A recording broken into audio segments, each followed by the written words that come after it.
Get me a gun. Go back into my room. I'm gonna get me a gun. One with a barrel or two. You know I'm better off dead than singing these suicide blues. Cross Canadian Ragweed. April 10th, 2009. Martine Stover. It's always darkest before the dawn. This elderly chestnut occurred to Rob Martin as the ambulance he drove rolled slowly along Upper Marlborough Street toward home base, which was Firehouse 3. It seemed to him that whoever thought that one up really got hold of something, because it was darker than a woodchuck's asshole this morning and dawn wasn't far away. Not that this daybreak would be up to much even when it finally got rolling. Call it dawn with a hangover. The fog was heavy and smelled of the nearby not-so-great Great Lake. A fine, cold drizzle had begun to fall through it just to add to the fun. Rob clicked the wiper control from intermittent to slow. Not far up ahead, two unmistakable yellow arches rose from the murk. "The golden tits of America!" Jason Rapsis cried from the shotgun seat. Rob had worked with any number of paramedics over his 15 years as an EMT, and Jace Rapsis was the best. Easygoing when nothing was happening, unflappable and sharply focused when everything was happening at once. "We shall be fed! God bless capitalism! Pull in, pull in!"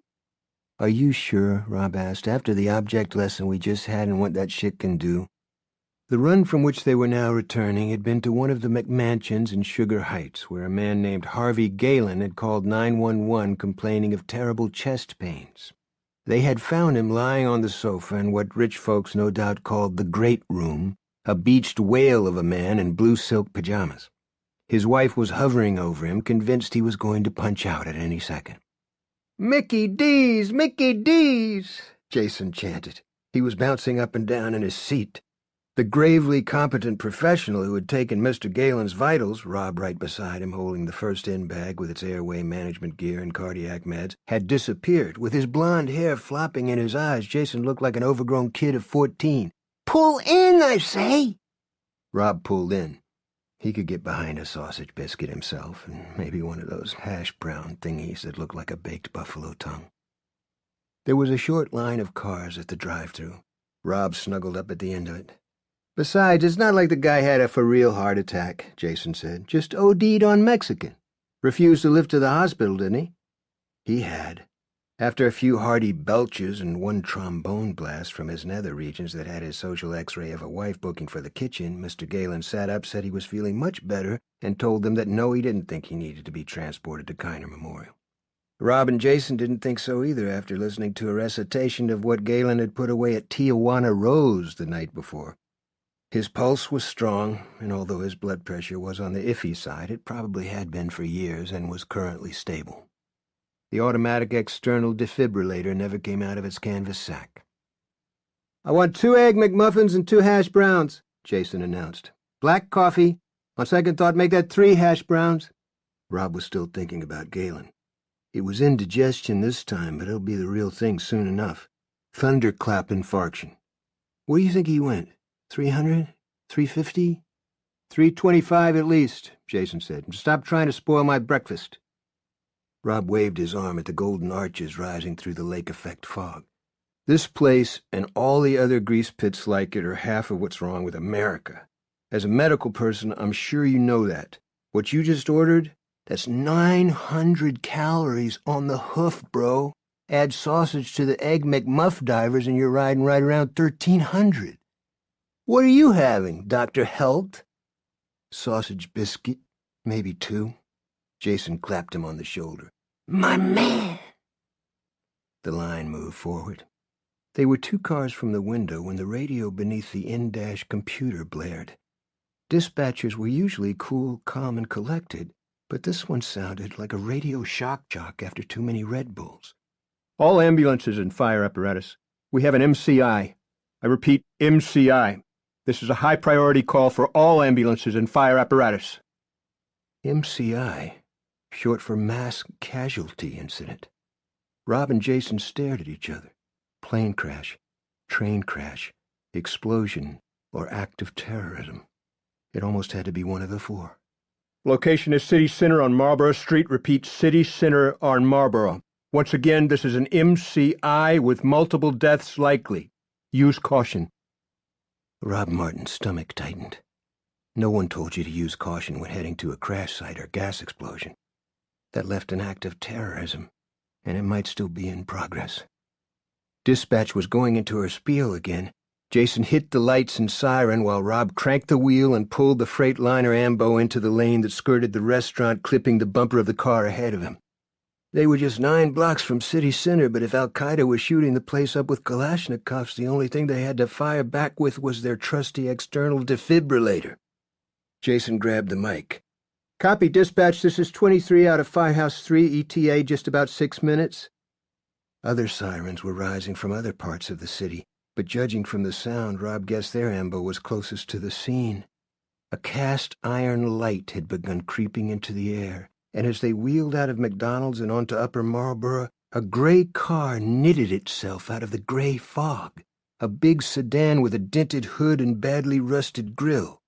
For a moment, the HD headlights on high beam were pointed straight at them. Rob hit the dual air horns and swerved.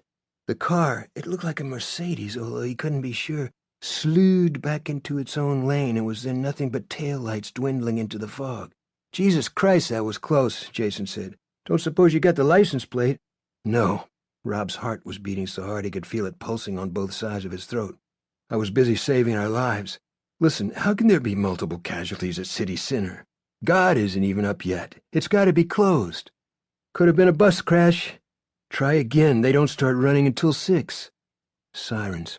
Sirens everywhere, beginning to converge like blips on a radar screen.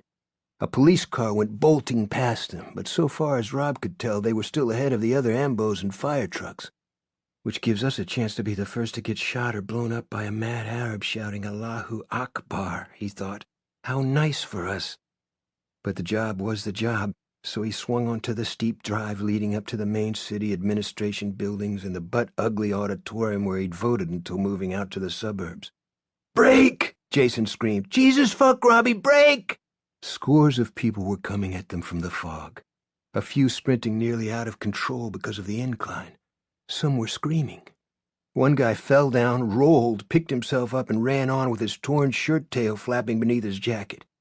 Rob saw a woman with shredded hose, bloody shins, and only one shoe. He came to a panic stop, the nose of the ambo dipping, unsecured shit flying. Meds, IV bottles, and needle packs from a cabinet left unsecured, a violation of protocol, became projectiles. The stretcher they hadn't had to use for Mr. Galen bounced off one wall. A stethoscope found the pass-through, smacked the windshield, and fell onto the center console. "Creep along," Jason said. "Just creep, okay? Let's not make it worse." Rob feathered the gas and continued up the slope, now at walking pace. Still they came. Hundreds, it seemed. Some bleeding, most not visibly hurt, all of them terrified. Jason unrolled the passenger window and leaned out. "What's going on? Somebody tell me what's going on."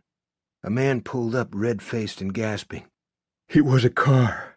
Tore through the crowd like a mowing machine. Fucking maniac just missed me. I don't know how many he hit. We were pinned in like hogs because of the posts they set up to keep people in line. He did it on purpose, and they're laying around up there like, oh man, dolls filled with blood. I saw at least 4 dead. There's got to be more." The guy started to move on, plodding now instead of running as the adrenaline faded.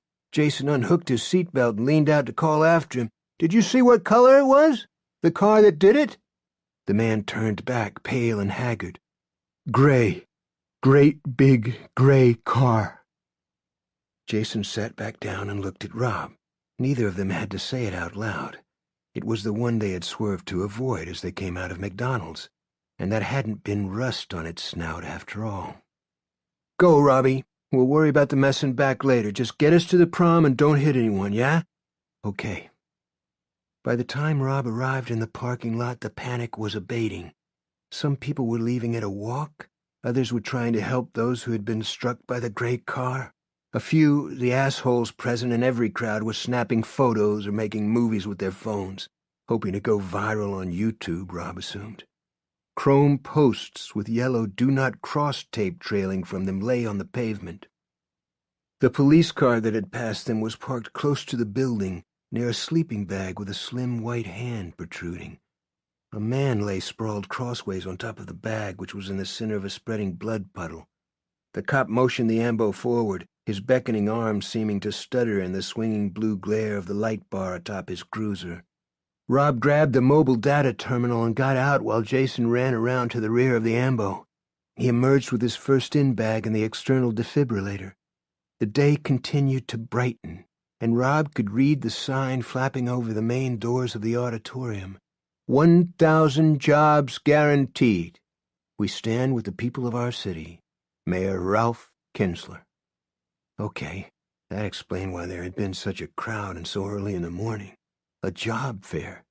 Times were tough everywhere, had been since the economy had its own thunderclap infarction the year before, but they had been especially tough in this little lakefront city where the jobs had started bleeding away even before the turn of the century. Rob and Jason started toward the sleeping bag, but the cop shook his head. His face was ashen. This guy and the two in the bag are dead. His wife and baby, I guess. He must have been trying to protect them. He made a brief sound deep in his throat, something between a burp and a retch, clapped a hand over his mouth, then took it away and pointed. That lady there might still be with us. The lady in question was sprawled on her back, her legs twisted away from her upper body at an angle that suggested serious trauma. The crotch of her dressy beige slacks was dark with urine. Her face, what remained of it, was smeared with grease. Part of her nose and most of her upper lip had been torn away. Her beautifully capped teeth were bared in an unconscious snarl. Her coat and half of her roll-neck sweater had also been torn away. Great dark bruises were flowering on her neck and shoulder. Fucking car ran right over her, Rob thought, squashed her like a chipmunk. He and Jason knelt beside her, snapping on blue gloves. Her purse lay nearby, marked by a partial tire track. Rob picked it up and heaved it into the back of the ambo, thinking the tire print might turn out to be evidence or something. And of course the woman would want it. If she lived, that was. She stopped breathing, but I got a pulse, Jason said. Weak and thready. Tear down that sweater. Rob did it, and half the bra, strapped shredded, came with it. He pushed the rest down to get it out of the way, then began chest compressions while Jason started an airway. She going to make it? The cop asked. I don't know, Rob said. We got this. You've got other problems. If more rescue vehicles come steaming up the drive like we almost did, someone's going to get killed. Oh, man, there are people lying hurt everywhere. It's like a battlefield. Help the ones you can. She's breathing again, Jason said. Get with me, Robbie. Let's save a life here. Hop on the MDT and tell Kiner we're bringing in a possible neck fracture, spinal trauma, internal injuries, facial injuries, God knows what else. Condition critical. I'll feed you her vitals. Rob made the call from the mobile data terminal while Jason continued squeezing the ambu bag. Kiner ER answered immediately, the voice on the other end crisp and calm. Kiner was a Level 1 trauma center, which was sometimes called presidential class, and ready for something like this. They trained for it 5 times a year. With the call-in made, he got an O2 level, predictably lousy, and then grabbed both the rigid cervical collar and the orange backboard from the ambo. Other rescue vehicles were arriving now, and the fog had begun to lift, making the magnitude of the disaster clear. All with one car, Rob thought. Who would believe it? Okay, Jason said. If she ain't stable, it's the best we can do. Let's get her on board. Careful to keep the backboard perfectly horizontal, they lifted her into the ambo, placed her on the stretcher, and secured her. With her pallid, disfigured face framed by the cervical collar, she looked like one of the ritual female victims in a horror movie. Except those were always young and nubile, and this woman looked to be in her 40s or early 50s. Too old to be job hunting, you would have said, and Rob only had to look at her to know she would never go job hunting again, or walk from the look of her. With fantastic luck, she might avoid quadriplegia, assuming she got through this, but Rob guessed that her life from the waist down was over. Jason knelt, slipped a clear plastic mask over her mouth and nose, and started the oxygen from the tank at the head of the stretcher. The mask fogged up, a good sign. Next thing? Rob asked, meaning, What else can I do? Find some epi in that junk that flew around or get it out of my bag. I had a good pulse for a while there, but it's gone thready again. Then fire this monkey up. With the injuries she sustained, it's a miracle she's alive at all. Rob found an ampule of epinephrine under a tumbled box of bandages and handed it over. Then he slammed the back doors, dropped into the driver's seat, and got cranking. First to the scene at an MCI meant first to the hospital. That would improve this lady's slim chances just a little bit. Still, it was a 15-minute run, even in light morning traffic, and he expected her to be dead by the time they got to Ralph M. Kiner Memorial Hospital. Given the extent of her injuries, that might be the best outcome. But she wasn't. At 3 o'clock that afternoon, long after their shift was over but too wired to even think about going home, Rob and Jason sat in the ready room of Firehouse 3 watching ESPN on mute. They had made 8 runs in all, but the woman had been the worst. "Martine Stover, that was her name," Jason said at last. "She's still in surgery. I called while you were in the can." "Any idea what her chances are?" "No, but they didn't just let her crater, and that means something. Pretty sure she was there looking for an executive secretary's position. I went in her purse for ID, got a blood type from her driver's license, and found a whole sheaf of references. Looks like she was good at her job. Last position was at the Bank of America. Got downsized. And if she lives, what do you think? Just the legs?" Jason stared at the TV where basketball players were running fleetly up the court and said nothing for a long while. Then, "If she lives, she's going to be a quad." "For sure?" 95%. A beer ad came on. Young people dancing up a storm in a bar. Everyone having fun. For Martine Stover, the fun was over. Rob tried to imagine what she would be facing if she pulled through. Life in a motorized wheelchair that she moved by puffing into a tube, being fed either pureed Gluck or through IV tubes, respirator-assisted breathing, shitting into a bag, life in a medical twilight zone. "Christopher Reeve didn't do so bad," Jason said as if reading his thoughts. "Good attitude, good role model, kept his chin up, even directed a movie, I think." "Sure he kept his chin up," Rob said, "thanks to a cervical collar that never came off, and he's dead." "She was wearing her best clothes," Jason said. "Good slacks, expensive sweater, nice coat, trying to get back on her feet, and some bastard comes along and takes it all." "Did they get him yet?" "Not the last I heard. When they do, I hope they string him up by the nutsack." The following night, while delivering a stroke victim to Kiner Memorial, the partners checked on Martine Stover. She was in the ICU and showing those signs of increasing brain function that signaled the imminent recovery of consciousness. When she did come back, someone would have to give her the bad news. She was paralyzed from the chest down. Rob Martin was just glad it wouldn't have to be him. And the man the press was calling the Mercedes Killer still hadn't been caught. Z. January 2016. 1. A pane of glass breaks in Bill Hodges' pants pocket. This is followed by a jubilant chorus of boys shouting, "That's a home run!" Hodges winces and jumps in his seat. Dr. Stamos is part of a 4-doctor cabal, and the waiting room is full this Monday morning. Everyone turns to look at him. Hodges feels his face grow warm. "Sorry," he says to the room at large. "Text message." "And a very loud one," remarks an old lady with thinning white hair and beagle dewlaps. She makes Hodges feel like a kid and he's pushing 70. She's hip to cell phone etiquette, though. "You should lower the volume in public places like this, or mute your phone entirely." "Absolutely, absolutely." The old lady goes back to her paperback. It's 50 Shades of Grey, and not her first trip through it from the battered look of the thing. Hodges drags his iPhone out of his pocket. The text is from Pete Huntley, his old partner when Hodges was on the cops. Pete is now on the verge of pulling the pin himself, hard to believe, but true. End of watch is what they call it, but Hodges himself has found it impossible to give up watching. He now runs a little 2-person firm called Finders Keepers. He calls himself an independent skip tracer because he got into a little trouble a few years back and can't qualify for a private investigator's license. In this city, you have to be bonded. But a PI is what he is, at least some of the time. Call me Kermit. ASAP. Important. Kermit is Hodges' actual first name, but he goes by the middle one with most people. It keeps the frog jokes to a minimum. Pete makes a practice of using it, though, finds it hilarious. Hodges considers just pocketing the phone again, after muting it if he can find his way to the Do Not Disturb control.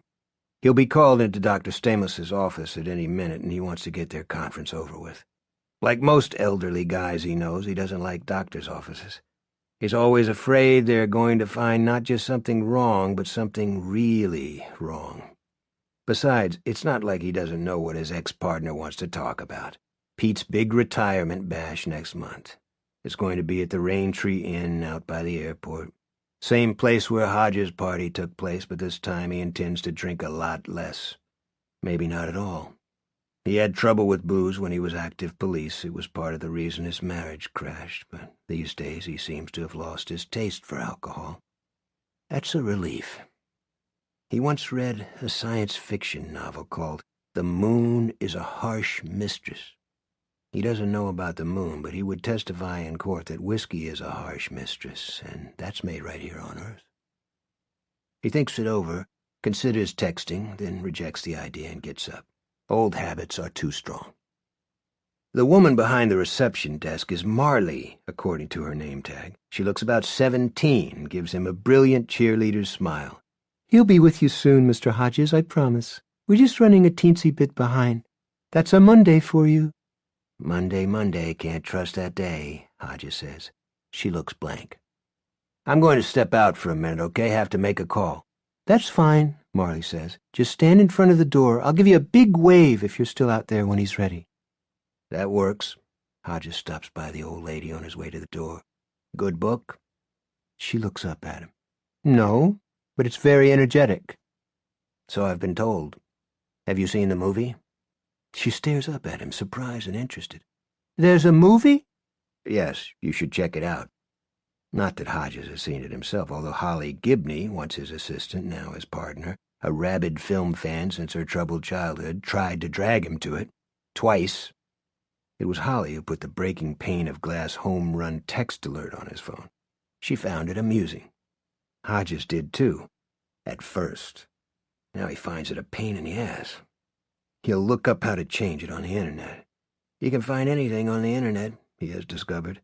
Some of it is helpful, some of it is interesting, some of it is funny, and some of it is fucking awful. 2. Pete's cell rings twice, and then his old partner is in his ear. Huntley, Hodges says. Listen to me carefully, because you may be tested on this material later. Yes, I'll be at the party. Yes, I'll make a few remarks after the meal, amusing but not raunchy, and I'll propose the first toast. Yes, I understand both your ex and your current squeeze will be there, but to my knowledge, no one has hired a stripper. If anyone has, it would be Hal Corley, who is an idiot. You'd have to ask him. Bill, stop. It's not about the party. Hodges stops at once. It's not just the intertwined babble of voices in the background. Police voices. He knows that even though he can't tell what they're saying. What stops him dead is that Pete has called him Bill, and that means it's serious shit. Hodges' thoughts fly first to Corrine, his own ex-wife, next to his daughter Allison, who lives in San Francisco, and then to Holly.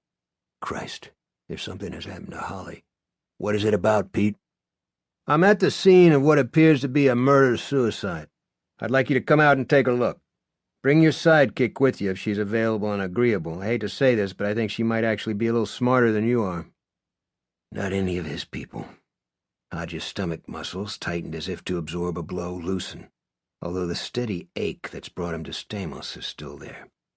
Of course she is, because she's younger. You start to lose brain cells by the millions after you turn 60, a phenomenon you'll be able to experience for yourself in another couple of years. Why would you want an old cart horse like me at a murder scene? Because this is probably my last case, because it's going to blow up big in the papers, and because, don't swoon, I actually value your input. Gibney's too. And in a weird way, you're both connected. That's probably a coincidence, but I'm not entirely sure. Connected how? Does the name Martine Stover ring a bell? For a moment it doesn't. Then it clicks in. On a foggy morning in 2009, a maniac named Brady Hartsfield drove a stolen Mercedes-Benz into a crowd of job seekers at City Center downtown. He killed 8 and seriously injured 15. In the course of their investigation, Detectives K. William Hodges and Peter Huntley interviewed a great many of those who had been present on that foggy morning, including all the wounded survivors. Martine Stover had been the toughest to talk to, and not only because her disfigured mouth made her all but impossible to understand for anyone except her mother. Stover was paralyzed from the chest down. Later, Hartsfield had written Hodges an anonymous letter. In it, he referred to her as your basic head on a stick. What made that especially cruel was the radioactive nugget of truth inside the ugly joke. I can't see a quadriplegic as a murderer, Pete, outside an episode of Criminal Minds, that is. So I assume, yeah, the mother was the doer. First she offed Stover, then herself. Coming? Hodges doesn't hesitate. I am. I'll pick up Holly on the way. What's the address? 1601 Hilltop Court in Ridgedale. Ridgedale is a commuter suburb north of the city, not as pricey as Sugar Heights, but still pretty nice. I can be there in 40 minutes, assuming Holly's at the office. And she will be.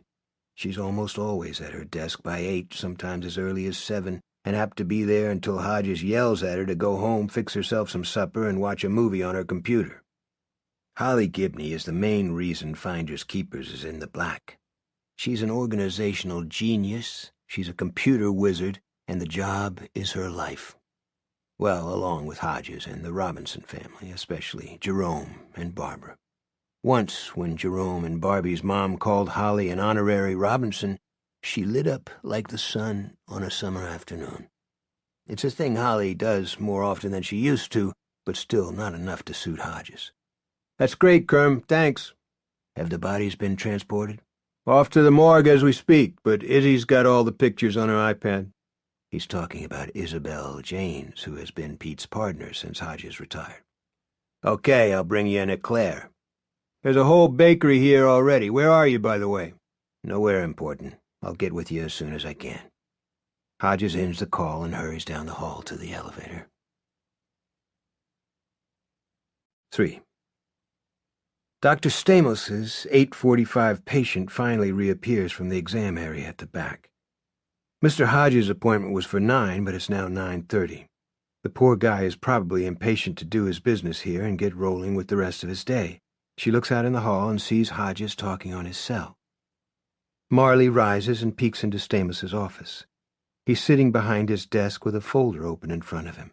Kermit William Hodges, his computer printed on the tab. The doctor is studying something in the folder and rubbing his temple as though he has a headache. Dr. Stamos? Shall I call Mr. Hodges in?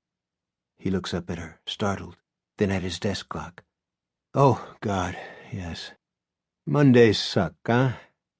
Can't trust that day, she says, and turns to go. I love my job, but I hate this part of it, Stamos says. It's Marley's turn to be startled. She turns to look at him. Never mind. Talking to myself. Send him in. Let's get this over with. Marley looks out into the hall, just in time to see the elevator door closing at the far end. 4. Hodges calls Holly from the parking garage next to the medical center, and when he gets to the Turner building on Lower Marlboro, where their office is located, she's standing out front with her briefcase planted between her sensible shoes. Holly Gibney. Late 40s now.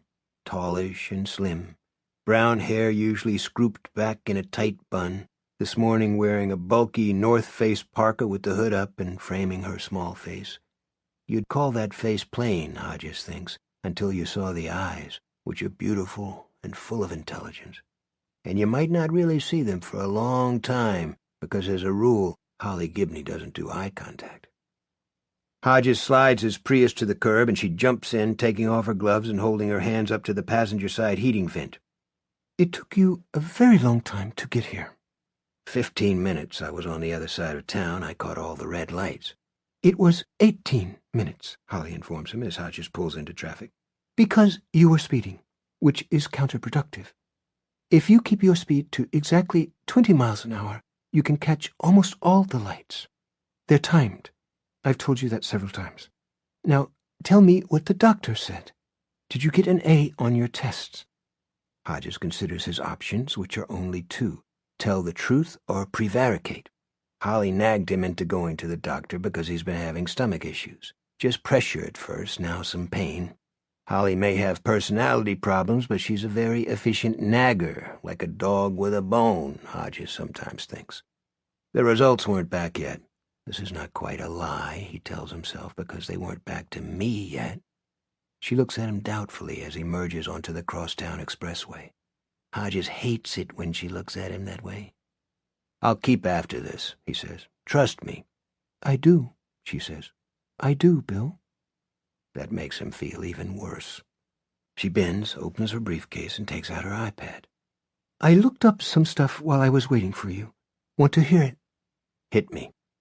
Martine Stover was 50 at the time Brady Hartsfield crippled her, which would make her 56 as of today. I suppose she could be 57, but since this is only January, I think that's very unlikely, don't you? Odds are against, all right.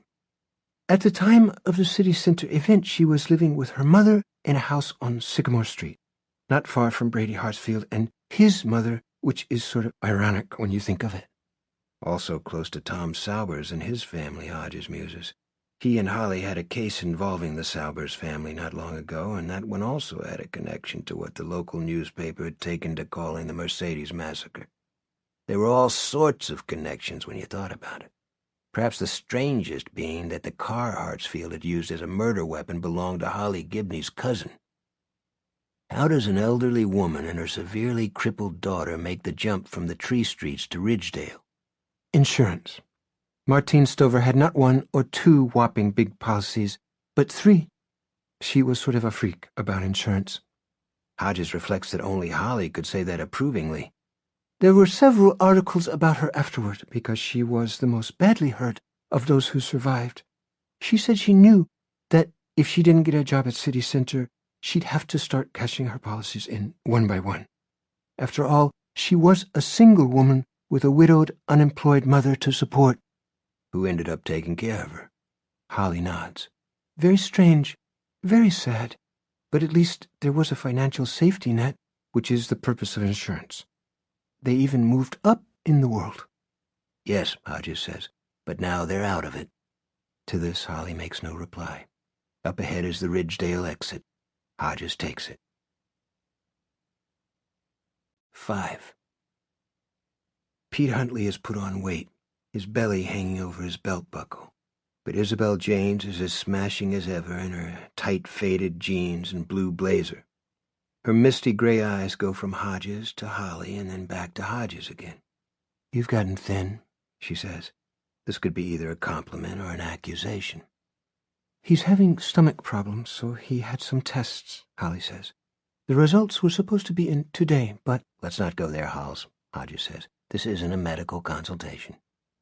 You two are more like an old married couple every day, Izzy says. Holly replies in a matter-of-fact voice.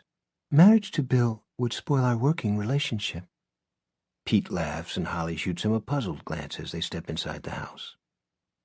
It's a handsome Cape Cod, and although it's on top of a hill and the day is cold, the house is toasty warm.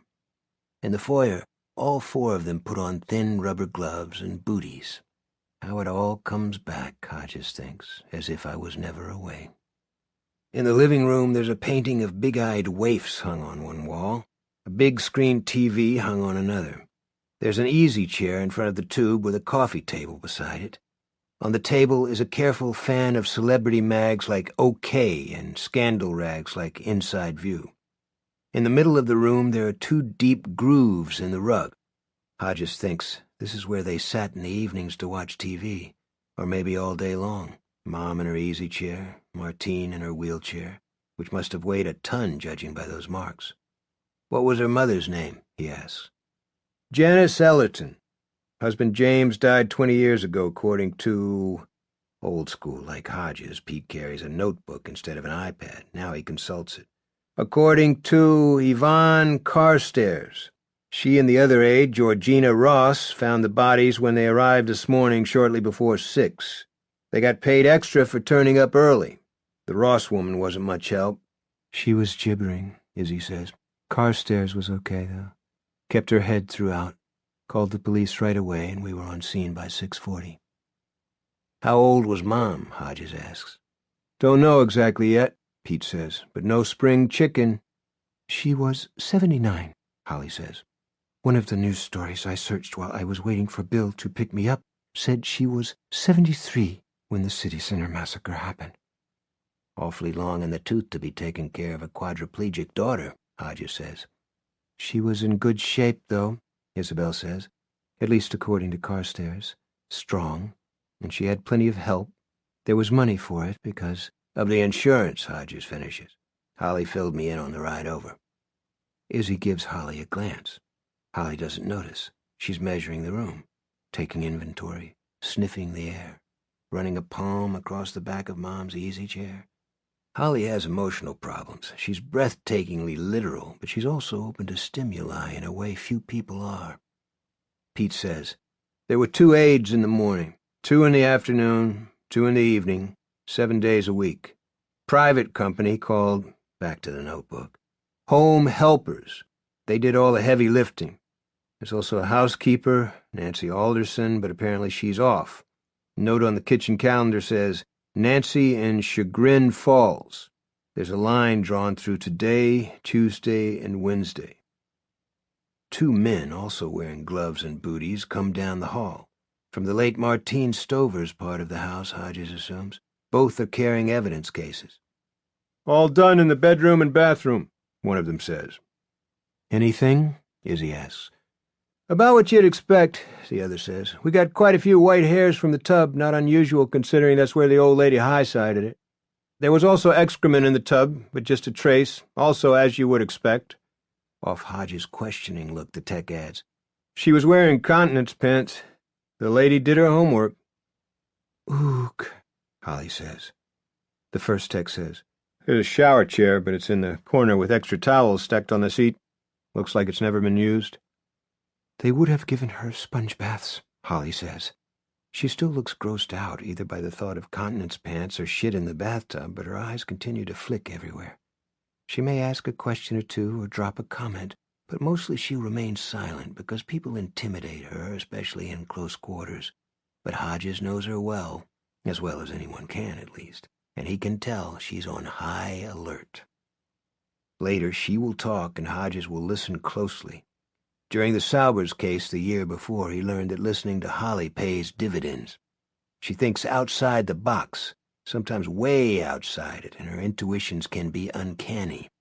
And although fearful by nature, God knows she has her reasons, she can be brave.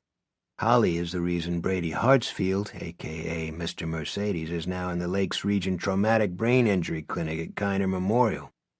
Holly used a sock loaded with ball bearings to crush in his skull before Hartsfield could touch off a disaster much greater than the one at City Center.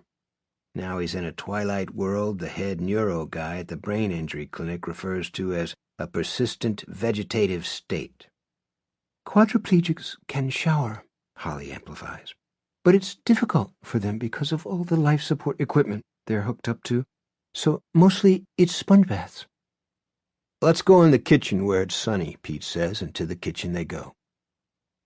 The first thing Hodges notices is the dish drainer where the single plate that held Mrs. Ellerton's last meal has been left to dry. The countertops are sparkling and the floor looks clean enough to eat on. Hodges has an idea that her bed upstairs will have been neatly made. She may even have vacuumed the carpets. And then there's the continence pants. She took care of the things she could take care of. As a man who once seriously considered suicide himself, Hodges can relate. 6. Pete, Izzy, and Hodges sit at the kitchen table. Holly merely hovers, sometimes standing behind Isabel to look at the collection of photos on Izzy's iPad labeled Ellerton Stover, sometimes poking into the various cupboards, her gloved fingers as light as moths. Izzy takes them through it, swiping at the screen as she talks. The first photo shows two middle-aged women. Both are beefy and broad-shouldered in their red nylon home helpers uniforms, but one of them, Georgina Ross, Hodges presumes, is crying and gripping her shoulders so that her forearms press against her breasts. The other one, Yvonne Carstairs, is apparently made of sterner stuff. They got here at 5:45, Izzy says. They have a key to let themselves in so they don't have to knock or ring. Sometimes Martine slept until 6:30, Carstairs says. Mrs. Ellerton is always up, gets up around 5, she told them. Had to have her coffee first thing. Only this morning she's not up and there's no smell of coffee. So they think the old lady overslept for once, good for her. They tiptoe into Stover's bedroom, right down the hall, to see if she's awake yet. This is what they find. Izzy swipes to the next picture. Hodges waits for another oog from Holly, but she is silent and studying the photo closely. Stover is in bed with the covers pulled down to her knees. The damage to her face was never repaired, but what remains looks peaceful enough. Her eyes are closed and her twisted hands are clasped together. A feeding tube juts from her scrawny abdomen. Her wheelchair, which to Hodges looks more like an astronaut's space capsule, stands nearby. In Stover's bedroom there was a smell. Not coffee, though. Booze. Izzy swipes. Here's a close-up of Stover's bedside table. There are neat rows of pills. There's a grinder to turn them to powder so that Stover could ingest them. Standing among them and looking wildly out of place is a fifth of Smirnoff triple-distilled vodka in a plastic syringe. The vodka bottle is empty. The lady was taking 0 chances, Pete says. Smirnoff triple-distilled is 150 proof. I imagine she wanted it to be as quick for her daughter as possible, Holly says. Good call, Izzy says, but with a notable lack of warmth. She doesn't care for Holly, and Holly doesn't care for her. Hodges is aware of this, but has no idea why, and since they rarely see Isabel, he's never bothered to ask Holly about it. Have you got a close-up of the grinder? Holly asks. Of course. Izzy swipes, and in the next photo, the pill grinder looks as big as a flying saucer. A dusting of white powder remains in the cup. We won't be sure until later this week, but we think it's oxycodone. Her script was refilled just 3 weeks ago, according to the label, but that bottle is as empty as the vodka bottle. She goes back to Martine Stover, eyes closed, scrawny hands clasped as if in prayer. Her mother ground up the pills, funneled them into the bottle, and poured the vodka down Martine's feeding tube. Probably more efficient than lethal injection. Izzy swipes again. This time Holly does say, oog, but she doesn't look away. The first photo of Martine's handicap-equipped bathroom is a wide shot, showing the extra-low counter with its basin, the extra-low towel racks and cabinets, the jumbo shower tub combination. The slider in front of the shower is closed, the tub in full view. Janice Ellerton reclines in water up to her shoulders, wearing a pink nightgown. Hodges guesses it would have ballooned around her as she lowered herself in, but in this crime scene photo it clings to her thin body. There is a plastic bag over her head, secured by the kind of terry cloth belt that goes with a bathrobe. A length of tubing snakes from beneath it, attached to a small canister lying on the tile floor. On the side of the canister is a decal that shows laughing children. Suicide kit, Pete says. She probably learned how to make it on the internet. There are plenty of sites that explain how to do it, complete with pics. The water in the tub was cool when we got here, but probably warm when she climbed in. Supposed to be soothing, Izzy puts in, and although she doesn't say oog, her face tightens in a momentary expression of distaste as she swipes to the next picture. A close-up of Janice Ellerton.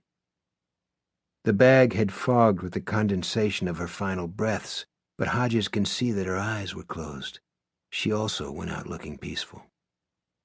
The canister contained helium, Pete says. You can buy it at any of the big discount stores. You're supposed to use it to blow up the balloons at little Buster's birthday party, but it works just as well to kill yourself with once you have a bag over your head.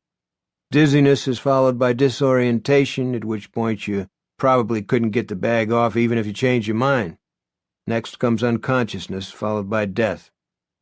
Go back to the last one, Holly says. The one that shows the whole bathroom. Ah, Pete says. Dr. Watson may have seen something. Izzy goes back. Hodges leans closer, squinting. His near vision isn't what it once was. Then he sees what Holly saw. Next to a thin gray power cord plugged into one of the outlets, there's a magic marker. Someone, Ellerton he presumes because her daughter's writing days were long over, drew a single large letter on the counter. Z. What do you make of it? Pete asks. Hodges considers. It's her suicide note, he says at last. Z is the final letter of the alphabet. If she'd known Greek, it might have been Omega. That's what I think, too, Izzy says. Kind of elegant, when you think of it. Z is also the mark of Zorro, Holly informs them. He was a masked Mexican cavalier. There have been a great many Zorro movies, one starring Anthony Hopkins as Don Diego, but it wasn't very good. Do you find that relevant? Izzy asks. Her face expresses polite interest, but there's a barb in her tone. There was also a television series, Holly goes on. She's looking at the photo as though hypnotized by it. It was produced by Walt Disney, back in the black and white days. Mrs. Ellerton might have watched it when she was a girl. Are you saying she maybe took refuge in childhood memories while she was getting ready to off herself? Pete sounds dubious, which is how Hodges feels. I guess it's possible. Bullshit, more likely, Izzy says, rolling her eyes. Holly takes no notice. Can I look in the bathroom? I won't touch anything, even with these. She holds up her small gloved hands. Be our guest, Izzy says at once. In other words, Hodges thinks, buzz off and let the adults talk. He doesn't care for Izzy's tood when it comes to Holly, but since it seems to bounce right off her, he sees no reason to make an issue of it. Besides, Holly really is a bit skitsy this morning, going off in all directions. Hodges supposes it was the pictures. Dead people never look more dead than in police photos. She wanders off to check out the bathroom. Hodges sits back, hands laced at the nape of his neck, elbows winged out. His troublesome gut hasn't been quite so troublesome this morning, maybe because he switched from coffee to tea. If so, he'll have to stock up on PG tips. Hell, buy stock. He's really tired of the constant stomachache. Want to tell me what we're doing here, Pete? Pete raises his eyebrows and tries to look innocent. Whatever can you mean, Kermit? You were right when you said this would make the paper. It's the kind of sad soap opera shit people love. It makes their own lives look better to them. Cynical, but probably true, Izzy says with a sigh. But any connection to the Mercedes massacre is casual rather than causal. Hodges isn't entirely sure that means what he thinks it means, but it sounds good. What you've got here is your basic mercy killing committed by an old lady who just couldn't stand to see her daughter suffer anymore. Probably Ellerton's last thought when she turned on the helium was, I'll be with you soon, honey, and when I walk the streets of heaven, you'll be walking right beside me. Izzy snorts at that, but Pete looks pale and thoughtful. Hodges suddenly remembers that a long time ago, maybe 30 years, Pete and his wife lost their first child, a baby daughter, to SIDS. It's sad, and the papers lap it up for a day or two, but it happens somewhere in the world every day, every hour, for all I know. So tell me what the deal is. Probably nothing. Izzy says it is nothing. Izzy does, she confirms. Izzy probably thinks I'm going soft in the head as I approach the finish line. Izzy doesn't. Izzy just thinks that it's time you stop letting the bee known as Brady Hartsfield buzz around in your bonnet. She switches those misty gray eyes to Hodges. Ms. Gibney there may be a bundle of nervous tics and strange associations, but she stopped Hartsfield's clock most righteously, and I give her full credit for it. He's zonked out in that brain trauma clinic at Kiner, where he'll probably stay until he catches pneumonia and dies, thereby saving the state a whole pot full of money. He's never going to stand trial for what he did. We all know that. You didn't catch him for the city center thing, but Gibney stopped him from blowing up 2,000 kids at Mingo Auditorium a year later. You guys need to accept that. Call it a win and move on. Phew, Pete says. How long have you been holding that in? Izzy tries not to smile, but can't help it. Pete smiles in return, and Hodges thinks, they work as well together as Pete and I did. Shame to break up that combination, it really is. Quite a while, Izzy says. Now go on and tell him. She turns to Hodges. At least it's not little gray men from the X-Files. So, Hodges asks. Keith Frias and Krista Countryman, Pete says. Both were also at City Center on the morning of April 10th when Hartsfield did his thing. Frias, age 19, lost most of his arm, plus 4 broken ribs and internal injuries. He also lost 70% of the vision in his right eye. Countryman, age 21, suffered broken ribs, a broken arm, and spinal injuries that resolved after all sorts of painful therapy I don't even want to think about. Hodges doesn't either, but he's brooded over Brady Hartsfield's victims many times, mostly on how the work of 70 wicked seconds could change the lives of so many for years, or in the case of Martine Stover, forever. They met in weekly therapy sessions at a place called Recovery Is You and fell in love. They were getting better, slowly, and planned to get married. Then, in February of last year, they committed suicide together. In the words of some old punk song or other, they took a lot of pills and they died. This makes Hodges think of the grinder on the table beside Stover's hospital bed. The grinder with its residue of oxycodone. Mom dissolved all the oxy in the vodka, but there must have been plenty of other narcotic medications on that table. Why had she gone to all the trouble of the plastic bag and the helium when she could have swallowed a bunch of Vicodin, chased it with a bunch of Valium, and called it good? Frias and Countryman were the sort of youngster suicides that also happen every day, Izzy says. The parents were doubtful about the marriage, wanted them to wait, and they could hardly run off together, could they? Frias could barely walk, and neither of them had jobs. There was enough insurance to pay for the weekly therapy sessions and to kick in for groceries at their respective homes, but nothing like the kind of Cadillac coverage Martine Stover had. Bottom line, shit happens. You can't even call it a coincidence. Badly hurt people get depressed, and sometimes depressed people kill themselves. Where did they do it? The Frias boy's bedroom, Pete says, while his parents were on a day trip to Six Flags with his little brother. They took the pills, crawled into the sack, and died in each other's arms, just like Romeo and Juliet. Romeo and Juliet died in a tomb, Holly says, coming back into the kitchen. In the Franco Zeffirelli film, which is really the best— Yes, okay, point taken, Pete says. Tomb, bedroom, at least they rhyme. Holly is holding the inside view that was on the coffee table, folded to show a picture of Johnny Depp that makes him look either drunk, stoned, or dead. Has she been in the living room reading a scandal sheet all this time? If so, she really is having an off day. Pete says, Have you still got the Mercedes, Holly, the one Hartsfield stole from your cousin Olivia? No. Holly sits down with a folded newspaper in her lap and her knees primly together. I traded it last November for a Prius like Bill's. It used a great deal of gas and was not eco-friendly. Also, my therapist recommended it. She said that after a year and a half I had surely exorcised its hold over me, and its therapeutic value was gone. Why are you interested in that? Pete sits forward in his chair and clasps his hands together between his spread knees. Hartsfield got into that Mercedes by using an electronic gizmo to unlock the doors.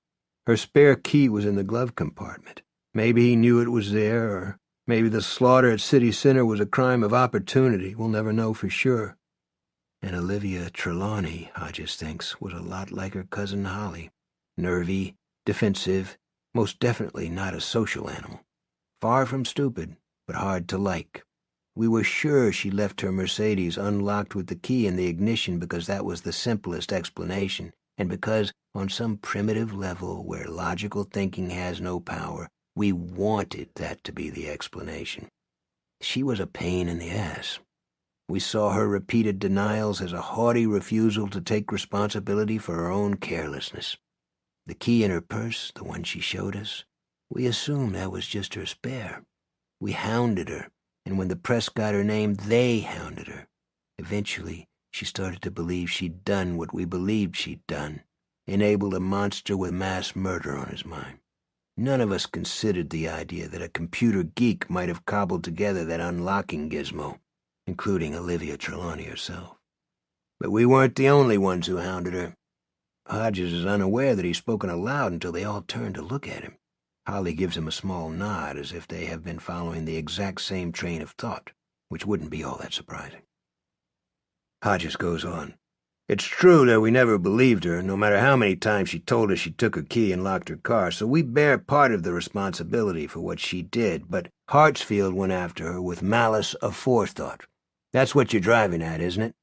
Yes, Pete says. He wasn't content with stealing her Mercedes and using it as a murder weapon. He got inside her head, even bugged her computer with an audio program full of screams and accusations. And then there's you, Kermit. Yes, there was him. Hodges had received an anonymous poison pin letter from Hartsfield when he was at an absolute low point, living in an empty house, sleeping badly, seeing almost no one except Jerome Robinson, the kid who cut his grass and did general repairs around the place, suffering from a common malady in career cops, end-of-watch depression. Retired police have an extremely high suicide rate, Brady Hartsfield had written. This was before they began communicating by the 21st century's preferred method, the Internet.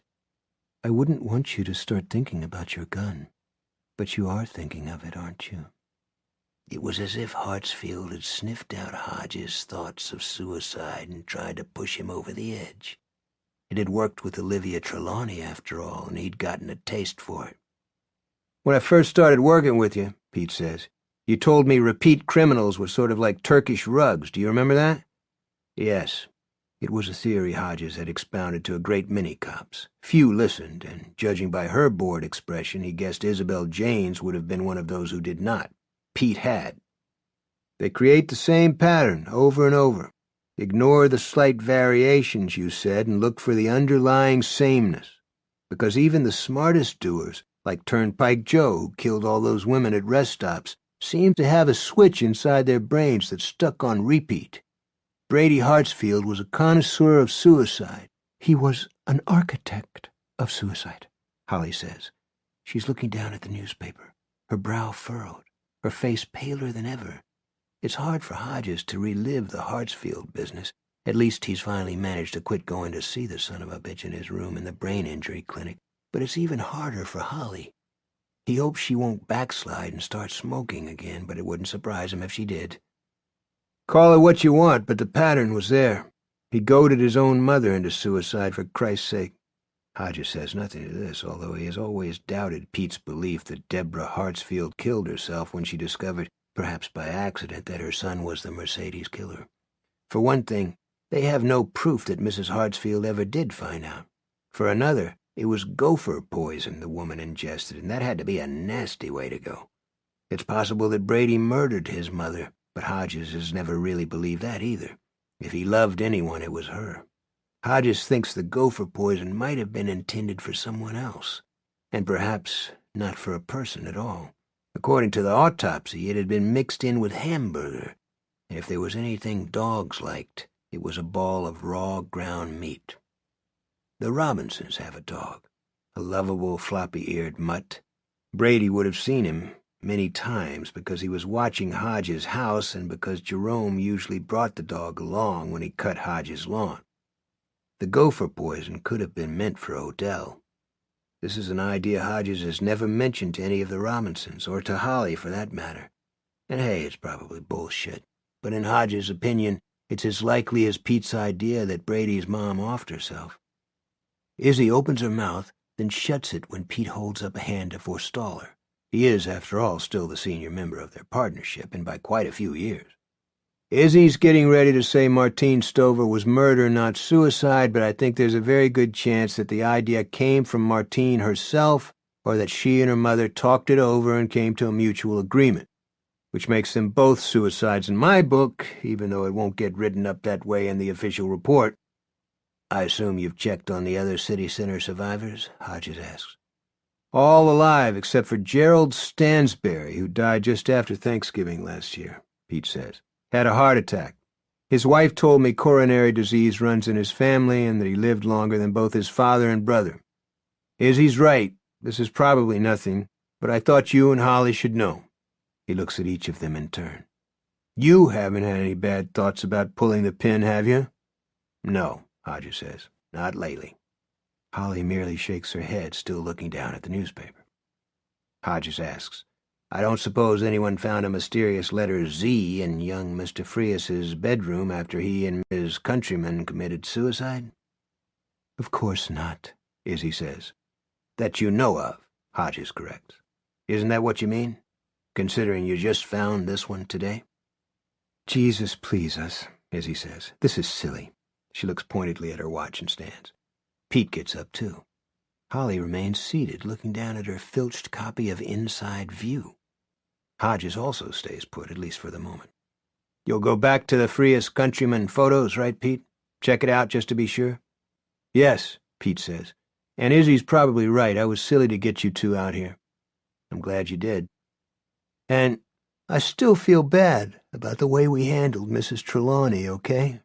Pete is looking at Hodges, but Hodges has an idea he's really speaking to the thin, pale woman with the junk newspaper in her lap. I never once doubted that she left her key in the ignition. I closed my mind to any other possibility.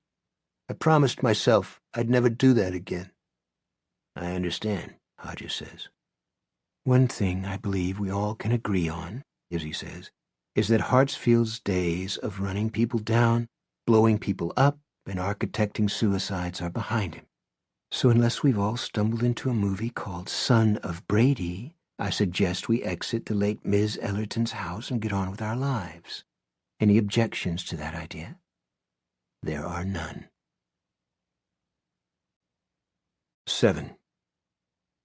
Hodges and Holly stand in the driveway for a moment before getting into the car, letting the cold January wind rush past them. It's out of the north, blowing straight down from Canada, so the usually present smell of the large polluted lake to the east is refreshingly absent. There are only a few houses at this end of Hilltop Court, and the closest has a for sale sign on it. Hodges notices that Tom Saubers is the agent, and he smiles. Tom was also badly hurt in the massacre, but has come almost all the way back. Hodges is always amazed by the resilience of which some men and women are capable. It doesn't exactly give him hope for the human race, but actually it does. In the car, Holly puts the folded Inside View on the floor long enough to fasten her seatbelt, then picks it up again. Neither Pete nor Isabel objected to her taking it. Hodges isn't sure they even noticed. Why would they? To them, the Ellerton house isn't really a crime scene, although the letter of the law may call it that. Pete was uneasy, true, but Hodges thinks that had little to do with cop intuition and was a quasi-superstitious response instead. Hartsfield should have died when Holly hit him with my happy slapper, Hodges thinks. That would have been better for all of us. Pete will go back and look at the pictures from the Frias countryman suicides, he tells Holly. Due diligence and all that. But if he finds a Z scratch somewhere, on a baseboard, on a mirror, I will be one surprised human being. She doesn't reply. Her eyes are far away. Holly? Are you there? She starts a little. Yes. Just planning how I'll locate Nancy Alderson in Chagrin Falls. It shouldn't take too long with all the search programs I've got, but you'll have to talk to her. I can do cold calls now if I absolutely have to, you know that. Yes, you've gotten good at it. Which is true, although she always makes such calls with her trusty box of Nicorette close at hand, not to mention a stash of Twinkies in her desk for backup. But I can't be the one to tell her that her employers, her friends, for all we know, are dead. You'll have to do it. You're good at things like that. Hodges feels that nobody is very good at things like that, but doesn't bother saying so. Why? The Alderson woman wouldn't have been there since last Friday. She deserves to know, Holly says. The police will get in touch with any relatives. That's their job. But they're not going to call the housekeeper. At least, I don't think so. Hodges doesn't either, and Holly's right. The Alderson woman deserves to know, if only so she doesn't turn up to find an X of police tape on the door. But somehow he doesn't think that's Holly's only interest in Nancy Alderson. Your friend Pete and Miss Pretty Gray Eyes hardly did anything, Holly says. There was fingerprint powder in Martine Stover's bedroom, sure, and on her wheelchair, and in the bathroom where Mrs. Ellerton killed herself. but none upstairs where she slept. They probably went up long enough to make sure there wasn't a body stashed under the bed or in the closet and called it good. Hold on a second. You went upstairs? Of course. Somebody needed to investigate thoroughly, and those two sure weren't doing it.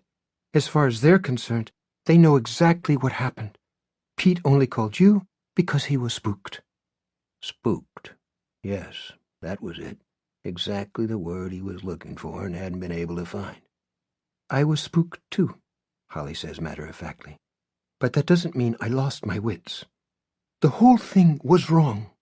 Wrong, and you need to talk to the housekeeper. I'll tell you what to ask her if you can't figure it out for yourself. Is this about the Z on the bathroom counter? If you know something I don't, I wish you'd fill me in. It's not what I know, it's what I saw. Didn't you notice what was beside that Z? A magic marker. She gives him a look that says, "You can do better."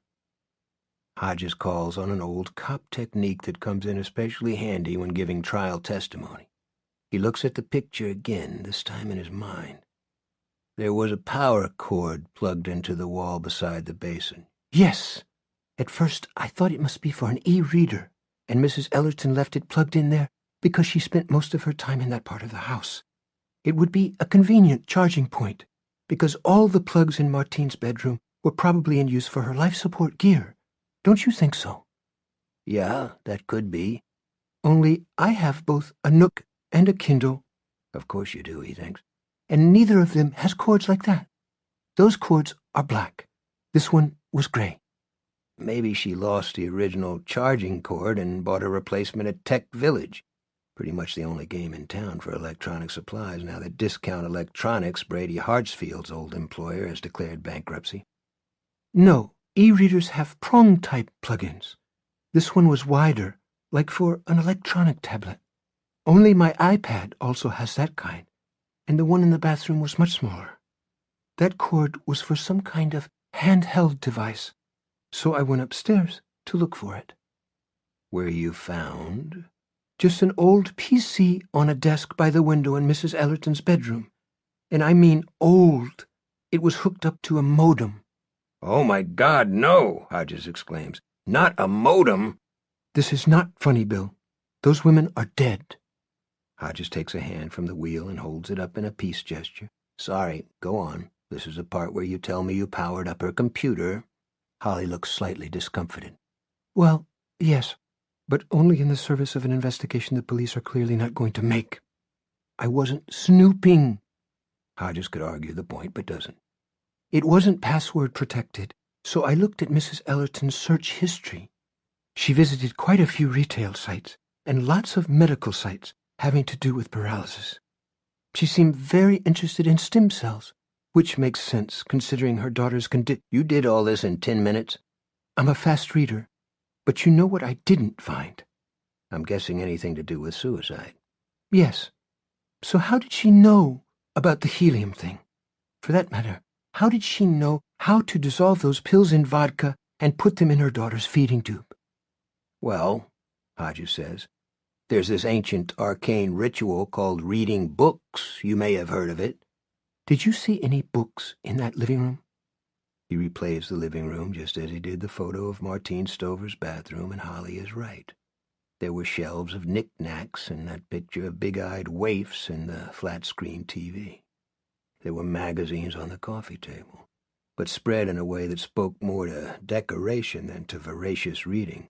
Plus, none of them was exactly the Atlantic Monthly. "No," he says. "No books in the living room, although I saw a couple in the photo of Stover's bedroom. One of them looked like a Bible." He glances at the folded inside view in her lap. "What have you got in there, Holly? What are you hiding?" When Holly flushes, she goes totally DEFCON 1, the blood crashing to her face in a way that's alarming. It happens now. "It wasn't stealing," she says. "It was borrowing. I never steal, Bill. Never." "Cool your jets. What is it?" "The thing that goes with the power cord in the bathroom." She unfolds the newspaper to reveal a bright pink gadget with a dark gray screen. It's bigger than an e-reader, smaller than an electronic tablet. When I came downstairs, I sat in Mrs. Ellerton's chair to think a minute. I ran my hands between the arms and the cushion. I wasn't even hunting for something. I was just doing it. One of Holly's many self-comforting techniques, Hodges assumes. He's seen many in the years since he first met her in the company of her overprotective mother and aggressively gregarious uncle. In their company? No, not exactly. That phrase suggested equality. Charlotte Gibney and Henry Seroy had treated her more like a mentally defective child out on a day pass. Holly is a different woman now, but traces of the old Holly still remain, and that's okay with Hodges. After all, everyone casts a shadow. That's where it was, down on the right side. It's a Zappit. The name chimes a faint chord far back in his memory, although when it comes to computer chip-driven gadgetry, Hodges is far behind the curve. He's always screwing up with his own home computer, and now that Jerome Robinson is away, Holly is the one who usually comes over to his house on Harper Road to straighten him out. What's it? A Zappit Commander. I've seen advertisements online, although not lately. They come preloaded with over 100 simple electronic games, like Tetris, Simon, and Spell Tower. Nothing complicated like Grand Theft Auto. So tell me what it was doing there, Bill. Tell me what it was doing in a house where one of the women was almost 80 and the other one couldn't turn on a light switch, let alone play video games. It seems odd, all right. Not downright bizarre, but on the odd side for sure. And the cord was plugged in right next to that letter Z, she says. Not Z for the end, like a suicide note, but Z for Zappit. At least that's what I think. Hodges considers the idea. Maybe. He wonders again if he has encountered that name before, or if it's only what the French call faux souvenir, a false memory. He could swear it has some connection to Brady Hartsfield, but he can't trust that idea because Brady is very much on his mind today. How long has it been since I've gone to visit him? 6 months? 8? No, longer than that. Quite a bit longer. The last time was not long after the business having to do with Pete's Sours and the cache of stolen money and notebooks Pete discovered, practically buried in his backyard. On that occasion, Hodges found Brady much the same as ever, a gorked-out young man dressed in a plaid shirt and jeans that never got dirty. He was sitting in the same chair he was always sitting in when Hodges visited room 217 in the brain injury clinic, just staring out at the parking garage across the way. The only real difference that day had been outside room 217. Becky Helmington, the head nurse, had moved on to the surgical wing of Kiner Memorial, thereby closing Hodges' conduit to rumors about Brady. The new head nurse was a woman with stony scruples and a face like a closed fist. Ruth Scapelli refused Hodges' offer of $50 for any little tidbits about Brady and threatened to report him if he ever offered her money for patient information again. You're not even on his visitors list, she said. I don't want information about him, Hodges had said. I've got all the information about Brady Hartsfield I'm ever going to need. I just want to know what the staff is saying about him, because there have been rumors, you know, some of them pretty wild. Scapelli favored him with a disdainful look. There's loose talk in every hospital, Mr. Hodges, and always about patients who are famous, or infamous, as is the case with Mr. Hartsfield. I held a staff meeting shortly after Nurse Helmington moved from brain injury to her current situation, and informed my people that the talk about Mr. Hartsfield was to stop immediately, and if I caught wind of more rumors, I would trace them to their source and see that the person or persons spreading them was dismissed. As for you, looking down her nose at him, the fist of her face tightening even more, I can't believe that a former police officer, and a decorated one at that, would resort to bribery. Not long after that rather humiliating encounter, Holly and Jerome Robinson cornered him and staged a mini-intervention telling Hodges that his visits to Brady had to end. Jerome had been especially serious that day, his usual cheerful patter nowhere to be found. There's nothing you can do in that room but hurt yourself, Jerome had said. We always know when you've been to see him because you go around with a little gray cloud over your head for the next 2 days. More like a week, Holly added. She wouldn't look at him. and she was twisting her fingers in a way that made Hodges want to grab them and make her stop before she broke something.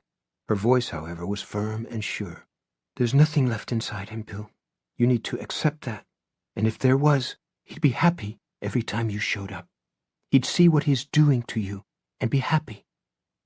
That was the convincer because Hodges knew it was the truth. So he stays away. It was kind of like quitting smoking, hard at first, easier as time went by. Now whole weeks sometimes pass without thoughts of Brady and Brady's terrible crimes.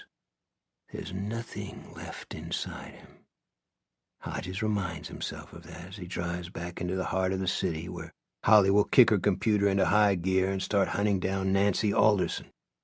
Whatever happened in that house at the end of Hilltop Court, the chain of thoughts and conversations, of tears and promises, all ending in the dissolved pills injected into the feeding tube and the tank of helium with the laughing children decaled on the side, it can have nothing to do with Brady Hartsfield, because Holly literally bashed his brains out. If Hodges sometimes doubts, it's because he can't stand the idea that Brady has somehow escaped punishment, that in the end the monster eluded him. Hodges didn't even get to swing the ball-bearing loaded sock he calls his happy slapper because he was busy suffering a heart attack at the time.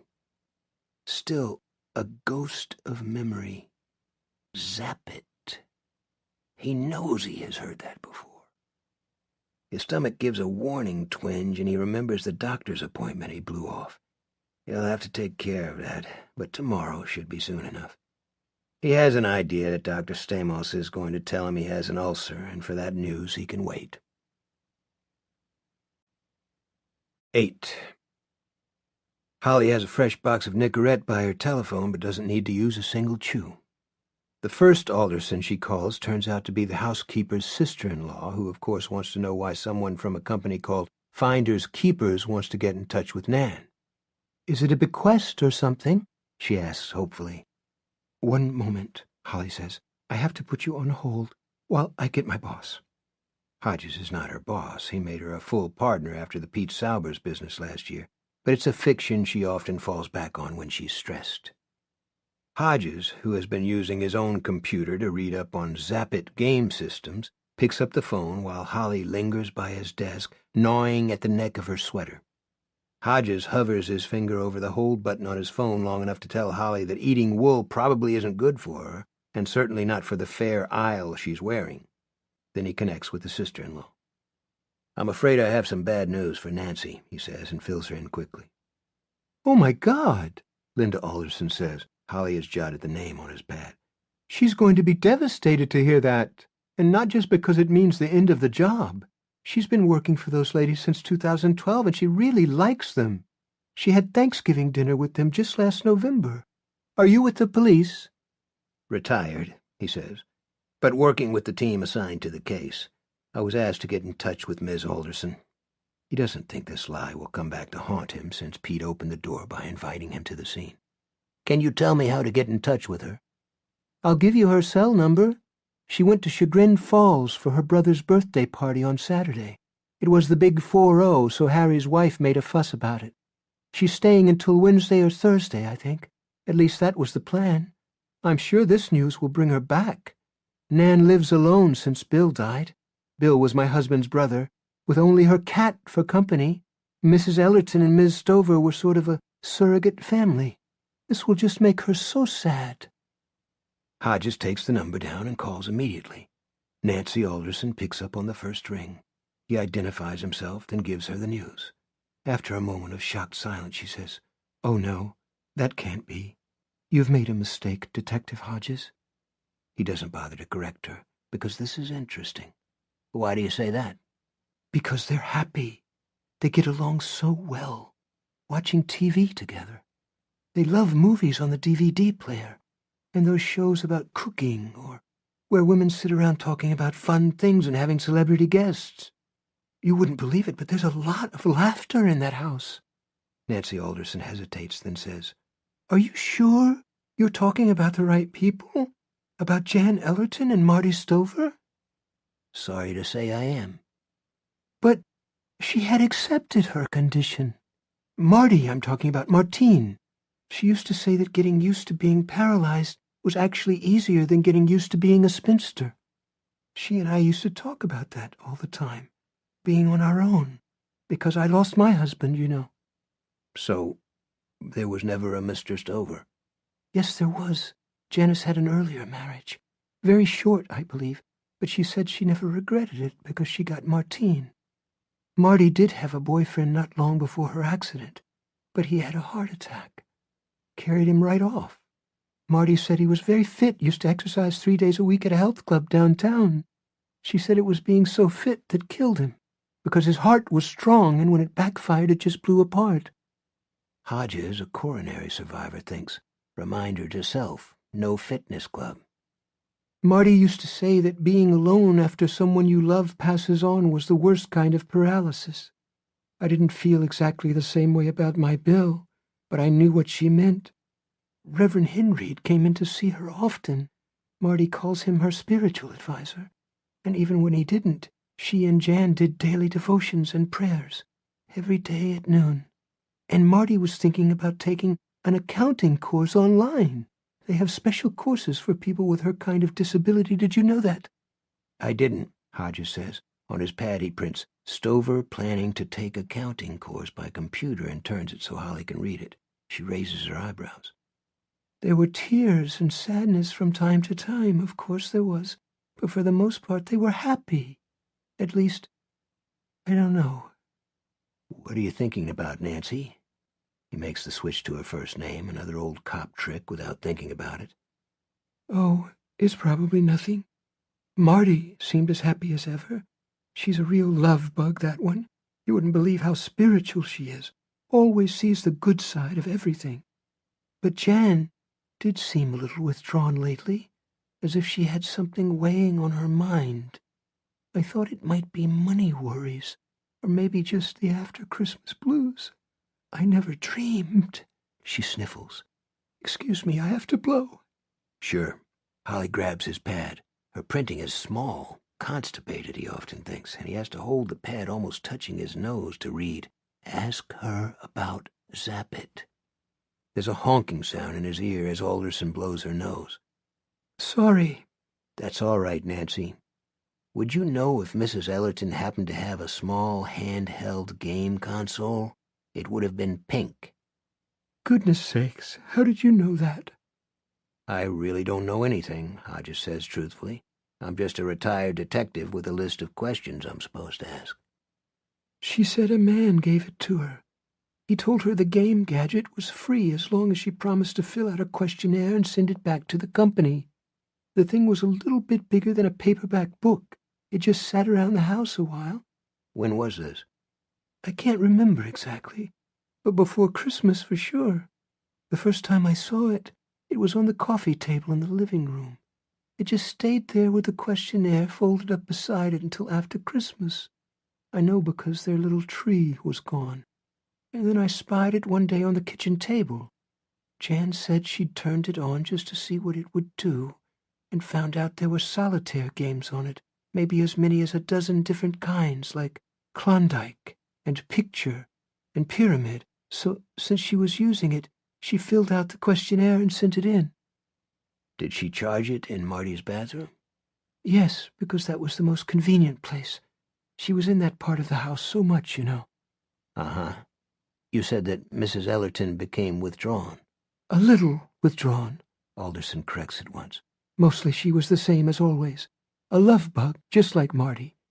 But something was on her mind. Yes, I think so. Weighing on her mind. Well, Was this around the same time she got the handheld game machine? I guess it was, now that I think about it. But why in the world would playing solitaire on a little pink tablet depress her? I don't know, Hodges says, and prints depressed on his pad. He thinks there's a significant jump between being withdrawn and being depressed. Have their relations been told? Alderson asks. There aren't any in the city, but there are cousins in Ohio, I know that. And I think some in Kansas, too. Or maybe it was Indiana. The names would be in her address book.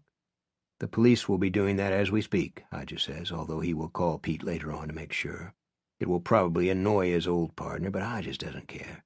Nancy Alderson's distress is in every word she utters, and he wants to offer what comfort he can. May I ask one more question? Of course. Did you happen to notice anyone hanging around the house, anyone without an obvious reason to be there? Holly is nodding vigorously.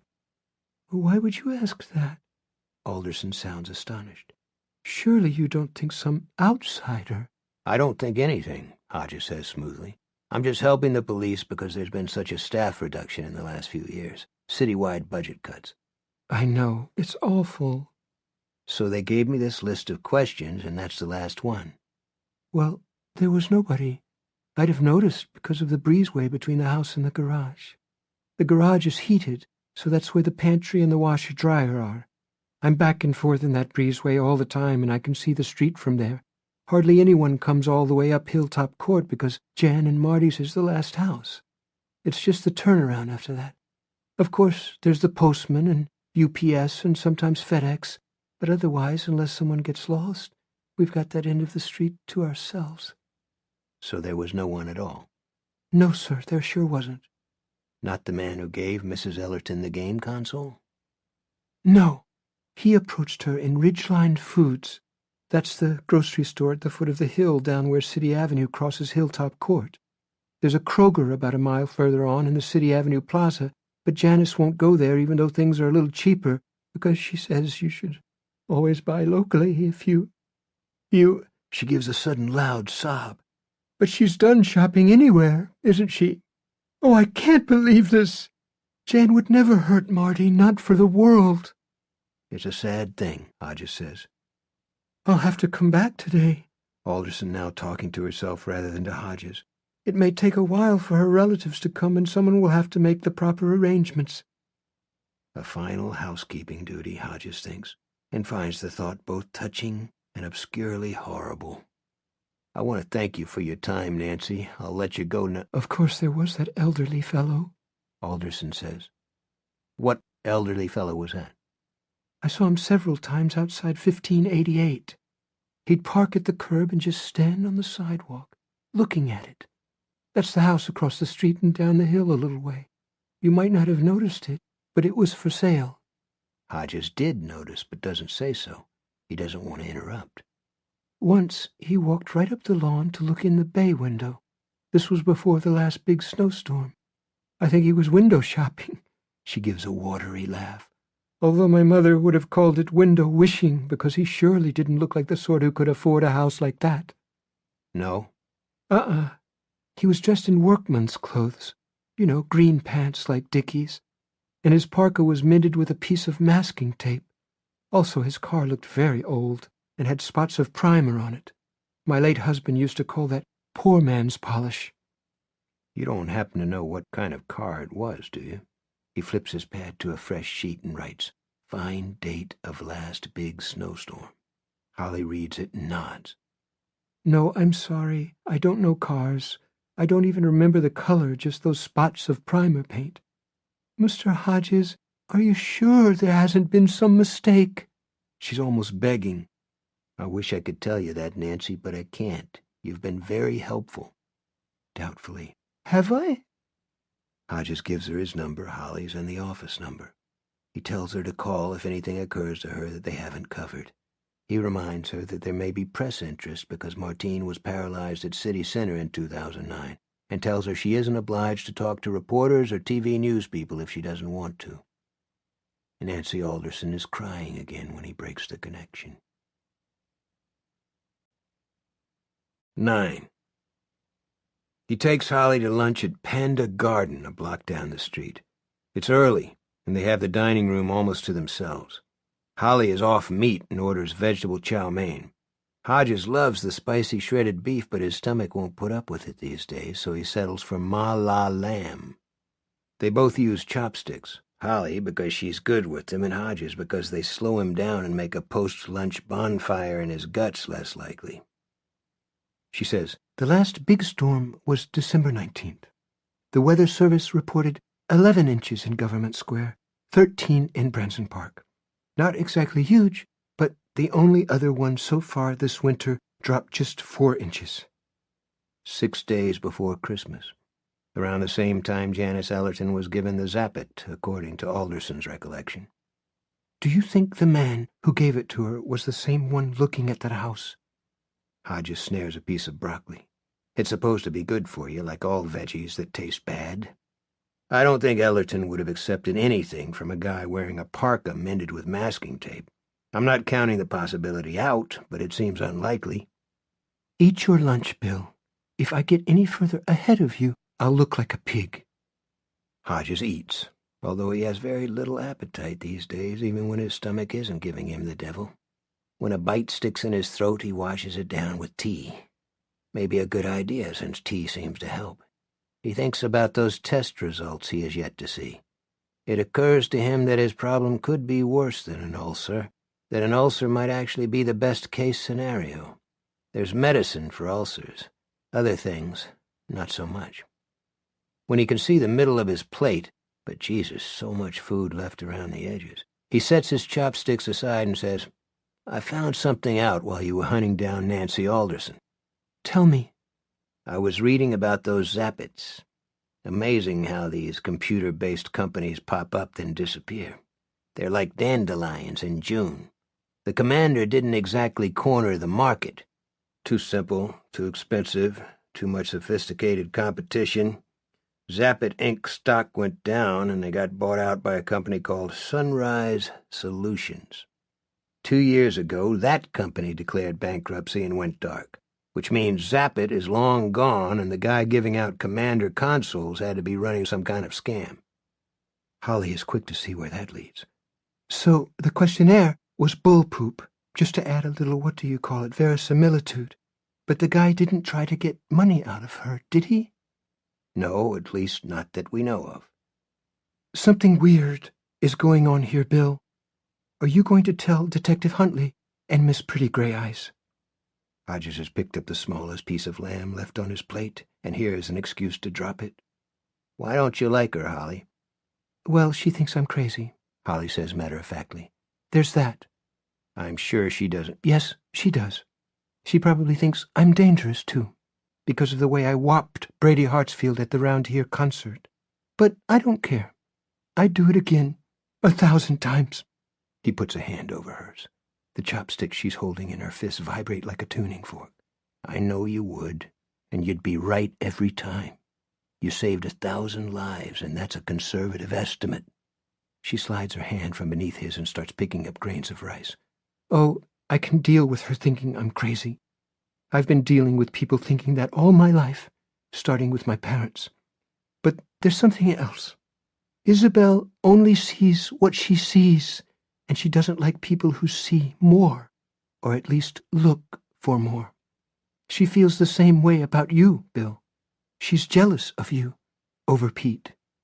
Hodges says nothing. He's never considered such a possibility. She puts down her chopsticks. You didn't answer my question. Are you going to tell them what we've learned so far? Not quite yet. There's something I want to do first, if you'll hold down the office this afternoon. Holly smiles down at the remainder of her chow mein. I always do. 10. Bill Hodges isn't the only one who took an instant dislike to Becky Helmington's replacement. The nurses and orderlies who work in the traumatic brain injury clinic call it the bucket, as in brain bucket, and before long, Ruth Scapelli has become known as Nurse Ratchet. By the end of her 3rd month, she has gotten 3 nurses transferred for various small infractions and 1 orderly fired for smoking in a supply closet. She has banned certain colorful uniforms as too distracting or too suggestive. The doctors like her, though. They find her swift and competent. With the patients, she is also swift and competent. But she's cold, and there's an undertone of contempt there as well. She will not allow even the most cataclysmically injured of them to be called a gork or a burn or a wipeout, at least not in her hearing.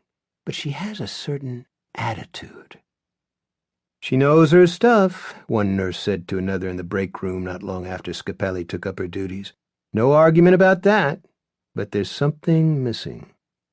The other nurse was a 30-year veteran who had seen it all. She considered, then said one word, but it was le mot juste. Mercy. Scapelli never exhibits coldness or contempt when she accompanies Felix Babineau, the head of Neuro, on his rounds, and he probably wouldn't notice if she did. Some of the other doctors have noticed, but few pay any mind. The doings of such lesser beings as nurses, even head nurses, are far below their lordly gaze. It is as if Scapelli feels that, no matter what is wrong with them, the patients of the traumatic brain injury clinic must bear part of the responsibility for their current condition, and if they only tried harder, they would surely regain at least some of their faculties. She does her job, though, and for the most part she does it well, perhaps better than Becky Helmington, who was far better liked. If told this, Scapelli would have said she was not here to be liked. She was here to care for her patients. End of story, full stop. There is, however, one long-term patient in the bucket whom she hates.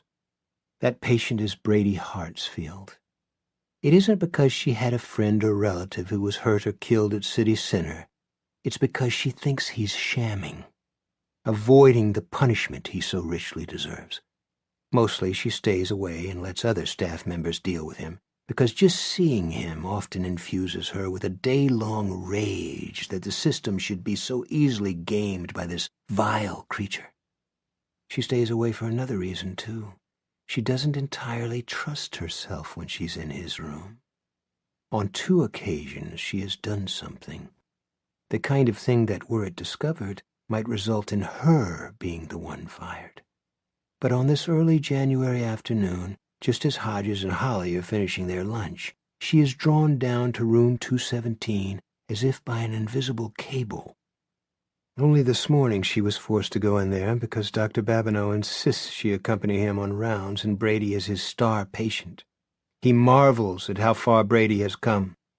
He should never have emerged from his coma at all, Babineau told her shortly after she came on staff at the bucket. He's a cold fish, but when he speaks of Brady, he becomes almost jolly. And look at him now. He's able to walk short distances, with help, I grant you. He can feed himself, and he can respond either verbally or with signs to simple questions. He's also prone to poking himself in the eye with his fork, Ruth Scapelli could have added, but doesn't. And his verbal responses all sound like wah-wah and gub-gub to her. Then there's the matter of waste. Put a depends on him, and he holds it. Take it off, and he urinates in his bed, regular as clockwork. Defecates in it if he can. It's as if he knows. She believes he does know. Something else he knows, of this there can be no doubt, is that Scapelli doesn't like him. This very morning, after the exam was finished and Dr. Babineau was washing his hands in the ensuite bathroom, Brady raised his head to look at her and lifted one hand to his chest. He curled it into a loose, trembling fist. From it, his middle finger slowly extended. At first, Scapelli could barely comprehend what she was seeing. Brady Hartsfield giving her the finger. Then, as she heard the water go off in the bathroom, 2 buttons popped from the front of her uniform, exposing the center of her sturdy Playtex 18-hour comfort strap bra. She doesn't believe the rumors she's heard about this waste of humanity, refuses to believe them. But then he smiled at her, grinned at her. Now, she walks down to room 217 while soothing music wafts from the speakers overhead. She's wearing her spare uniform, the pink one she keeps in her locker and doesn't like much. She looks both ways to make sure no one is paying any attention to her, pretends to study Brady's chart just in case there's a set of prying eyes she's missed, and slips inside. Brady sits in his chair by the window where he always sits. He's dressed in one of his 4 plaid shirts and a pair of jeans. His hair has been combed, and his cheeks are baby smooth. A button on his breast pocket proclaims, "I was shaved by Nurse Barbara." He's living like Donald Trump, Ruth Scapelli thinks. He killed 8 people and wounded God knows how many more. He tried to kill thousands of teenage girls at a rock and roll concert, and here he sits with his meals brought to him by his own personal staff, his clothes laundered, his face shaved. He gets a massage 3 times a week. He visits the spa 4 times a week and spends time in the hot tub. Living like Donald Trump, more like a desert chieftain in one of those oil-rich Mideast countries. And if she told Babineau that he gave her the finger? "Oh, no," he'd say. "Oh, no, Nurse Scapelli. What you saw was nothing but an involuntary muscle twitch. He's still incapable of the thought processes that would lead to such a gesture. Even if that were not the case, why would he make such a gesture to you?" "Because you don't like me," she says, bending forward with her hands on her pink-skirted knees. "Do you, Mr. Hartsfield? And that makes us even, because I don't like you." He doesn't look at her or give any sign that he's heard her. He only looks out the window at the parking garage across the way. But he does hear her. She's sure he does.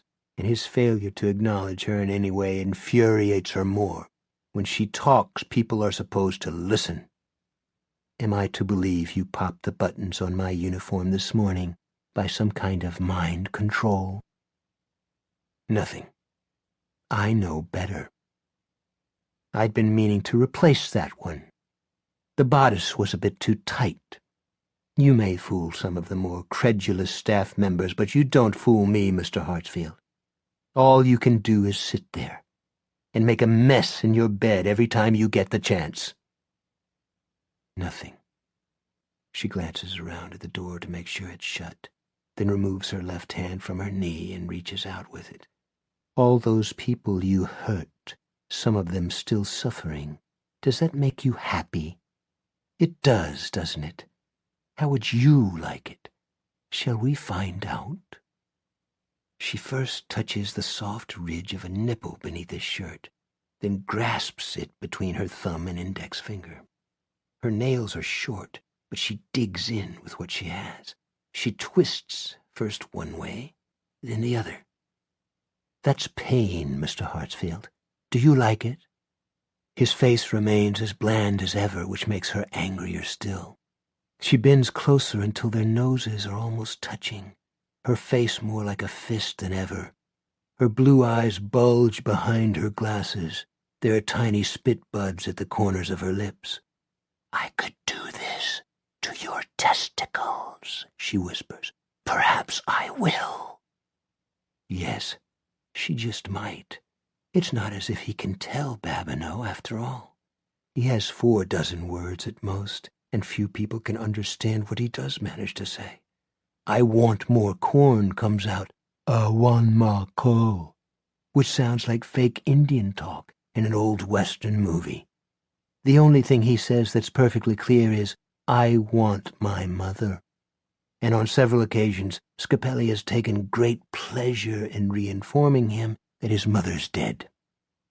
She twists his nipple back and forth, clockwise and counterclockwise, pinching as hard as she can, and her hands are nurse's hands, which means they are strong. "You think Dr. Babineau is your pet, but you've got that backwards. You're his pet guinea pig. He thinks I don't know about the experimental drugs he's been giving you, but I do. Vitamins, he says. Vitamins, my Fanny. I know everything that goes on around here. He thinks he's going to bring you all the way back, but that will never happen. You're too far gone.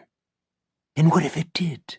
You'd stand trial and go to jail for the rest of your life.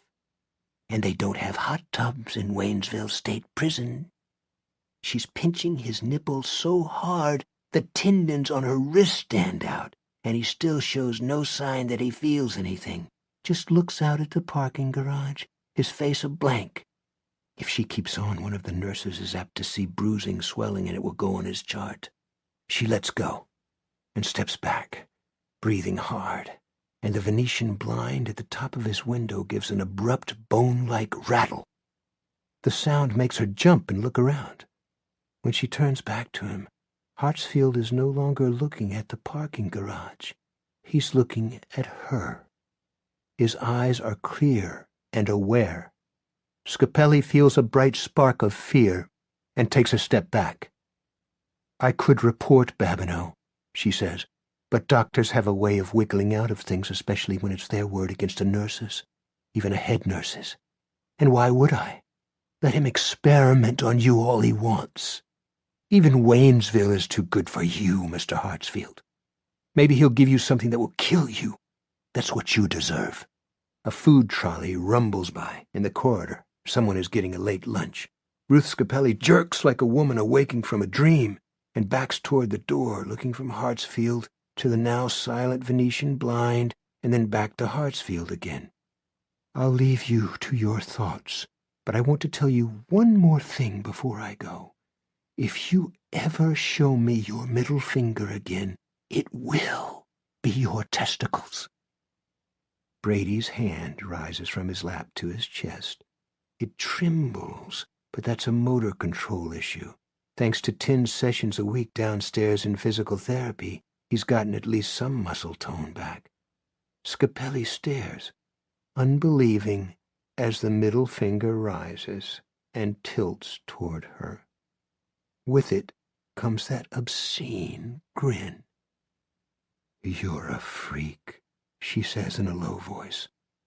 "An aberration." But she doesn't approach him again. She's suddenly, irrationally afraid of what might happen if she did. 11.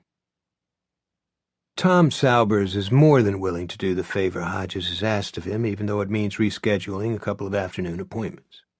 He owes Bill Hodges a lot more than a tour through an empty house up in Ridgedale. After all, the ex-cop, with the help of his friends Holly and Jerome, saved the lives of his son and daughter, possibly his wife's as well. He punches off the alarm in the foyer, reading the numbers from a slip of paper clipped to the folder he carries. As he leads Hodges through the downstairs rooms, their footfalls echoing, Tom can't help going into his spiel. Yes, it's quite a long way out from the city center, can't argue the point, but what that means is you get all the city services, water, plowing, garbage removal, school buses, municipal buses, without all the city noise.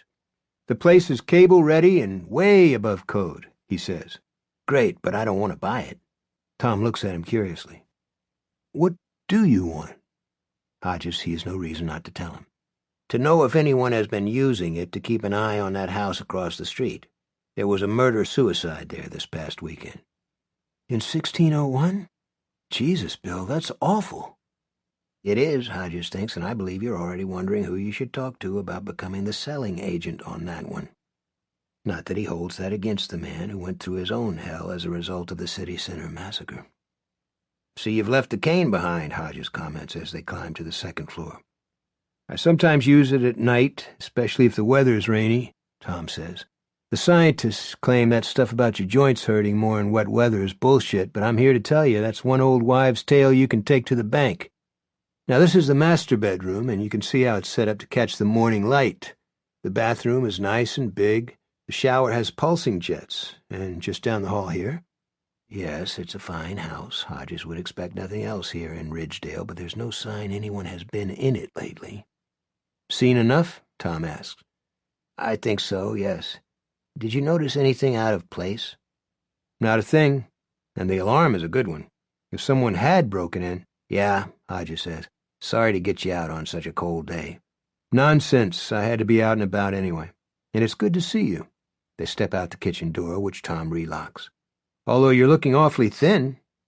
"Well, you know what they say. You can't be too thin or too rich." Tom, who in the wake of his city center injuries was too thin and too poor, gives this oldie an obligatory smile and starts around to the front of the house. Hodges follows a few steps, then stops. "Could we look in the garage?" "Sure, but there's nothing in there." "Just a peek." "Cross every T and dot every I, huh?" "Roger that. Just let me get the right key." Only he doesn't need the key because the garage door is standing 2 inches ajar. The two men look at the splinters around the lock silently. At last Tom says, "Well, how about that?" "The alarm system doesn't cover the garage, I take it." "You take it right. There's nothing to protect." Hodges steps into a rectangle with bare wood walls and a poured concrete floor. There are boot prints visible on the concrete. Hodges can see his breath, and he can see something else as well. In front of the left overhead door is a chair. Someone sat here, looking out. Hodges has been feeling a growing discomfort on the left side of his midsection, one that's putting out tentacles that curl around to his lower back, but this sort of pain is almost an old friend by now, and it's temporarily overshadowed by excitement. Someone sat here looking out at 1601, he thinks. I'd bet the farm on it, if I had a farm. He walks to the front of the garage and sits where the watcher sat. There are 3 windows running horizontally across the middle of the door, and the one on the far right has been wiped clean of dust. The view is a straight shot to the big living room window of 1601. "Hey, Bill," Tom says. "Something under the chair." Hodges bends to look, although doing so turns up the heat in his gut. What he sees is a black disc, maybe 3 inches across. He picks it up by the edges. Embossed on it in gold is a single word: Steiner. "Is it from a camera?" Tom asks. "From a pair of binoculars. Police departments with fat budgets use Steiner binocs. With a good pair of Steiners, and as far as Hodges knows, there's no such thing as a bad pair, the watcher could have put himself right into the Ellerton Stover living room, assuming the blinds were up. And they had been when he and Holly were in that room this morning. Hell, if the women had been watching CNN, the watcher could have read the news crawl at the bottom of the screen. Hodges doesn't have an evidence baggie, but there's a travel-sized pack of Kleenex in his coat pocket. He takes out 2, carefully wraps the lens cap, and slips it into the inside pocket of his coat. He rises from the chair, provoking another twinge. The pain is bad this afternoon, then spies something else. Someone has carved a single letter into the wood upright between the 2 overhead doors, perhaps using a pocket knife. It's the letter Z. 12. They are almost back to the driveway when Hodges is visited by something new. A searing bolt of agony behind his left knee. It feels as if he's been stabbed. He cries out, as much in surprise as from the pain, and bends over, kneading at the throbbing knot, trying to make it let go, to loosen up a little at least. Tom bends down next to him, and thus neither of them sees the elderly Chevrolet cruising slowly along Hilltop Court. Its fading blue paint is dappled with spots of red primer. The old gent behind the wheel slows down even more so he can stare at the 2 men. Then the Chevrolet speeds up, sending a puff of blue exhaust from its tailpipe, and passes the Ellerton Stover house, headed for the button-hook turnaround at the end of the street. "What is it?" Tom asks. "What happened?" "Cramp," Hodges says through gritted teeth. "Rub it." Hodges gives him a look of pained humor through his tumbled hair. "What do you think I'm doing?" "Let me." Tom Sauber is a physical therapy veteran thanks to his attendance at a certain job fair 6 years ago, pushes Hodges' hand aside. He removes one of his gloves and digs in with his fingers hard. "Ow! Jesus, that fucking hurts!" "I know," Tom says. "Can't be helped. Move as much of your weight to your good leg as you can." Hodges does so. The Malibu, with its patches of dull red primer paint, cruises slowly by once more, this time headed back down the hill. The driver helps himself to another long look, then speeds up again. "It's letting go," Hodges says. "Thank God for small favors." It is, but his stomach is on fire, and his lower back feels like he wrenched it. Tom is looking at him with concern. "You sure you're all right?" "Yeah, just a Charlie horse." "Or maybe a deep vein thrombosis. You're no kid anymore, Bill. You ought to get that checked out. If anything happened to you while you were with me, Pete would never forgive me. His sister either. We owe you a lot." "All taken care of. Got a doctor's appointment tomorrow," Hodges says. "Come on, let's get out of here. It's freezing." He limps the first 2 or 3 steps, but then the pain behind his knee lets go entirely and he's able to walk normally. More normally than Tom. Thanks to his encounter with Brady Hartsfield in April of 2009, Tom Saubers will limp for the rest of his life. 13. When Hodges gets home, his stomach is better, but he's dog-tired. He tires easily these days and tells himself it's because his appetite has gotten so lousy, but he wonders if that's really it. He's heard the pain of breaking glass and the boys giving their home-run cheer twice on his way back from Ridgedale, but he never looks at his phone while driving, partly because it's dangerous, not to mention illegal in this state, mostly because he refuses to become a slave to it. Besides, he doesn't need to be a mind reader to know from whom at least one of those texts came. He waits until he's hung his coat in the front hall closet, briefly touching the inside pocket to make sure the lens cap is still safe and sound. The first text is from Holly. We should talk to Pete and Isabel, but call me first. I have a cue. The other isn't hers. It reads, Dr. Stamos needs to talk to you urgently. You are scheduled tomorrow at 9 a.m. Please keep this appointment. Hodges checks his watch and sees that although the stay seems to have lasted at least a month already, it's only 4:15. He calls Stamos's office and gets Marley. He can tell it's her by the chirpy cheerleader's voice, which turns grave when he introduces himself. He doesn't know what those tests showed, but it can't be good. As Bob Dylan once said, you don't need a weatherman to know which way the wind blows. He bargains for 9:30 instead of 9 because he wants a sit-down with Holly, Pete, and Isabel first. He won't allow himself to believe that his visit to Dr. Stamos's office may be followed by a hospital admission, but he is a realist, and that sudden bolt of pain in his leg scared the shit out of him. Marley puts him on hold. Hodges listens to the Young Rascals for a while. They must be mighty old rascals by now, he thinks, and then she comes back. We can get you in at 9:30, Mr. Hodges, but Dr. Stamos wants me to emphasize that it's imperative that you keep this appointment. How bad is it? He asks before he can stop himself. I don't have any information on your case, Marley tells him, but I'd say that you should get going on what's wrong as soon as possible, don't you think so? I do, Hodges says heavily. I'll keep the appointment for sure, and thank you. He breaks the connection and stares at his phone. On the screen is a picture of his daughter at 7, bright and smiling, riding high on the backyard swing he put up when they lived on Freeborn Avenue, when they were still a family. Now Allie's 36, divorced, in therapy, and getting over a painful relationship with a man who told her a story as old as Genesis. I'm going to leave her soon, but this is a bad time. Hodges puts the phone down and lifts his shirt. The pain on the left side of his abdomen has subsided to a low mutter again, and that's good, but he doesn't like the swelling he sees below his sternum. It's as if he just put away a huge meal, when in fact he could only eat half his lunch and breakfast was a bagel. What's going on with you? He asks his swollen stomach. I wouldn't mind a clue before I keep that appointment tomorrow. He supposes he could get all the clues he wants by firing up his computer and going to WebMD, but he's come to believe that internet-assisted self-diagnosis is a game for idiots. He calls Holly instead. She wants to know if he found anything interesting at 1588. Very interesting, as that guy on Laugh-In used to say, but before I go into that, ask your question.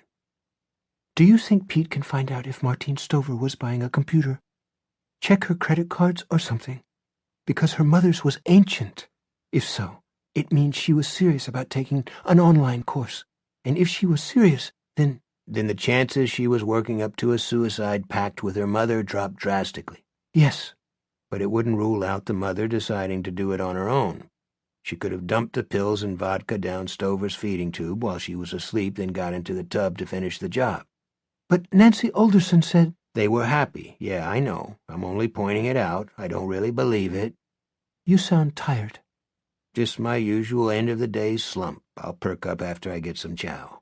Never in his life has he felt less like eating. Eat a lot. You're too thin.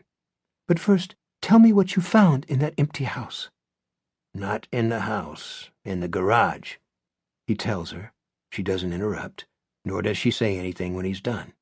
Holly sometimes forgets she's on the phone, so he gives her a prompt. What do you think? I don't know. I mean, I really don't. It's just weird all over. Don't you think so? Or not? Because I could be overreacting. Sometimes I do that. Tell me about it, Hodges thinks, but this time he doesn't think she is and says so. Holly says, You told me you didn't think Janice Ellerton would take anything from a man in a mended parka and workman's clothes. Indeed I did. So that means... Now he's the one who stays silent, letting her work it out. It means 2 men were up to something. 2. One gave Janice Ellerton the zappet and the bogus questionnaire while she was shopping, and the other watched her house from across the street. And with binoculars. Expensive binoculars. I guess those 2 men might not have been working together, but...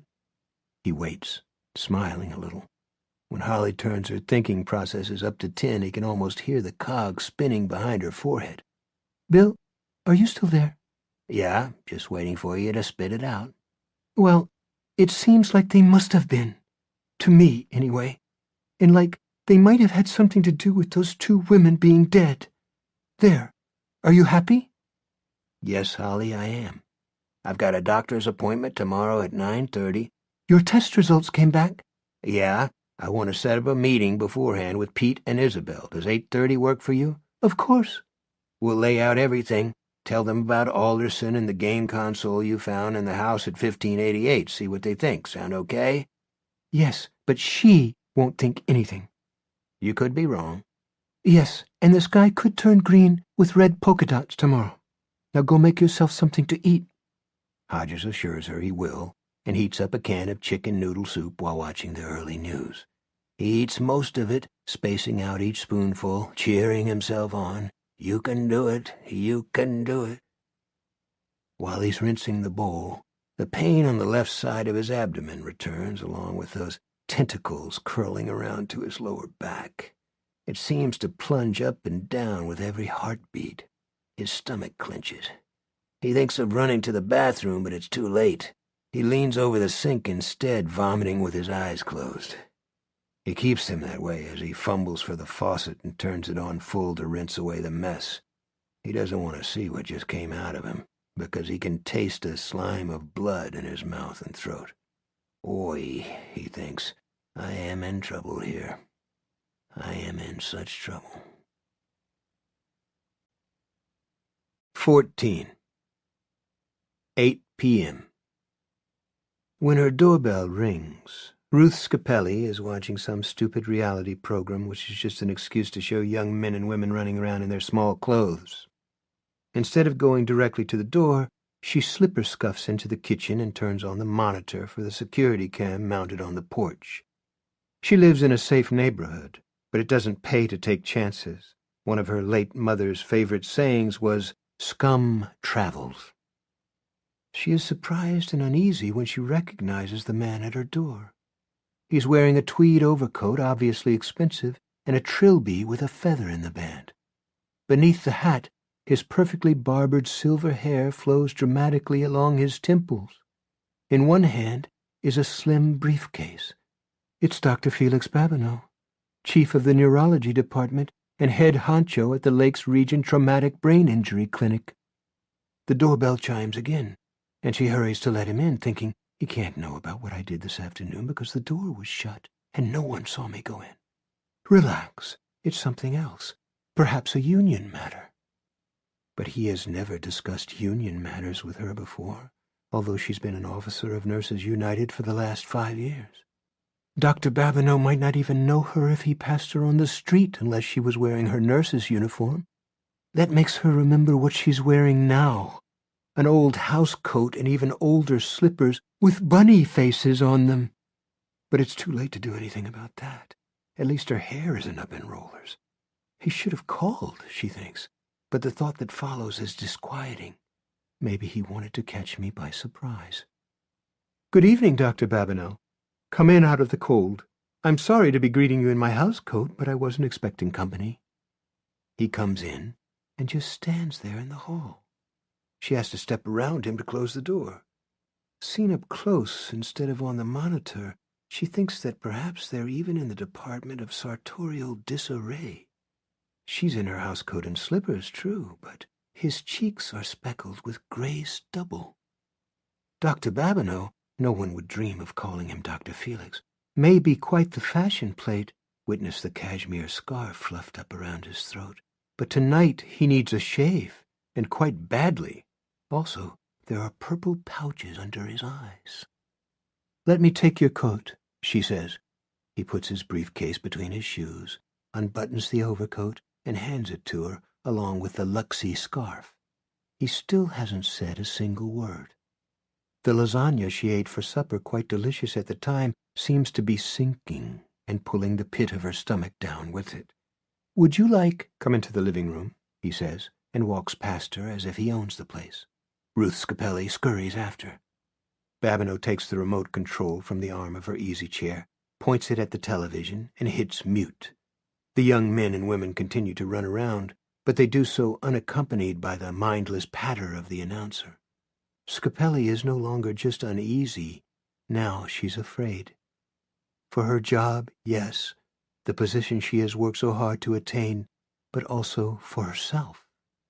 There's a look in his eyes that is really no look at all, only a kind of vacancy. "Could I get you something? A soft drink or a cup of—" "Listen to me, Nurse Scapelli, and very closely if you want to keep your position. I... Nor would it end with losing your job." Babineau puts his briefcase on the seat of her easy chair and undoes the cunning gold clasps. They make little thudding sounds as they fly up. "You committed an act of assault on a mentally deficient patient today, what might be construed a sexual assault, and followed it with what the law calls criminal threatening." I never—" She can barely hear herself. She thinks she might faint if she doesn't sit down, but his briefcase is in her favorite chair. She makes her way across the living room to the sofa, barking her shin on the coffee table en route, almost hard enough to tip it over. She feels a thin trickle of blood sliding down to her ankle, but doesn't look at it. If she does that, she will faint. "You twisted Mr. Hartsfield's nipple. Then you threatened to do the same to his testes." "He made an obscene gesture to me," Scapelli bursts out. "Showed me his middle finger." "I will see that you never work in the nursing profession again," he says, looking into the depths of his briefcase as she half swoons onto the sofa. His initials are monogrammed on the side of the case. In gold, of course. He drives a new BMW, and that haircut probably cost $50, maybe more. He's an overbearing, domineering boss, and now he's threatening to ruin her life over one small mistake, one small error in judgment. She wouldn't mind if the floor opened up and swallowed her, but her vision is perversely clear. She seems to see every filament on the feather poking out of his hatband, every scarlet thread in his bloodshot eyes, every ugly gray speck of stubble on his cheeks and chin. His hair would be that same rat fur color, she thinks, if he didn't dye it. Tears begin to come, hot tears running down her cold cheeks. Please, Dr. Babineau." She doesn't know how he knows, and it doesn't matter. The fact is, he does. "I'll never do it again. Please, please." Dr. Babineau doesn't bother to answer. 15. Selma Valdez, one of 4 nurses who work the 3 to 11 shift in the bucket, gives a perfunctory rap on the door of 217. Perfunctory because the resident never answers, and steps in. Brady is sitting in his chair by the window, looking out into the dark. His bedside lamp is on, showing the golden highlights in his hair. He is still wearing his button reading, "I was shaved by Nurse Barbara." She starts to ask if he's ready for a little help in getting ready for bed. He can't unbutton his shirt or pants, but he is capable of shuffling out of them once that's accomplished, but then rethinks the idea. Dr. Babineau has added a note to Hartsfield's chart, one written in imperative red ink. Patient is not to be disturbed when in a semi-conscious state. During these periods, his brain may actually be rebooting itself in small but appreciable increments. Come back and check at half-hour intervals. Do not ignore this directive. Selma doesn't think Hartsfield is rebooting jack shit. He's just off in Gorkland. But like all the nurses who work in the bucket, she's a bit afraid of Babineau. and knows he has a habit of showing up at any time, even in the small hours of the morning, and right now it's just gone 8 p.m. At some point since she last checked him, Hartsfield has managed to get up and take the 3 steps to his bedside table where his game gadget is kept. He doesn't have the manual dexterity needed to play any of the preloaded games, but he can turn it on. He enjoys holding it in his lap and looking at the demo screens. Sometimes he'll do it for an hour or more, bent over like a man studying for an important exam. His favorite is the fishing hole demo, and he's looking at it now. A little tune that she remembers from her childhood is playing. By the sea, by the sea, by the beautiful sea. She approaches, thinks of saying, "You really like that one, don't you?" but remembers, "Do not ignore this directive," underlined, and looks down at the small 5 inches by 3 screen instead. She gets why he likes it. There's something beautiful and fascinating in the way the exotic fish appear, pause, and then zip away with a single flip of their tails. Some are red, some are blue, some are yellow. Oh, and there's a pretty pink one. Stop looking. Brady's voice grates like the hinges on a seldom opened door, and while there is an appreciable space between the words, they are perfectly clear. Nothing at all like his usual mushy mumble. Selma jumps as if he goosed her instead of just speaking to her. On the Zappit screen, there's a momentary flash of blue light that obliterates the fish, but then they're back. Selma glances down at the watch pinned upside down to her smock and sees it's now 8:20. Jesus, has she really been standing here for almost 20 minutes? Go! Brady is still looking down at the screen where the fish swim back and forth, back and forth. Selma drags her eyes away, but it's an effort. Come back later. Pause. When I'm done. Pause. Looking. Selma does as she's told, and once she's back in the hall, she feels like herself again. He spoke to her. Big whoop. And if he enjoys watching the fishing hole demo the way some guys enjoy watching girls in bikinis play volleyball, again, big whoop. The real question is why they let kids have those consoles. They can't be good for their immature brains, can they? On the other hand, kids play computer games all the time, so maybe they're immune. In the meantime, she has plenty to do. Let Hartsfield sit in his chair and look at his gizmo. After all, he's not hurting anybody. 16. Felix Babineau bends stiffly forward from the waist like an android in an old sci-fi movie. He reaches into his briefcase and brings out a flat pink gadget that looks like an e-reader. The screen is gray and blank. "There's a number in here I want you to find," he says. "A 9-digit number. If you can find that number, Nurse Capelli, today's incident will remain between us." The first thing that comes to mind is, "You must be crazy." But she can't say that, not when he holds her whole life in his hands. "How can I? I don't know anything about those electronic gadgets. I can barely work my phone." Nonsense. As a surgical nurse, you were in great demand because of your dexterity. True enough, but it's been 10 years since she worked in the Kiner surgical suites, handing out scissors and retractors and sponges. She was offered a 6-week course in microsurgery. The hospital would have paid 70%, but she had no interest. Or so she claimed. In truth, she was afraid of failing the course. He's right, though. In her prime, she had been fast. Babineau pushes a button on top of the gadget. She cranes her neck to see. It lights up, and the words, "Welcome to Zappit," appear. This is followed by a screen showing all sorts of icons. Games, she supposes. He swipes the screen once, twice, then tells her to stand next to him. When she hesitates, he smiles. Perhaps it's meant to be pleasant and inviting, but it terrifies her instead, because there's nothing in his eyes, no human expression at all. "Come, nurse," I won't bite you. Of course not. Only what if he does? Nevertheless, she steps closer so she can see the screen where exotic fish are swimming back and forth. When they flick their tails, bubbles stream up. A vaguely familiar little tune plays. Do you see this one? It's called Fishin' Hole. Yes.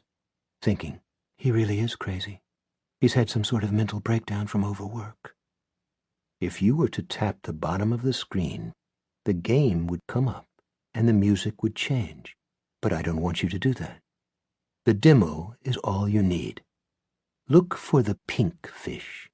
They don't come often, and they're fast, so you have to watch carefully. You can't take your eyes off the screen. Dr. Babineau, are you all right? It's her voice, but it seems to be coming from far away. He makes no reply, just keeps looking at the screen. Scapelli is looking too. Those fish are interesting. And the little tune, that's sort of hypnotic. There's a flash of blue light from the screen.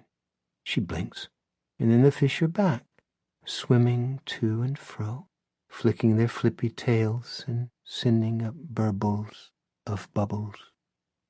Each time you see a pink fish, tap it, and a number will come up. 9 pink fish, 9 numbers. Then you will be done, and all this will be behind us. Do you understand? She thinks of asking him if she's supposed to write the numbers down, or just remember them, but that seems too hard, so she just says yes. Good. He hands her the gadget. 9 fish, 9 numbers.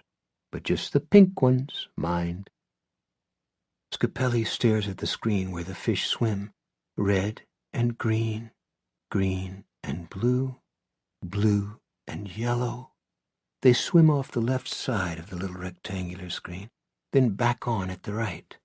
They swim off the right side of the screen, then back on at the left. Left, right, right, left. Some high, some low. But where are the pink ones? She needs to tap the pink ones. And when she's tapped 9 of them, all of this will be behind her. From the corner of one eye, she sees Babineau refastening the clasps on his briefcase. He picks it up and leaves the room. He's going. It doesn't matter. She has to tap the pink fish, and then all of this will be behind her. A flash of blue light from the screen, and then the fish are back. They swim left to right and right to left. The tune plays. By the sea, by the sea, by the beautiful sea, you and me, oh how happy we'll be. A pink one. She taps it. The number 11 appears. 8 more to go. She taps a second pink fish as the front door quietly closes, and a third as Dr. Babineau's car starts outside. She stands in the middle of her living room, lips parted as if for a kiss, staring down at the screen. Colors shift and move on her cheeks and forehead. Her eyes are wide and unblinking. A fourth pink fish swims into view, this one moving slowly as if inviting the tap of her finger, but she only stands there.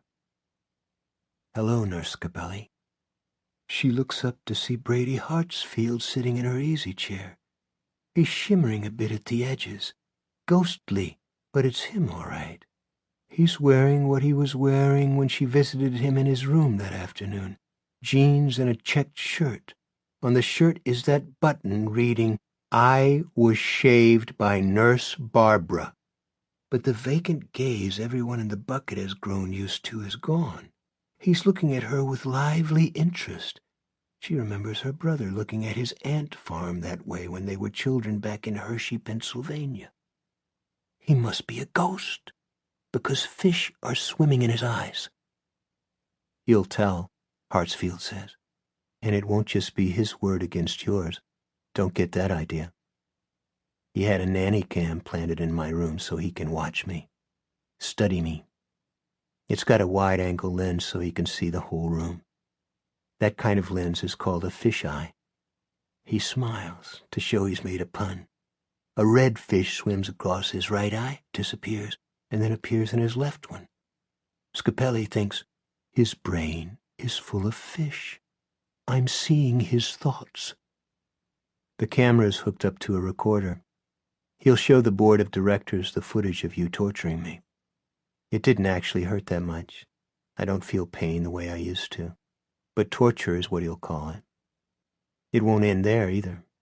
He'll put it on YouTube and Facebook and badmedicine.com. It will go viral. You'll be famous. The torturing nurse. And who will come to your defense? Who will stand up for you? No one.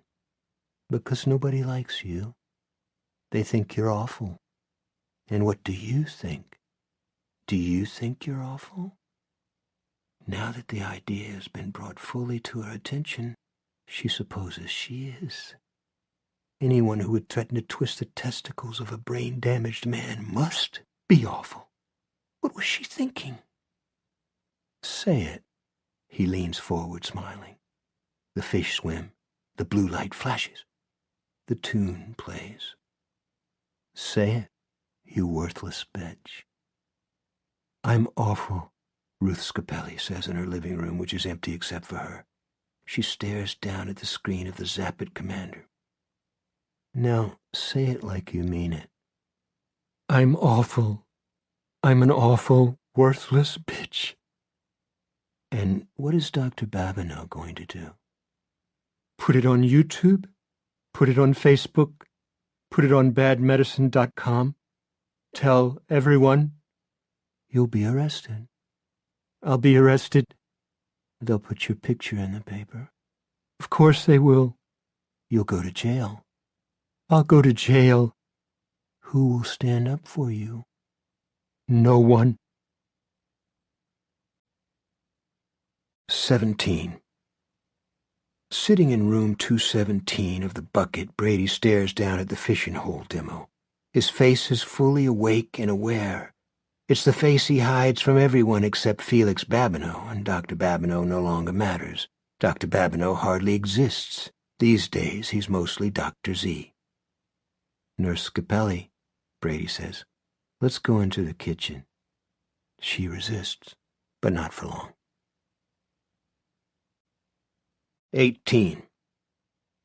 Hodges tries to swim below the pain and stay asleep, but it pulls him up steadily until he breaks the surface and opens his eyes.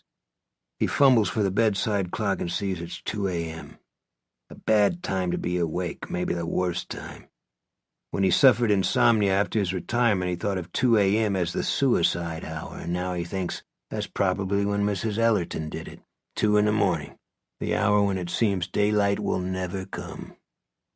He gets out of bed, walks slowly to the bathroom, and takes the giant economy-sized bottle of Gelusil out of the medicine cabinet, careful not to look at himself in the mirror. He chug-a-lugs 4 big swallows, then leans over, waiting to see if his stomach will accept it or hit the ejector button, as it did with the chicken soup. It stays down, and the pain actually begins to recede. Sometimes Gelusil does that, not always. He thinks about going back to bed, but he's afraid that dull throb will return as soon as he's horizontal. He shuffles into his office instead and turns on his computer.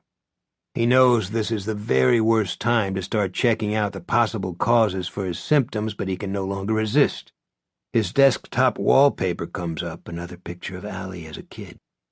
He mouses down to the bottom of the screen, meaning to open Firefox, then freezes. There's something new in the dock. Between the balloon icon for text messaging and the camera icon for FaceTime, there's a blue umbrella with a red 1 sitting above it. A message on Debbie's blue umbrella, he says. I'll be damned. A much younger Jerome Robinson downloaded the Blue Umbrella app to his computer almost 6 years ago. Brady Hartsfield, a.k.a. Mr. Mercedes, wanted to converse with the cop who had failed to catch him, and although retired, Hodges was very willing to talk, because once you got dirtbags like Mr. Mercedes talking, There weren't very many like him, and thank God for that. They were only a step or two from being caught. This was especially true of the arrogant ones, and Hartsfield had been arrogance personified. They both had their reasons for communicating on a secure, supposedly untraceable chat site with servers located someplace in deepest, darkest Eastern Europe. Hodges wanted to goad the perpetrator of the city center massacre into making a mistake that would help identify him. Mr. Mercedes wanted to goad Hodges into killing himself. He had succeeded with Olivia Trelawney, after all. "What kind of life do you have?" he had written in his first communication to Hodges, the one that had arrived by snail mail. "What kind, now that the thrill of the hunt is behind you?" And then, "Want to get in touch with me? Try Under Debbie's Blue Umbrella. I even got you a username, Kermit Frog 19. With plenty of help from Jerome Robinson and Holly Gibney, Hodges tracked Brady down, and Holly clobbered him. Jerome and Holly got free city services for 10 years. Hodges got a pacemaker. There were sorrows and loss Hodges doesn't want to think about, not even now, all these years later. But you'd have to say that for the city, and especially for those who had been attending the concert at the Mingo that night, all ended well. At some point between 2010 and now, the blue umbrella icon disappeared from the dock at the bottom of his screen. If Hodges ever wondered what happened to it, he can't remember that he ever did. He probably assumed either Jerome or Holly dumped it in the trash on one of their visits to fix whatever current outrage he had perpetrated on his defenseless Macintosh. Instead, one of them must have tucked it into the apps folder, where the blue umbrella has remained just out of sight all these years. Hell, maybe he even did the dragging himself and has forgotten. Memory has a way of slipping a few gears after 65 when people round the third turn start down the home stretch. He mouses to the blue umbrella, hesitates, then clicks. His desktop screen is replaced by a young couple on a magic carpet floating over an endless sea. Silver rain is falling, but the couple is safe and dry beneath a protective blue umbrella. Ah, such memories, this brings back. He enters Kermit Frog 19 as both his username and his password. Isn't that how he did it before, as per Hartsfield's instructions? He can't remember for sure, but there's one way to find out. He bangs the return key. The machine thinks for a second or two, it seems longer, and then presto, he's in. He frowns at what he sees. Brady Hartsfield used Merskill as his handle, short for Mercedes Killer. Hodges has no trouble remembering that, but this is someone else. Which shouldn't surprise him, since Holly turned Hartsfield's fucked-up brain to oatmeal, but somehow it still does. Z-Boy wants to chat with you. Do you want to chat with Z-Boy? Y. In. Hodges hits Y, and a moment later a message appears. Just a single sentence, half a dozen words, but Hodges reads them over and over again, feeling not fear, but excitement. He is onto something here. He doesn't know what it is, but it feels big. Z-Boy, he's not done with you yet. Hodges stares at it, frowning. At last he sits forward in his chair and types, Kermit Frog 19.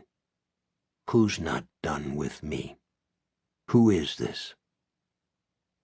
There's no answer. 19. Hodges and Holly get together with Pete and Isabel at Dave's Diner, a greasy spoon a block down from the morning madhouse known as Starbucks. With the early breakfast rush over, they have their pick of tables and settle at one in the back. In the kitchen, a Badfinger song is playing on the radio, and waitresses are laughing. All I've got is half an hour, Hodges says, then I have to run to the doctor's. Pete leans forward, looking concerned. Nothing serious, I hope? Nope, I feel fine. This morning he actually does. Like 45 again. That message on his computer, cryptic and sinister though it was, seems to have been better medicine than the Gelusil. Let's get to what we found. Holly, they'll want Exhibit A and Exhibit B. Hand them over. Holly has brought her small tartan briefcase to the meeting. From it, and not without reluctance, she brings the Zappit Commander and the lens cap from the garage at 1588. Both are in plastic bags, although the lens cap is still wrapped in tissues. "What have you two been up to?" Pete asks. He's striving for humorous, but Hodges can hear a touch of accusation there as well. "Investigating," Holly says, and although she isn't ordinarily one for eye contact, she shoots a brief look at Izzy James as if to say, "Get the point?" "Explain," Izzy says. Hodges does so, while Holly sits beside him with her eyes cast down, her decaf, all she drinks, untouched. Her jaws are moving, though, and Hodges knows she's back on the Nicorette. "Unbelievable," Izzy says when Hodges is finished. She pokes at the bag with the zappet inside. "You just took this, wrapped it up in newspaper like a piece of salmon from the fish market, and carried it out of the house." Holly appears to shrink in her chair. Her hands are so tightly clasped in her lap that the knuckles are white. Hodges usually likes Isabel well enough, even though she once nearly tripped him up in an interrogation room, this during the Mr. Mercedes thing when he had been hip-deep in an unauthorized investigation, but he doesn't like her much now. He can't like anyone who makes Holly shrink like that. Be reasonable, Iz. Think it through. If Holly hadn't found that thing, and purely by accident, it would still be there. You guys weren't going to search the house. "You probably weren't going to call the housekeeper either," Holly says, and although she still won't look up, there's metal in her voice. Hodges is glad to hear it. "We would have gotten to the Alderson woman in time," Izzy says, but those misty gray eyes of hers flick up and to the left as she says it. It's a classic liar's tell, and Hodges knows when he sees it that she and Pete haven't even discussed the housekeeper yet, although they probably would have gotten around to her eventually. Pete Huntley may be a bit of a plodder, but plodders are usually thorough. You had to give them that. "If there were any fingerprints on that gadget," Izzy says, "they're gone now. Kiss them goodbye." Holly mutters something under her breath, making Hodges remember that when he first met her and completely underestimated her, he thought of her as Holly the Mumbler. Izzy leans forward, her gray eyes suddenly not misty at all. "What did you say?" "She said that's silly," Hodges says, knowing perfectly well that the word was actually stupid. "She's right. It was shoved down between the arm of Ellerton's chair and the cushion. Any fingerprints on it would be blurred, and you know it. Also, were you going to search the whole house?" "We might have," Isabel says, sounding sulky, "depending on what we get back from forensics." Other than in Martine Stover's bedroom and bathroom, there were no forensics. They all know this, Izzy included, and there's no need for Hodges to belabor the point. "Take it easy," Pete says to Isabel. "I invited Kermit and Holly out there, and you agreed." "That was before I knew they were going to walk out with—" She trails off. Hodges waits with interest to see how she will finish. Is she going to say, "with a piece of the evidence"? Evidence of what?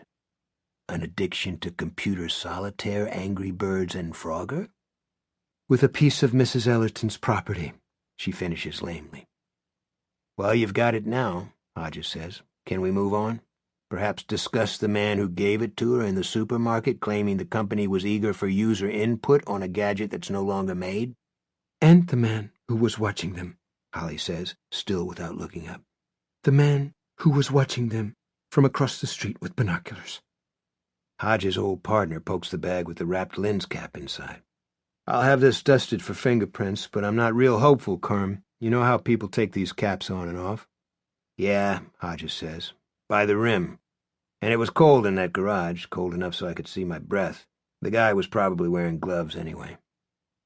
"The guy in the supermarket was most likely working some kind of short con," Izzy says.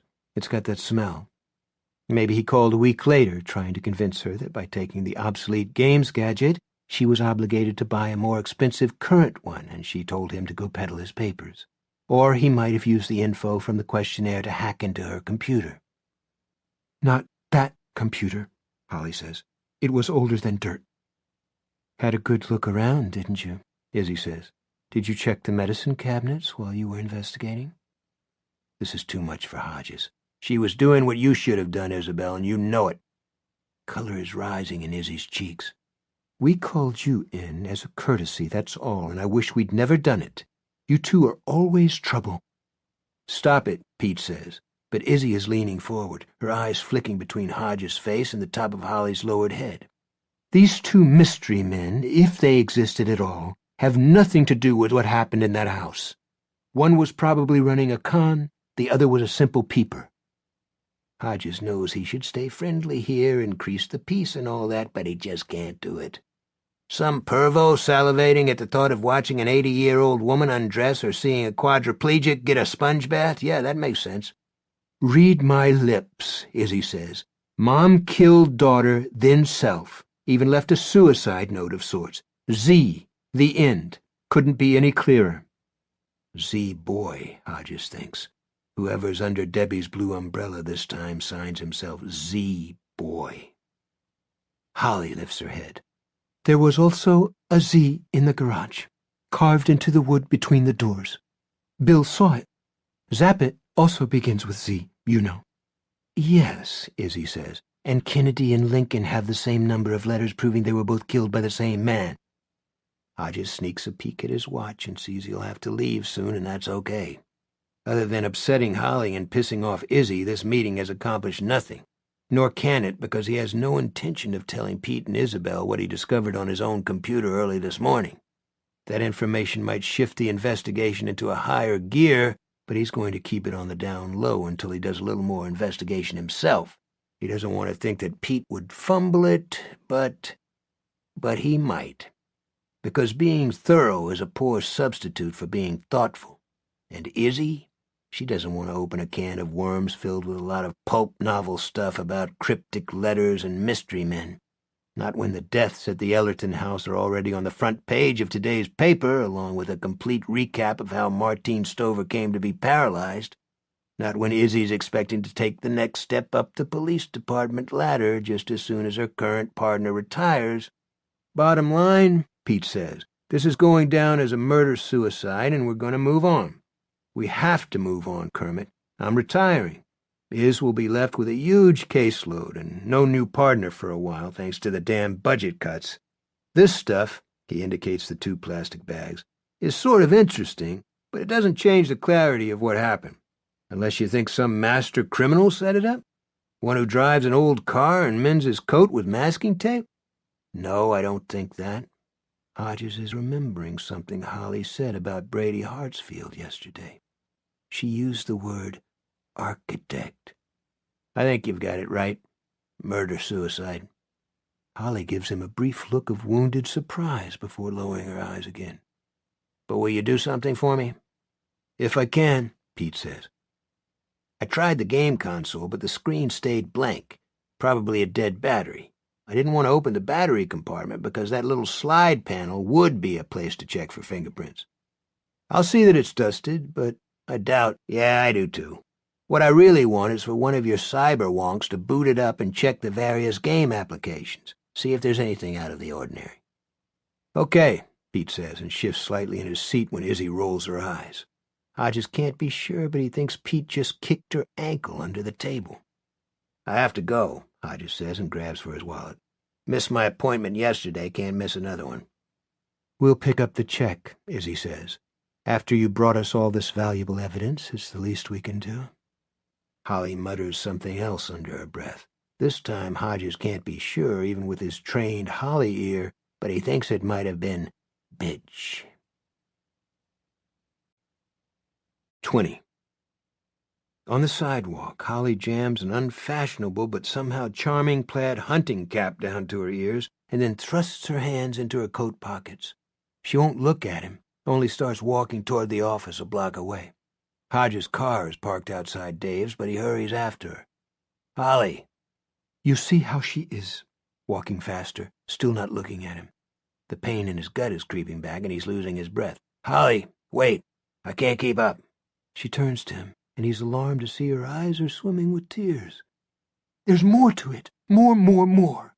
But they're just going to sweep it under the rug, and they didn't even say the real reason, which is so Pete can have a nice retirement party without this hanging over his head the way you had to retire with the Mercedes killer hanging over yours, and so the papers don't make a big deal of it. And you know there's more to it. I know you do. And I know you have to get your test results. I want you to get them because I'm so worried. But those poor women, I just don't think they don't deserve to just be shoveled under. She halts at last, trembling. The tears are already freezing on her cheeks. He tilts her face to look at him, knowing she would shrink away if anyone else tried to touch her that way. Yes, even Jerome Robinson, and she loves Jerome, probably has since the day the two of them discovered the ghost program Brady left in Olivia Trelawney's computer, the one that finally pushed her over the edge and caused her to take her own overdose.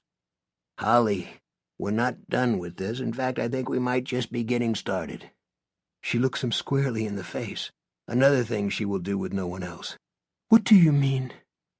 Something new has come up. Something I didn't want to tell Pete and Izzy. I don't know what the hell to make of it. There's no time to tell you now, but when I get back from the doctor's, I'll tell you everything. All right, that's fine. Go on now. And although I don't believe in God, I'll say a prayer for your test results. Because a little prayer can't hurt, can it? No. He gives her a quick hug. Long hugs don't work with Holly, and starts back to his car, once more thinking of that thing she said yesterday about Brady Hartsfield being an architect of suicide.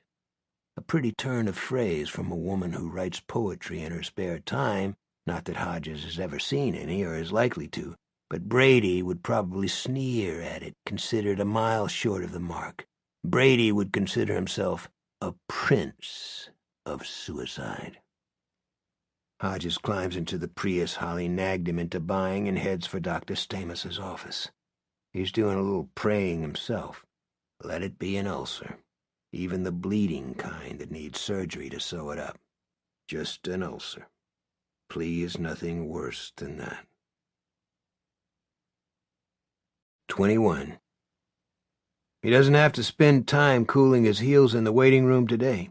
Although he's 5 minutes early and the room is as full as it was on Monday, Marley, the cheerleader receptionist, sends him in before he even has a chance to sit down. Belinda Jensen, Stamos's nurse, usually greets him at his yearly physicals with smiling good cheer, but she is not smiling this morning, and as Hodges steps on the scale, he remembers his yearly physical is a bit overdue, by 4 months, actually closer to 5. The armature on the old-fashioned scale balances at 165. When he retired from the cops in 2009, he weighed 230 at the mandatory exit physical. Belinda takes his blood pressure, pokes something in his ear to get his current temperature, then leads him past the exam rooms and directly to Dr. Stamos's office at the end of the corridor. She knocks a knuckle on the door, and when Stamos says, "Please come in," she leaves Hodges at once, usually voluble, full of tales about her fractious children and bumptious husband. She has today spoken hardly a word.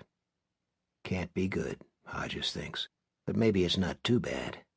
Please God, not too bad. Another 10 years wouldn't be a lot to ask for, would it? Or, if you can't do that, how about 5?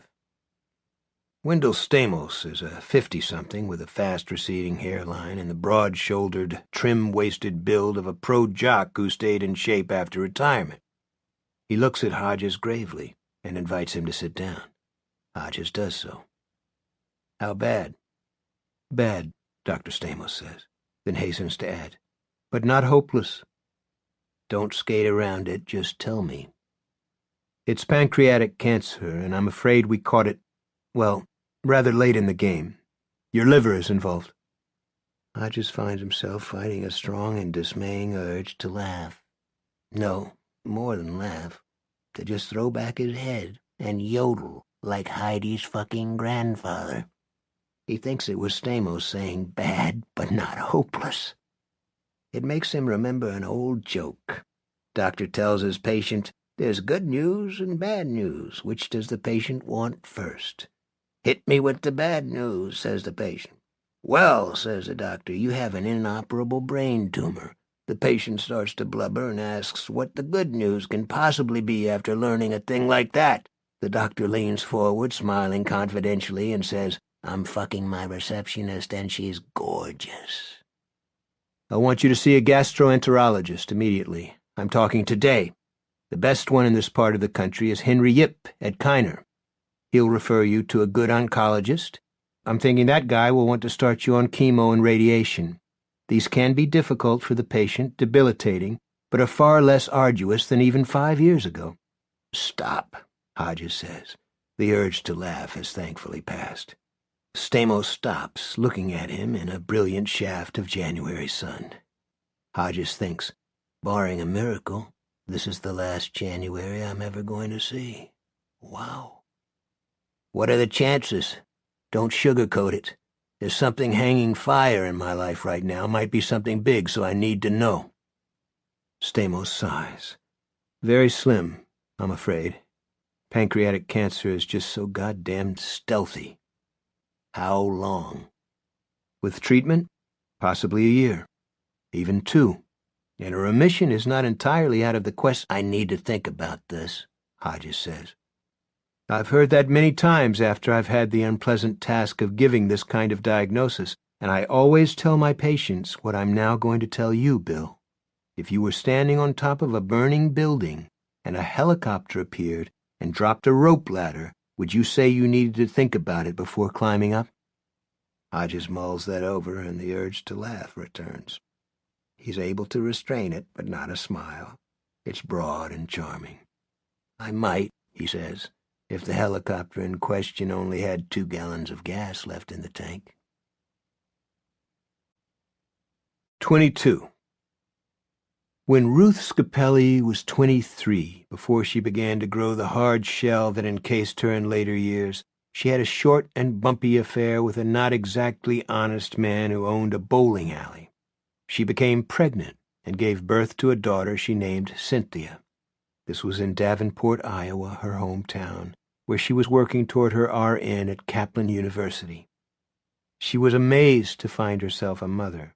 More amazed still to realize that Cynthia's father was a slack-bellied 40-year-old with a tattoo reading, "Love to live and live to love" on one hairy arm. If he had offered to marry her, he didn't. She would have declined with an inward shudder. Her Aunt Wanda helped her raise the child. Cynthia Scapelli Robinson now lives in San Francisco, where she has a fine husband, no tattoos, and 2 children, the older of whom is an honor roll student in high school. Her household is a warm one. Cynthia works hard to keep it that way, because the atmosphere in her aunt's home, where she did most of her growing up, and where her mother began to develop that formidable shell, was always chilly, full of recriminations and scoldings that usually began, "You forgot to." The emotional atmosphere was mostly above freezing, but rarely went higher than 45 degrees. By the time Cynthia was in high school, she was calling her mother by her first name. Ruth Scapelli never objected to this. In fact, she found it a bit of a relief. She missed her daughter's nuptials due to work commitments, but sent a wedding present. It was a clock radio. These days, Cynthia and her mother talk on the phone once or twice a month and occasionally exchange emails. "Josh doing fine in school, made the soccer team," is followed by a terse reply, "Good for him." Cynthia has never actually missed her mother because there was never all that much to miss. This morning she rises at 7, fixes breakfast for her husband and the 2 boys, sees Hank off to work, sees the boys off to school, then rinses the dishes and gets the dishwasher going. That is followed by a trip to the laundry room where she loads the washer and gets that going. She does these morning chores without once thinking, "You must not forget to," except someplace down deep she is thinking it, and always will. The seeds sown in childhood put down deep roots. At 9:30 she makes herself a second cup of coffee, turns on the TV, she rarely looks at it, but it's company, and powers up her laptop to see if she has any emails other than the usual come-ons from Amazon and Urban Outfitters.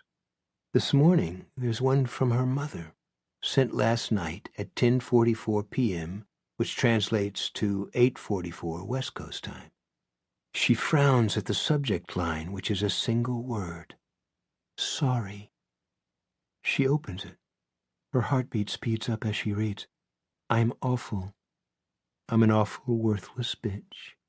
No one will stand up for me. This is what I have to do. I love you.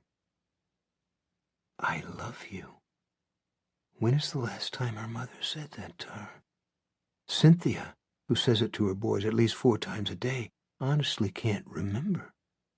She grabs her phone off the counter where it's been charging and calls first her mother's cell, then the landline. She gets Ruth Scapelli's short, no-nonsense message on both. Leave a message, I'll call you back if that seems appropriate. Cynthia tells her mother to call her right away, but she's terribly afraid her mother may not be able to do that. Not now, perhaps not later, perhaps not at all. She paces the circumference of her sunny kitchen twice, chewing at her lips, then picks up her cell again and gets the number for Kiner Memorial Hospital.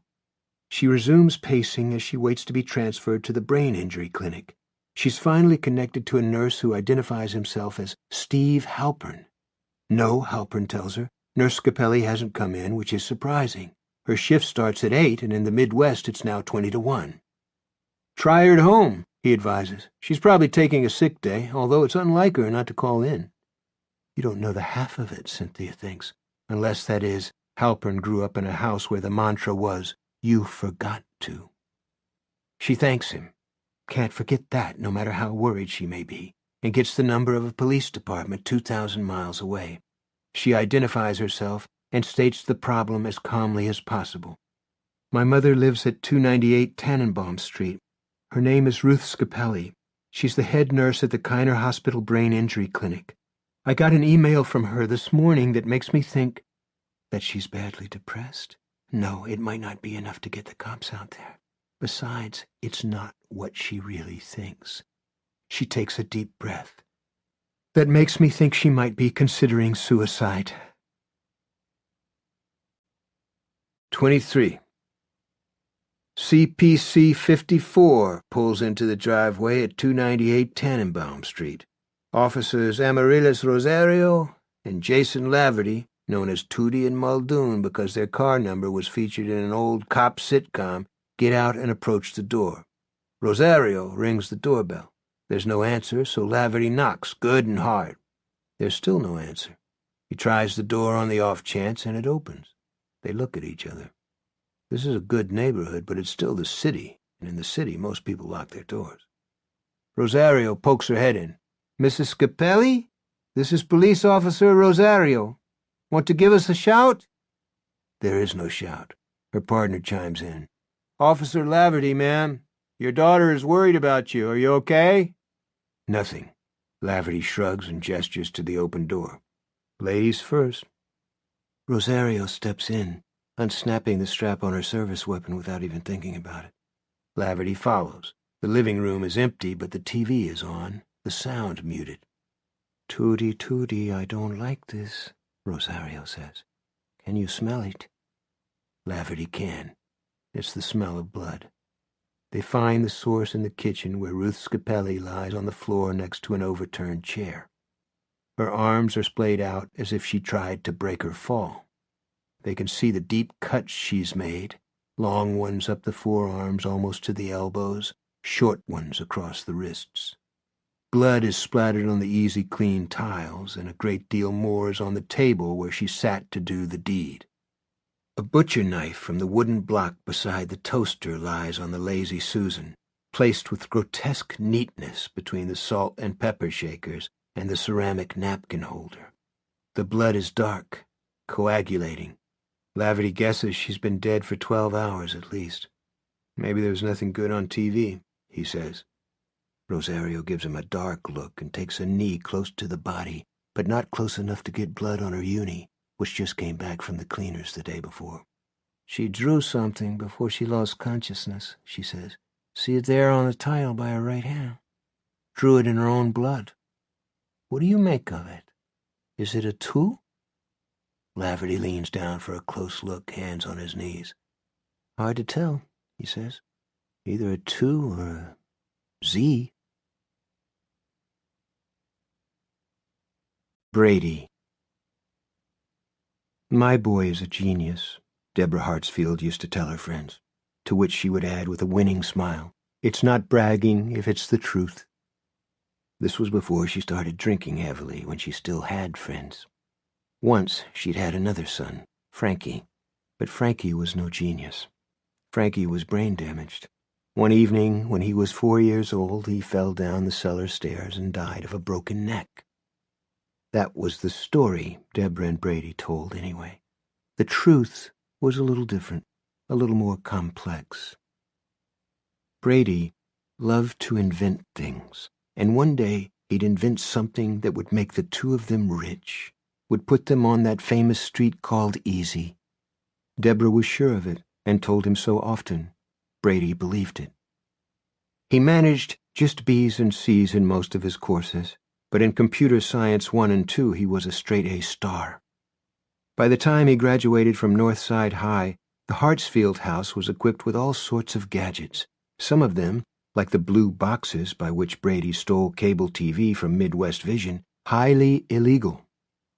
He had a workroom in the basement where Deborah rarely ventured, and it was there that he did his inventing. Little by little, doubt crept in, and resentment, doubt's fraternal twin. No matter how inspired his creations were, none were moneymakers. There were guys in California, Steve Jobs, for instance, who made incredible fortunes and changed the world just tinkering in their garages, but the things Brady came up with never quite made the grade. His design for the Rolla, for instance. It was to be a computer-powered vacuum cleaner that would run by itself, turning on gimbals and starting in a new direction each time it met an obstacle. That looked like a sure winner until Brady spotted a Roomba vacuum cleaner in a fancy-schmancy appliance store on Lacemaker Lane. Someone had beaten him to the punch. The phrase, "a day late and $1 short," occurred to him. He pushed it away, but sometimes at night when he couldn't sleep or when he was coming down with one of his migraines, it recurred. Yet 2 of his inventions, and minor ones at that, made the slaughter at City Center possible. They were modified TV remotes he called Thing 1 and Thing 2. Thing 1 could change traffic signals from red to green or vice versa. Thing 2 was more sophisticated. It could capture and store signals sent from automobile key fobs, allowing Brady to unlock those vehicles after their clueless owners had departed. At first, he used Thing 2 as a burglary tool, opening cars and tossing them for cash and other valuables.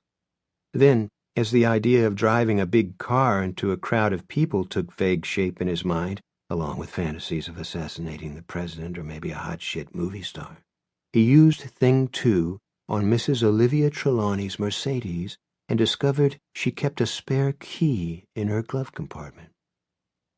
That car he left alone, filing the existence of the spare key away for later use.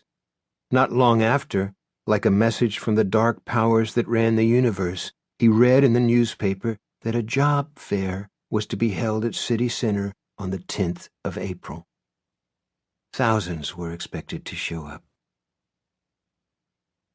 After he started working the Cyber Patrol at Discount Electronics and could buy crunchers on the cheap, Brady wired together 7 off-brand laptops in his basement workroom. He rarely used more than one of them, but he liked the way they made the room look, like something out of a science fiction movie or a Star Trek episode. He wired in a voice-activated system, too, and this was years before Apple made a voice-act program named Sirius-Star. Once again, a day late and $1 short, or in this case, a few billion. Being in a situation like that, who wouldn't want to kill a bunch of people? He only got 8 at City Center, not counting the wounded, some of them maimed really good, but could have gotten thousands at that rock concert. He'd have been remembered forever.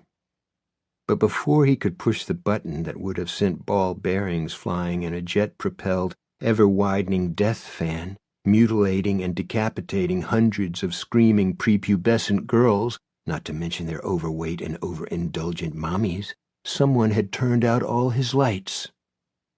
That part of his memory was blacked out permanently, it seemed. But he didn't have to remember. There was only one person it could have been: Kermit William Hodges. Hodges was supposed to commit suicide like Mrs. Trelawney. That was the plan. But he'd somehow avoided both that and the explosives Brady had stashed in Hodges' car. The old retired detective showed up at the concert and thwarted him mere seconds before Brady could achieve his immortality. Boom, boom, out go the lights. Angel, angel, down we go. Coincidence is a tricksy bitch, and it so happened that Brady was transported to Kiner Memorial by Unit 23 out of Firehouse 3. Rob Martin wasn't on the scene. He was at that time touring Afghanistan, all expenses paid by the United States government. But Jason Rapsis was the paramedic on board, trying to keep Brady alive as 23 raced toward the hospital. If offered a bet on his chances, Rapsis would have bet against. The young man was seizing violently. His heart rate was 175, his blood pressure alternately spiking and falling, yet he was still in the land of the living when 23 reached Kiner. There he was examined by Dr. Emery Winston, an old hand in the patch-em-up, fix-em-up wing of the hospital some vets called the Saturday Night Knife and Gun Club. Winston collared a med student who happened to be hanging around the ER and chatting up nurses. Winston invited him to do a quick and dirty evaluation of the new patient. The student reported depressed reflexes, a dilated and fixed left pupil, and a positive right Babinski. "Meaning?" Winston asked. "Meaning this guy is suffering an irreparable brain injury," said the student. "He's a gork." "Very good. We may make a doctor of you yet. Prognosis?" "Dead by morning," said the student. "You're probably right," Winston said. "I hope so, because he's never coming back from this. We'll give him a CAT scan, though." "Why?" "Because it's protocol, son, and because I'm curious to see how much damage there actually is while he's still alive." He was still alive 7 hours later when Dr. Anu Singh, ably assisted by Dr. Felix Babineau, performed a craniotomy to evacuate the massive blood clot that was pressing on Brady's brain and increasing the damage minute by minute, strangling divinely specialized cells in their millions. When the operation was finished, Babineau turned to Singh and offered him a hand that was still encased in a blood-stippled glove. "That," he said, "was amazing." Singh took Babineau's hand, but he did so with a deprecating smile. "That was routine," he said. "Done 1,000 of them. Well, a couple of hundred. What's amazing is this patient's constitution. I can't believe he lived through the operation. The damage to his poor old chump." Singh shook his head. Aye. "You know what he was trying to do, I take it?" "Yes, I was informed. Terrorism on a grand scale. He may live for a while, but he will never be tried for his crime, and he will be no great loss to the world when he goes." It was with this thought in mind that Dr. Babineau began slipping Brady, not quite brain-dead but almost, an experimental drug which he called cerebellin, although only in his mind. Technically it was just a 6-digit number. This, in addition to the established protocols of increased oxygenation, diuretics, anti-seizure drugs, and steroids. Experimental drug 649558 had shown promising results when tested on animals, but thanks to a tangle of regulatory bureaucracies, human trials were years away. It had been developed in a Bolivian neuro lab, which added to the hassle. By the time human testing commenced, if it ever did, Babineau would be living in a Florida gated community if his wife had her way, and bored to tears. This was an opportunity to see results while he was still actively involved in neurological research. If he got some, it was not impossible to imagine a Nobel Prize for medicine somewhere down the line. And there was no downside as long as he kept the results to himself until human trials were okayed. The man was a murderous degenerate who was never going to wake up anyway. If by some miracle he did, his consciousness would at best be of the shadowy sort experienced by patients with advanced Alzheimer's disease. Yet even that would be an amazing result. "You may be helping someone farther down the line, Mr. Hartsfield," he told his comatose patient, "doing a spoonful of good instead of a shovelful of evil. And if you should suffer an adverse reaction, perhaps go entirely flatline, not that you have far to go, or even die, rather than showing a bit of increased brain function, No great loss. Not to you, and certainly not to your family, because you have none. Nor to the world. The world would be delighted to see you go. He opened a file on his computer titled Hartsfield Cerebellum Trials. There were 9 of these trials in all, spread over a 14-month period in 2010 and 2011. Babineau saw no change. He might as well have been giving his human guinea pig distilled water. He gave up. The human guinea pig in question spent 15 months in the dark. An inchoate spirit who at some point in the 16th month remembered his name. He was Brady Wilson Hartsfield. There was nothing else at first. No past, no present, no him beyond the 6 syllables of his name. Then, not long before he would have given up and just floated away, another word came. The word was control. It had once meant something important, but he could not think what. In his hospital room, lying in bed, his glycerin-moistened lips moved, and he spoke the word aloud. He was alone. This was still 3 weeks before a nurse would observe Brady open his eyes and ask for his mother. Control! And the lights came on, just as they did in his Star Trek-style computer workroom when he voice-activated them from the top of the stairs leading down from the kitchen. That's where he was, in his basement on Elm Street, looking just as it had on the day he'd left it for the last time. There was another word that woke up another function, and now that he was here, he remembered that as well, because it was a good word. Chaos! In his mind, he boomed it out like Moses on Mount Sinai. In his hospital bed, it was a whispered croak. But it did the job, because his row of laptop computers came to life. On each screen was the number 20, then 19, then 18. What is this? What in the name of God? For a panicky moment he couldn't remember. All he knew was that if the countdown he saw marching across the 7 screens reached 0, the computers would freeze.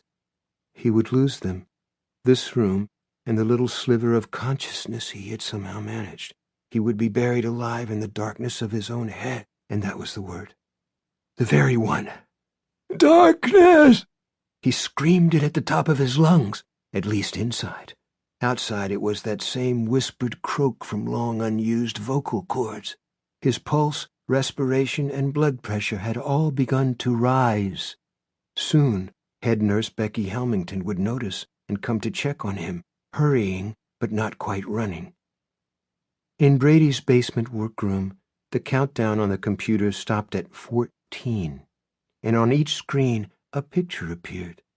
Once upon a time, those computers, now stored in a cavernous police evidence room and labeled Exhibits A through G, had booted up showing stills from a movie called The Wild Bunch.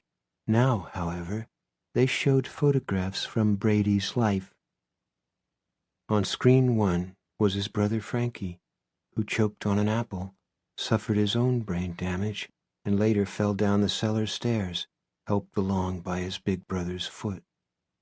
On screen 2 was Deborah herself. She was dressed in a clingy white robe that Brady remembered instantly. She called me her honey boy, he thought, and when she kissed me her lips were always a little damp, and I got a hard-on. When I was little, she called that a stiffy.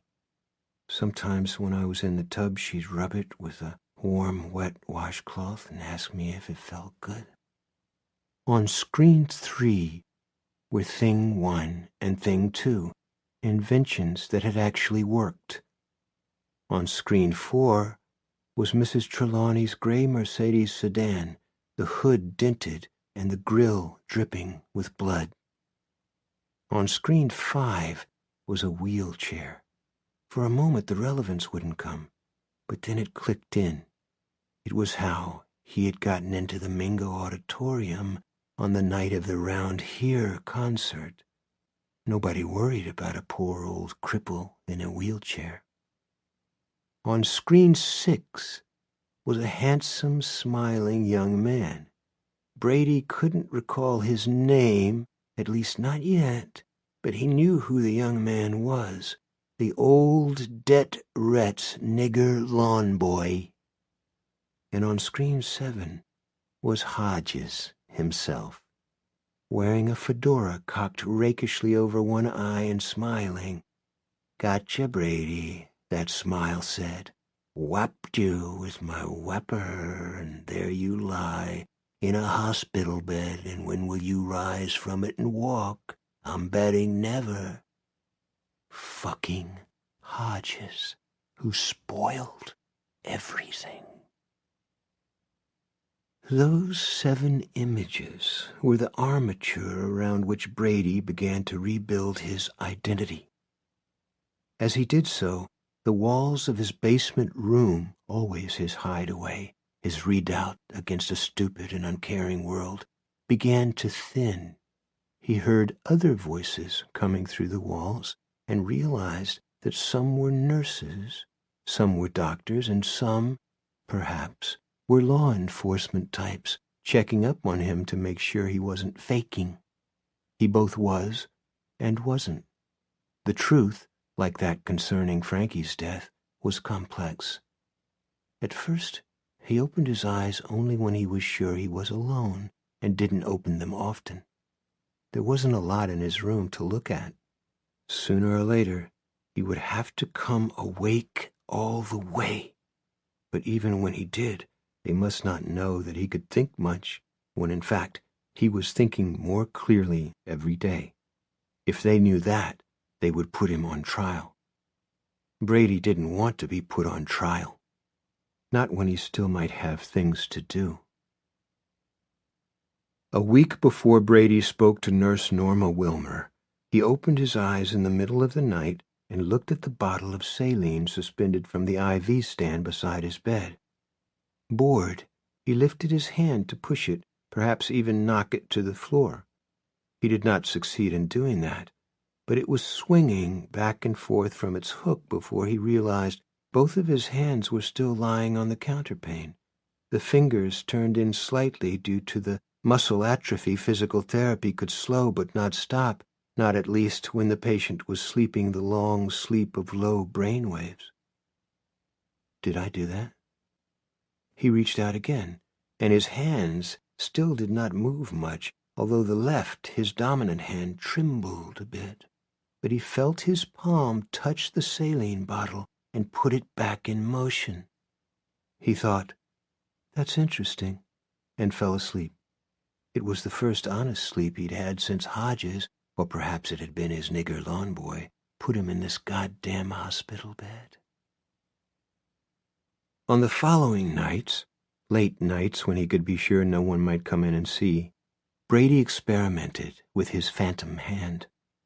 Often as he did so, he thought of a high school classmate named Henry Hook Crosby, who had lost his right hand in a car accident. He had a prosthetic, obviously fake, so he wore it with a glove, but sometimes he wore a stainless steel hook to school instead. Henry claimed it was easier to pick things up with the hook, and as a bonus, it grossed out girls when he snuck up behind them and caressed a calf or bare arm with it. He once told Brady that, although he'd lost the hand 7 years ago, he sometimes felt it itching or prickling, as if it had gone numb and was just waking up. He showed Brady his stump, smooth and pink. "When it gets prickly like that, I'd swear I could scratch my head with it," he said. Brady now knew exactly how Hook Crosby felt, except he, Brady, could scratch his head with his phantom hand. He had tried it. He had also discovered that he could rattle the slats in the Venetian blinds the nurses dropped over his window at night. That window was much too far away from his bed to reach, but with the phantom hand, he could reach it anyway. Someone had put a vase of fake flowers on the table next to his bed. He later discovered it was head nurse Becky Helmington, the only one on staff to treat him with a degree of kindness, and he could slide it back and forth, easy as pie. After a struggle, his memory was full of holes. He recalled the name for this sort of phenomenon: telekinesis, the ability to move objects by concentrating on them. Only any real concentration made his head ache fiercely, and his mind didn't seem to have much to do with it. It was his hand, his dominant left hand, even though the one lying splay-fingered on the bedspread never moved. Pretty amazing.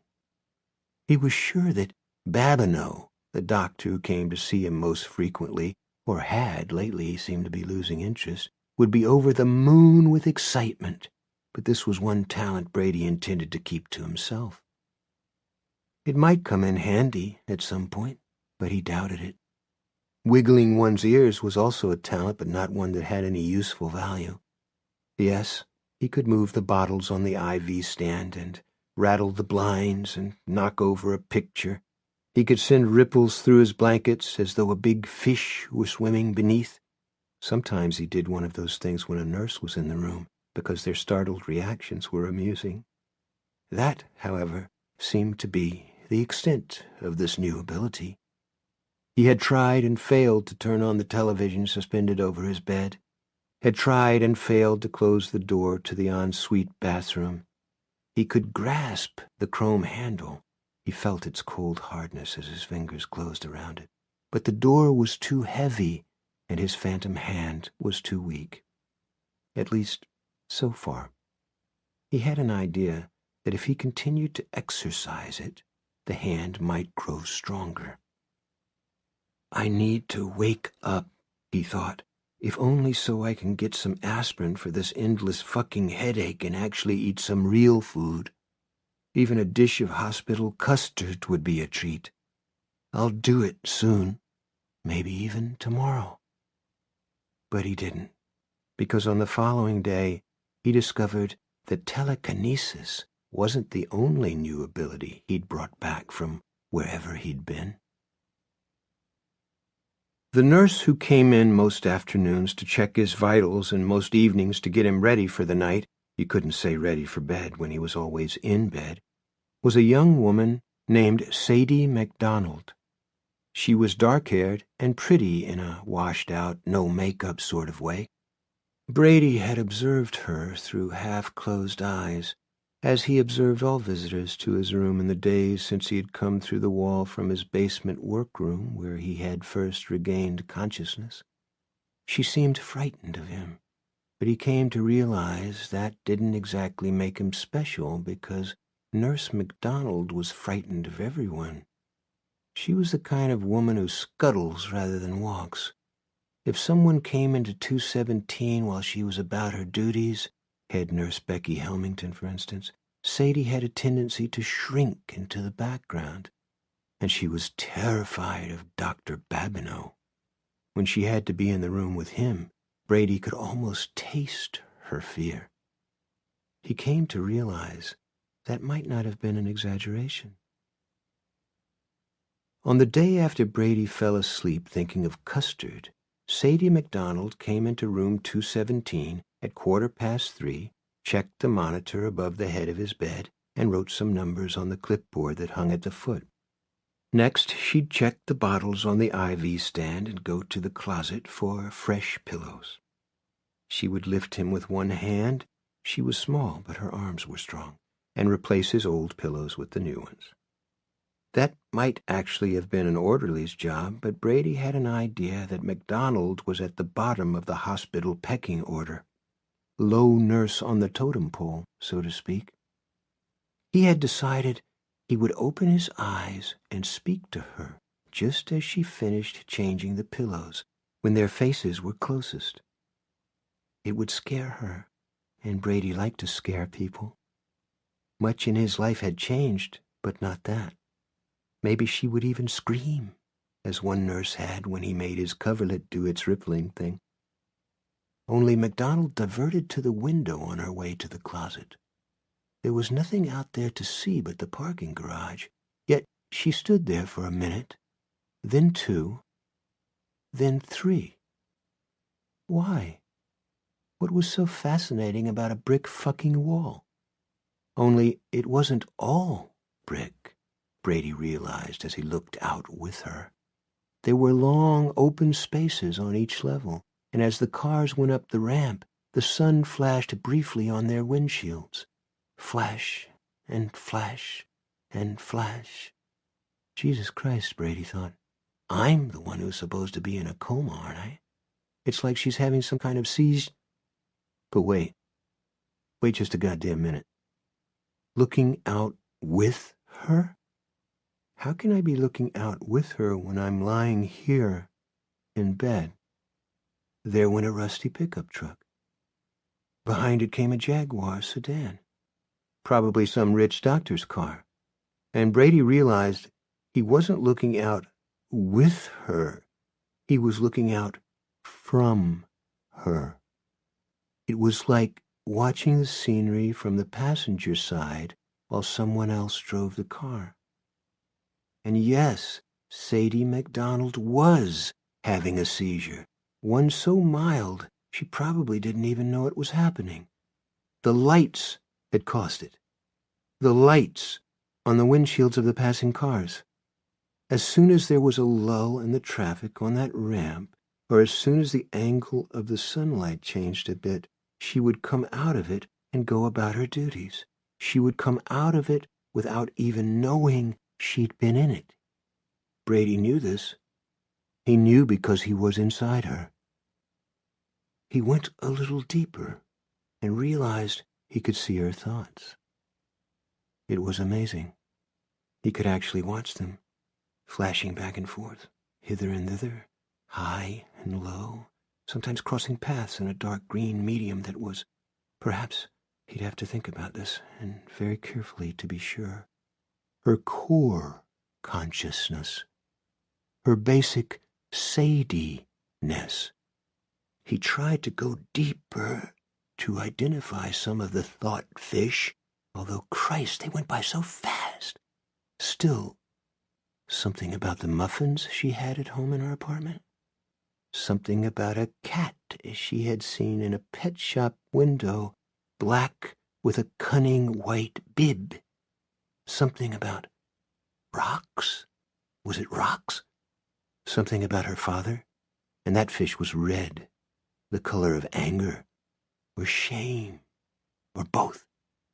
As she turned from the window and headed for the closet, Brady felt a moment of tumbling vertigo. It passed, and he was back inside himself, looking out through his own eyes. She had ejected him without even knowing he was there. When she lifted him to put 2 foam pillows with freshly laundered cases behind his head, Brady let his eyes remain in their fixed and half-lidded stare. He did not speak, after all. He really did need to think about this. During the next 4 days, Brady tried several times to get inside the heads of those who visited his room. He had a degree of success only once with a young orderly who came in to mop the floor. The kid wasn't a Mongolian idiot, his mother's term for those with Down syndrome, but he wasn't a Mensa candidate either. He was looking down at the wet stripes his mop left on the linoleum, watching the brightness of each one fade, and that opened him up just enough. Brady's visit was brief and uninteresting. The kid was wondering if they would have tacos in the cafe that evening. Big deal. Then the vertigo, the sense of tumbling. The kid had spit him out like a watermelon seed, never once slowing the pendulum swings of his mop. With the others who poked into his room from time to time, he had no success at all, and this failure was a lot more frustrating than being unable to scratch his face when it itched. Brady had taken an inventory of himself, and what he had found was dismaying. His constantly aching head sat on top of a skeletal body. He could move, he wasn't paralyzed, but his muscles had atrophied, and even sliding a leg 2 or 3 inches one way or another took a Herculean effort. Being inside Nurse MacDonald, on the other hand, had been like riding on a magic carpet. But he'd only gotten in because MacDonald had some form of epilepsy.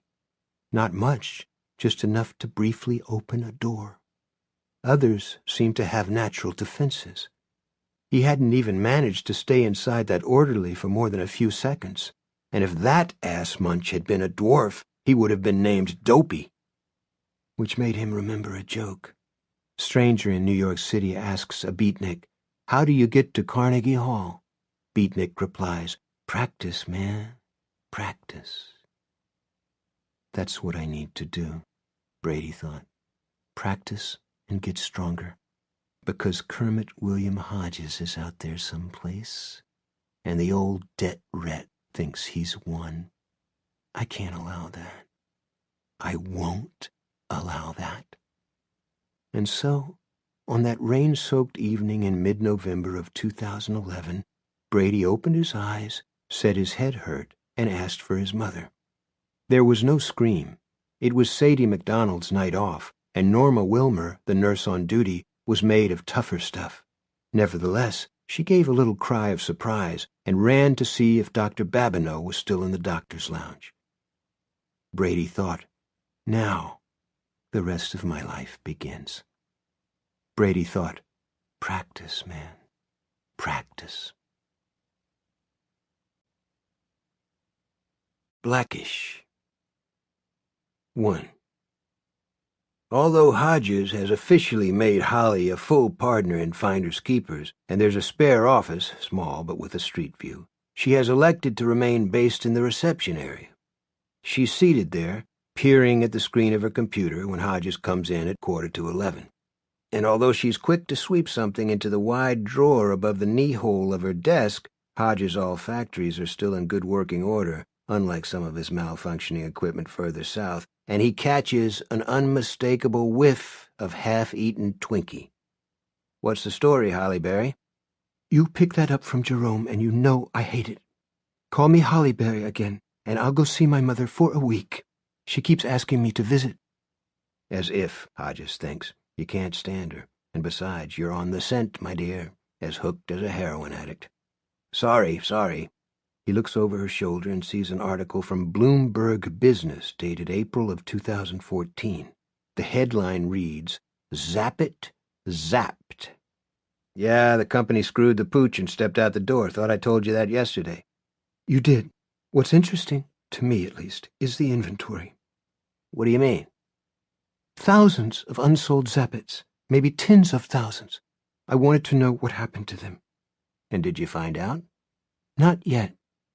Maybe they got shipped to the poor children in China along with all the vegetables I refused to eat as a child. Starving children are not funny, she says, looking severe. No, of course not. Hodges straightens up. He filled a prescription for painkillers on his way back from Stamos's office, heavy duty but not as heavy as the stuff he may be taking soon, and he feels almost okay.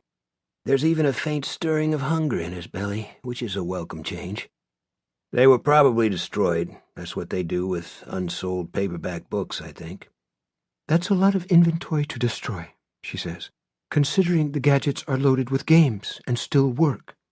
The top of the line, the Commanders, even came equipped with Wi-Fi. Now tell me about your tests. Hodges manufactures a smile he hopes will look both modest and happy. Good news, actually. It's an ulcer, but just a little one. I'll have to take a bunch of pills and be careful about my diet. Dr. Stamos says if I do that, it should heal on its own. She gives him a radiant smile that makes Hodges feel good about this outrageous lie. Of course, it also makes him feel like dog shit on an old shoe. Thank God. You'll do what he says, won't you? You bet. More dog shit. All the bland food in the world won't cure what ails him. Hodges is not a giver-upper, and under other circumstances he would be in the office of gastroenterologist Henry Yip right now, no matter how bad the odds of beating pancreatic cancer. The message he received on the Blue Umbrella site has changed things, however. Well, that's fine, because I don't know what I'd do without you, Bill. I just don't. Holly? Actually, I do. I'd go back home, and that would be bad for me. No shit, Hodges thinks. The first time I met you in town for your Aunt Elizabeth's funeral, your mom was practically leading you around like a mutt on a leash. Do this, Holly, do that, Holly. And for Christ's sake, don't do anything embarrassing. Now, tell me, she says. Tell me there's something new. Tell me, tell me, tell me. Give me 15 minutes, then I'll spill everything. In the meantime, see if you can find out what happened to all those commander consoles. It's probably not important, but it might be. Okay. Wonderful news about your test, Bill. Yeah. He goes into his office. Holly swivels her chair to look after him for a moment, because he rarely closes the door when he's in there. Still, it's not unheard of. She returns to her computer. 2. He's not done with you yet. Holly repeats it in a soft voice. She puts her half-eaten veggie burger down on its paper plate. Hodges has already demolished his, talking between bites. He doesn't mention waking with pain. In this version, he discovered the message because he got up to net surf when he couldn't sleep. That's what it said, all right. From Z-Boy. Yeah, sounds like some superhero sidekick, doesn't it? Follow the adventures of Z-Man and Z-Boy as they keep the streets of Gotham City safe from crime. That's Batman and Robin. They're the ones who patrol Gotham City. I know that. I was reading Batman comics before you were born. I was just saying. She picks up her veggie burger, extracts a shred of lettuce, puts it down again. When is the last time you visited Brady Hartsfield? Right to the heart of the matter, Hodges thinks admiringly. That's my Holly. I went to see him just after the business with the Saubers family, and once more later on. Midsummer, that would have been. Then you and Jerome cornered me and said I had to stop, so I did. We did it for your own good. I know that, Holly. Now eat your sandwich. She takes a bite, dabs mayo from the corner of her mouth, and asks him how Hartsfield seemed on his last visit. The same, mostly, just sitting there, looking out at the parking garage. I talk, I ask him questions, he says nothing. He gives Academy Award brain damage, no doubt about that. But there have been stories about him, that he has some kind of mind power, that he can turn the water on and off in his bathroom and does it sometimes to scare the staff. I'd call it bullshit, but when Becky Helmington was the head nurse, she said she'd actually seen stuff on a couple of occasions. Rattling blinds, the TV going on by itself, the bottles on his IV stand swinging back and forth, and she's what I'd call a credible witness. I know it's hard to believe. Not so hard. Telekinesis, sometimes called psychokinesis, is a documented phenomenon. You never saw anything like that yourself during any of your visits? Well, he pauses, remembering. Something did happen on my second-to-last visit. There was a picture on the table beside his bed. Him and his mother, with their arms around each other and their cheeks pressed together. On vacation somewhere. There was a bigger version in the house on Elm Street. You probably remember it. Of course I do. I remember everything we saw in that house, including some of the cheesecake photos of her he had on his computer. She crosses her arms over her small bosom and makes a moue of distaste. That was a very unnatural relationship. Tell me about it. I don't know if he ever actually had sex with her. Ooh. But I think he probably wanted to, and at the very least she enabled his fantasies. Anyway, I grabbed the picture and talked some smack about her, trying to get a rise out of him, trying to get him to respond. Because he's in there, Holly, and I mean all present and accounted for. I was sure of it then, and I'm sure of it now. He just sits there, but inside he's the same human wasp that killed those people at City Center and tried to kill a whole lot more at Mingo Auditorium. And he used Debbie's blue umbrella to talk with you. Don't forget that. After last night, I'm not likely to. Tell me the rest of what happened that time. For just a second, he stopped looking out his window at the parking garage across the way. His eyes, they rolled in their sockets, and he looked at me. Every hair on the nape of my neck stood up at attention, and the air felt, I don't know, electric. He forces himself to say the rest. It's like pushing a big rock up a steep hill. I arrested some bad doers when I was on the cops, some very bad doers. One was a mother who killed her 3-year-old for insurance that didn't amount to a hill of beans. But I never felt the presence of evil in any of them once they were caught. It's like evil's some kind of vulture that flies away once these mokes are locked up. But I felt it that day, Holly. I really did. I felt it in Brady Hartsfield. "I believe you," she says in a voice so small it's barely a whisper. And he had a zappit. That's the connection I was trying to make. If it is a connection and not just a coincidence. There was a guy, I don't know his last name, everyone just called him Library Al, who used to hand zappits out along with Kindles and paperbacks when he made his rounds. I don't know if Al was an orderly or a volunteer. Hell, he might even have been one of the janitors doing a little good deed on the side. I think the only reason I didn't pick up on that right away was the zappit you found at the Ellerton house was pink. The one in Brady's room was blue. How could what happened to Janice Ellerton and her daughter have anything to do with Brady Hartsfield? Unless, has anyone reported any telekinetic activity outside of his room? Have there been rumors of that? Nope. But right around the time the Saubers business finished up, a nurse committed suicide in the brain injury clinic.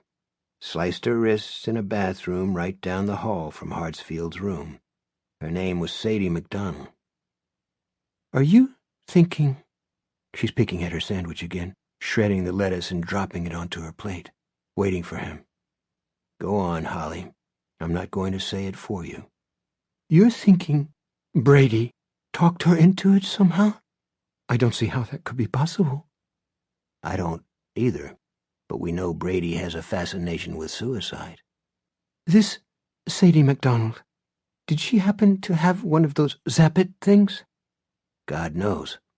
How did... This time he does help. With a scalpel she filched from one of the surgical suites. I got that from the ME's assistant. Slipped her a gift card to DiMaggio's, the Italian joint. Holly shreds more lettuce. Her plate is starting to look like confetti at a leprechaun birthday party. It's driving Hodges a little nuts, but it doesn't stop her. She's working her way up to saying it, and finally does. You're going to see Hartsfield? Yeah, I am. Do you really think you'll get anything out of him? You never have before. I know a little more now.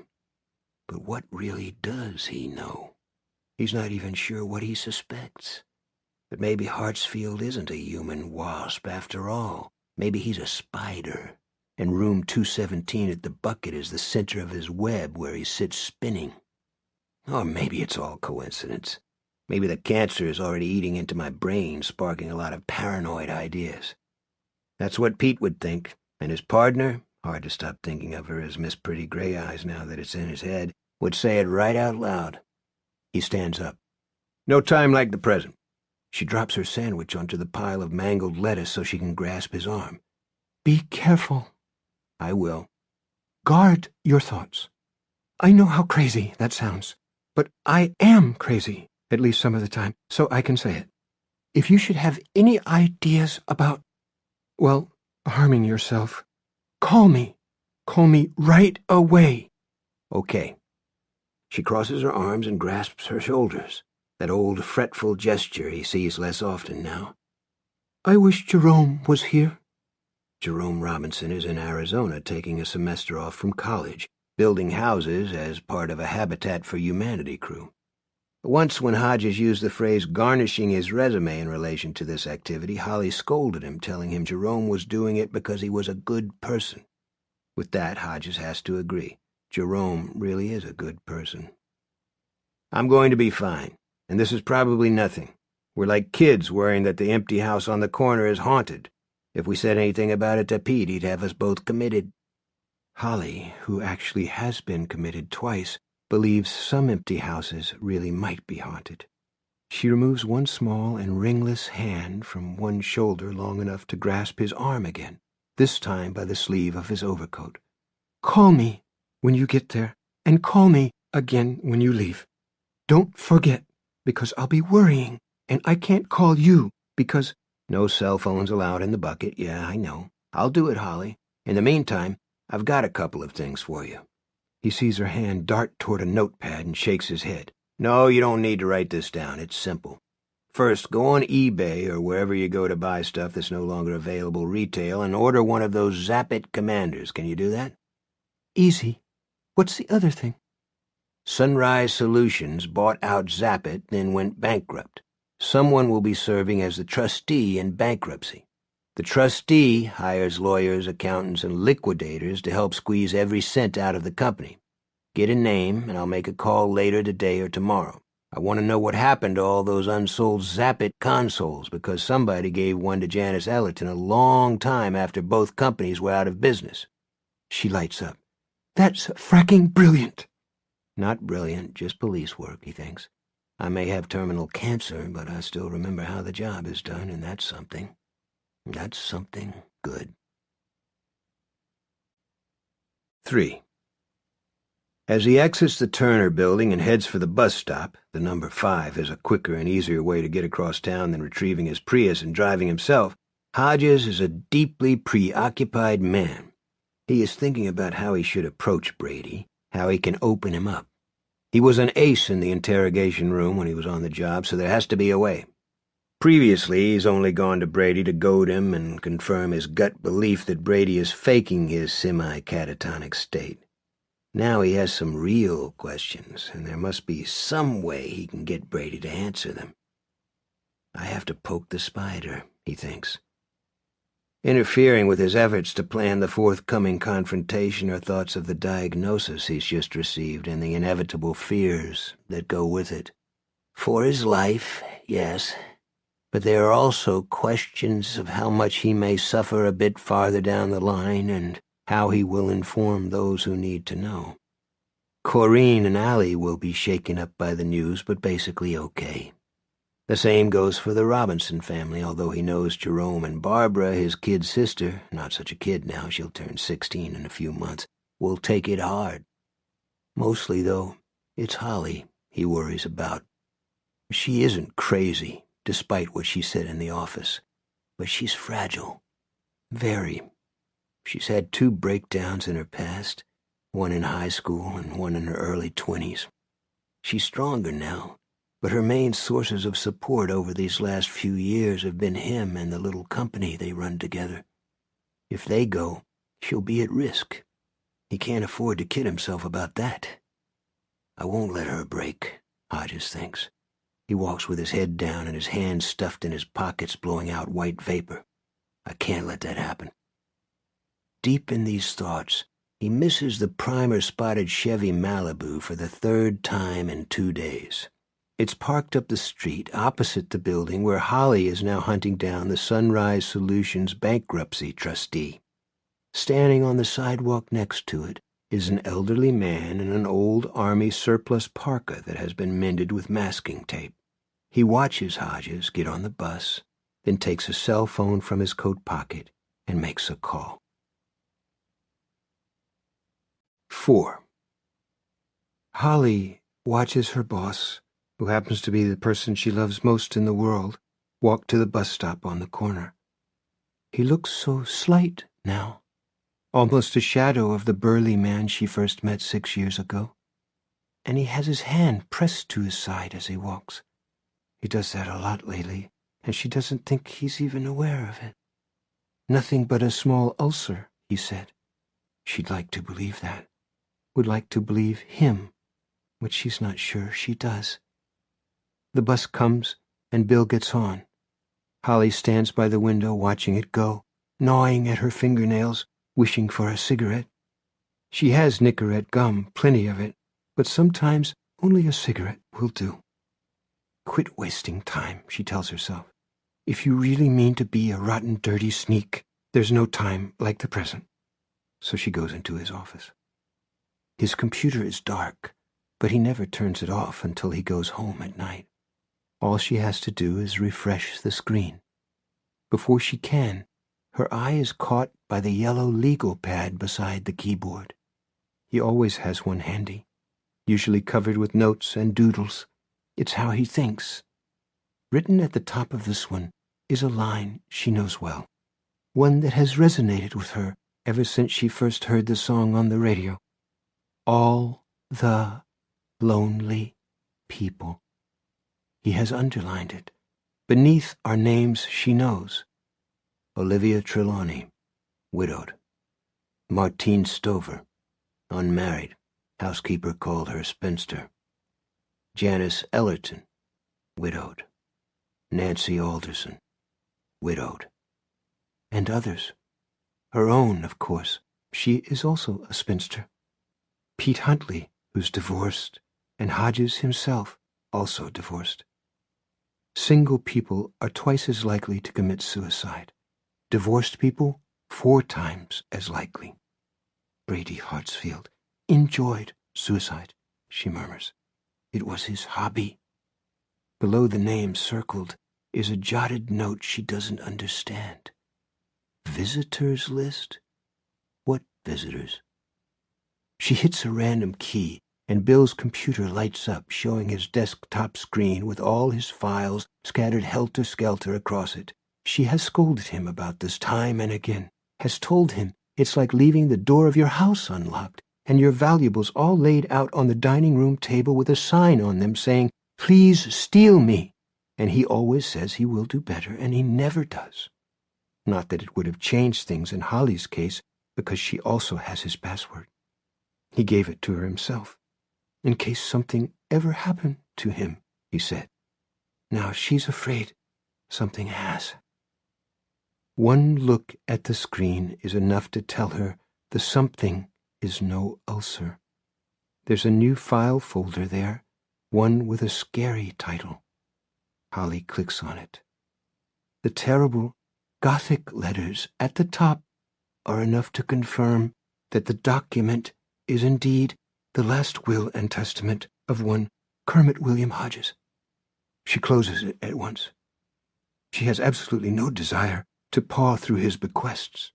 Knowing that such a document exists and that he has been reviewing it this very day is enough. Too much, actually. She stands there, clutching at her shoulders and nibbling her lips. The next step would be worse than snooping. It would be prying. It would be burglary. You've come this far, so go ahead.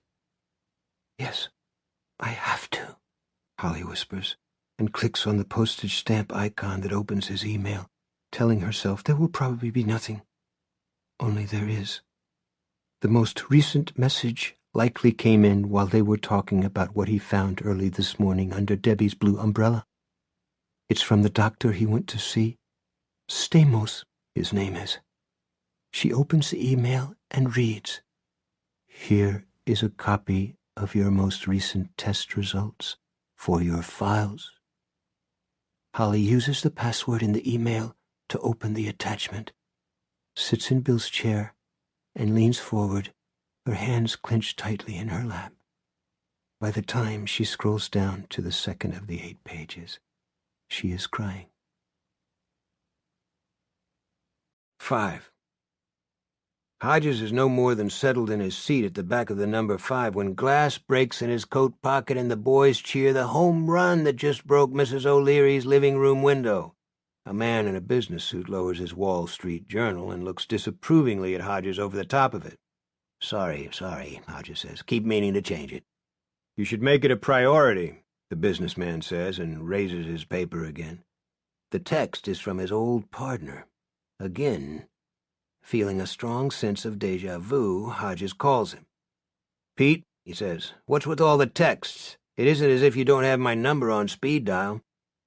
"Figured Holly probably programmed your phone for you and put on some crazy ringtone," Pete says. "That'd be her idea of a real knee slapper. Also figured you'd have it turned up to max volume, you deaf son of a bitch." "The text alert's the one on max," Hodges says. "When I get a call, the phone just has a mini orgasm against my leg." "Change the alert, then." Hours ago, he found out he has only months to live. Now he's discussing the volume of his cell phone. "I'll absolutely do that. Now tell me why you called." Got a guy in computer forensics who landed on that game gadget like a fly on shit. He loved it. Called it retro. Can you believe that? Gadget was probably manufactured all of 5 years ago, and now it's retro. The world is speeding up. It's sure doing something. Anyway, the Zap-It is zapped. When our guy plugged in fresh batteries, it popped half a dozen bright blue flashes, then died. What's wrong with it? Some kind of virus is technically possible. The thing supposedly has Wi-Fi, and that's mostly how those bugs get downloaded. But he says it's more likely a bad chip or a fried circuit. The point is, it means nothing. Ellerton couldn't have used it.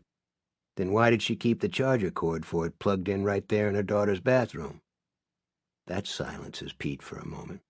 Then he says, "Okay, so maybe it worked for a while and then the chip died, or whatever they do." It worked all right, Hodges thinks. She played solitaire on it at the kitchen table. Lots of different kinds, like Klondike and Pyramid and Picture, which you would know, Peter, my dear, if you'd talked to Nancy Alderson. That must still be on your bucket list. All right, Hodges says. Thanks for the update. It's your final update, Kermit. I have a partner I've worked with quite successfully since you pulled the pin, and I'd like her to be at my retirement party instead of sitting at her desk and sulking over how I preferred you to her right to the bitter end. Hodges could pursue this, but the hospital is only 2 stops away now. Also, he discovers, he wants to separate himself from Pete and Izzy and go his own way on this thing. Pete plods, and Izzy actually drags her feet. Hodges wants to run with it, bad pancreas and all. I hear you, he says. Again, thanks. Case closed? Finito. His eyes flick up and to the left. 6. 19 blocks from where Hodges is returning his iPhone to his overcoat pocket, there is another world. Not a very nice one. Jerome Robinson's sister is there, and she is in trouble.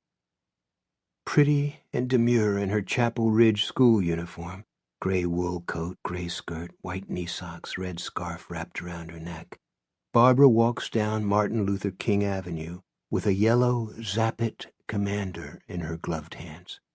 On it, the fishing hole fish dart and swim, although they are almost invisible in the cold, bright light of midday.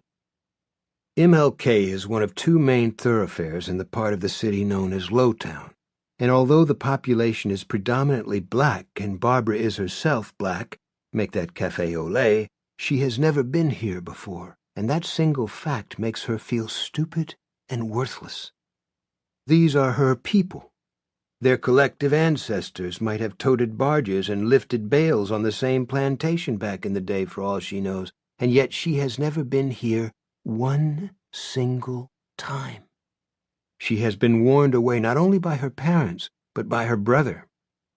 Lowtown's where they drink the beer and then eat the bottle it came in, he told her once. No place for a girl like you. A girl like me, she thinks. A nice upper-middle-class girl like me, who goes to a nice private school and has nice white girlfriends and plenty of nice preppy clothes and an allowance. Why, I even have a bank card. I can withdraw $60 from an ATM any time I want. Amazeballs. She walks like a girl in a dream. And it's a little like a dream, because it's all so strange, and it's less than 2 miles from home, which happens to be a cozy Cape Cod with an attached 2-car garage, mortgage all paid off. She walks past check-cashing joints and pawn shops filled with guitars and radios and gleaming pearl-handled straight razors. She walks past bars that smell of beer even when the doors closed against the January cold. She walks past hole-in-the-wall restaurants that smell of grease. Some sell pizza by the slice. Some sell Chinese. In the window of one is a propped sign reading, "Hush puppies and collard greens like your mama used to make."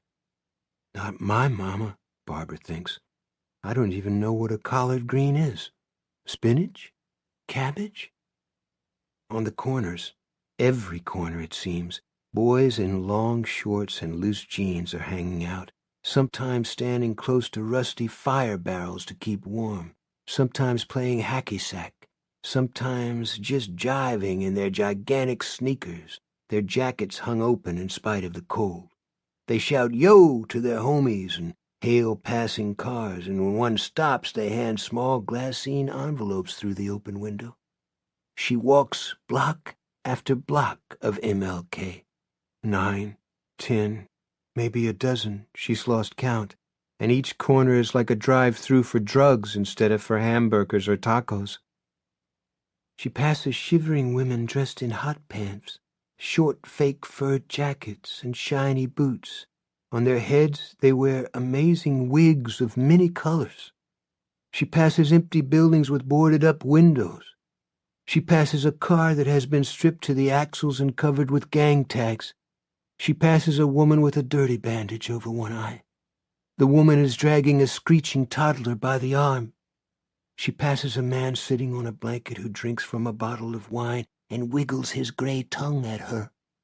It's poor and it's desperate, and it's been right here all along, and she never did anything about it. Never did anything. Never even thought about it. What she did was her homework.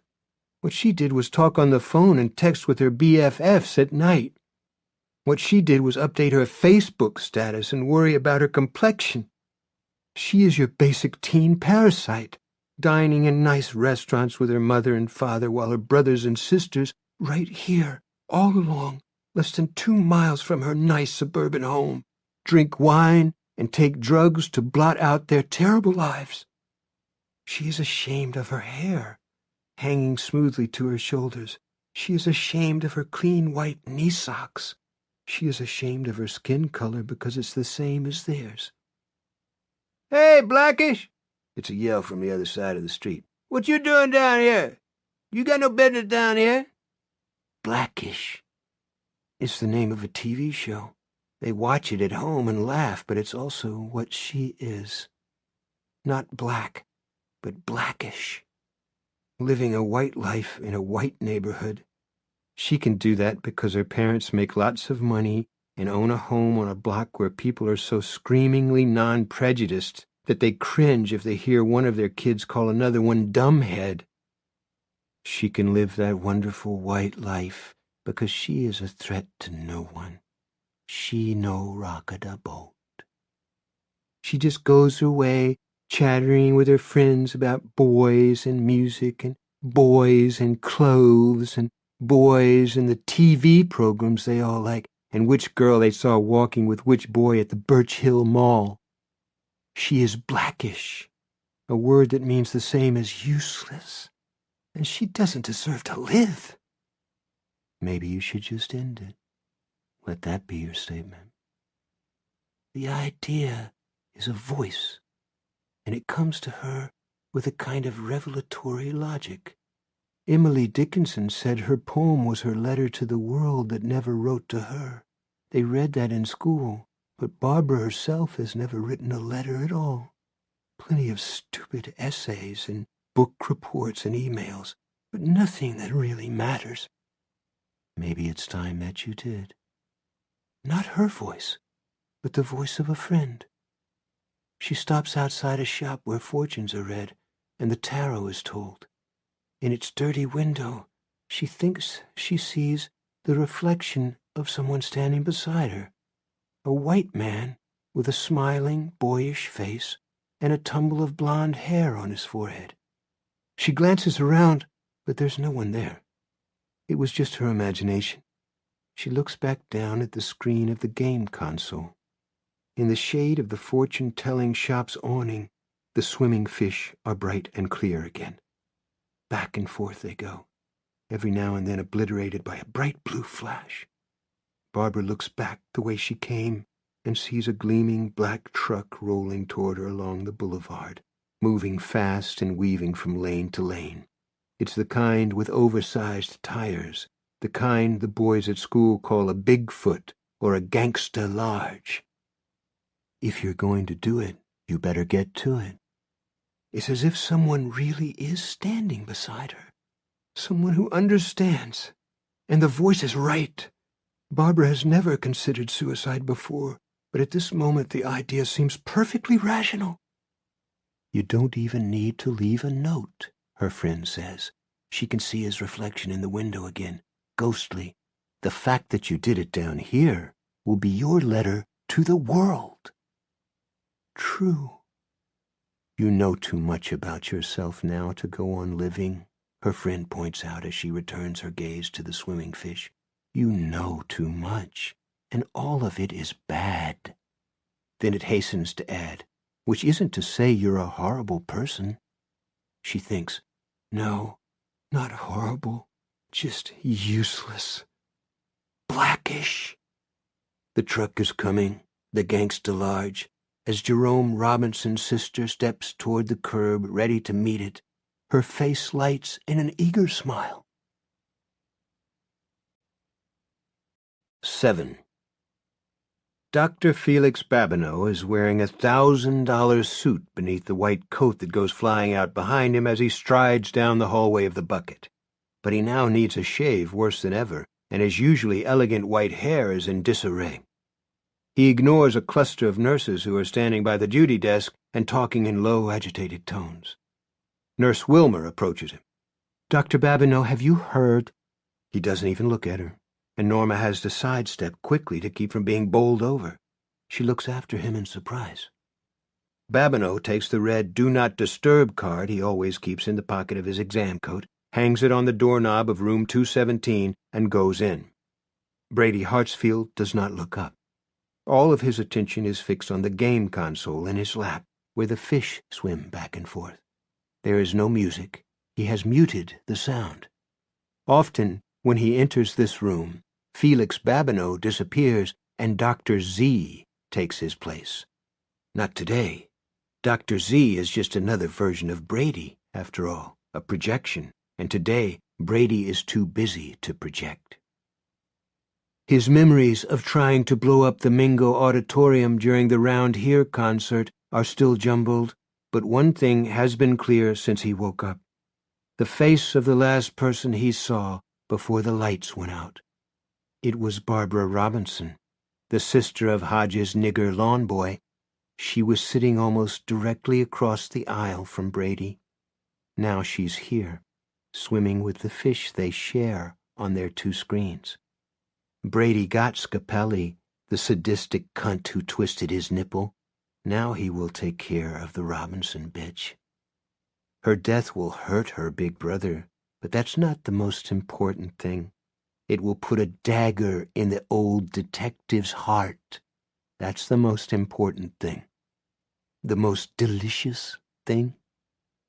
He comforts her, tells her she's not a horrible person. It helps to get her moving. Something is coming down MLK. He can't be sure what it is because a down deep part of her is still fighting him, but it's big. Big enough to do the job. Brady, listen to me. Z-Boy called. Z-Boy's actual name is Brooks, but Brady refuses to call him that anymore. He's been watching, as you instructed, that cop, ex-cop, whatever he is. Shut up. Not raising his head, his hair tumbled across his brow. In the strong sunlight, he looks closer to 20 than 30. Babineau, who is used to being heard and who still has not entirely grasped his new subordinate status, pays no attention.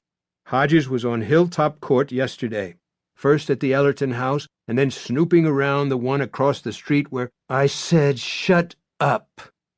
Brooks saw him get on a number 5 bus, which means he's probably coming here. And if he's coming here, he knows.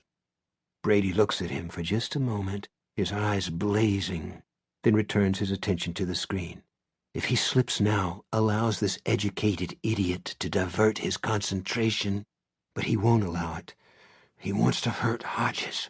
He wants to hurt the nigger lawn boy. He owes them, and this is the way to do it. Nor is it just a matter of revenge.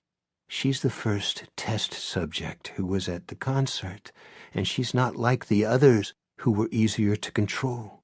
But he is controlling her. All he needs is 10 more seconds, and now he sees what's coming for her. It's a truck, a big black one. Hey, honey, Brady Hartsfield thinks.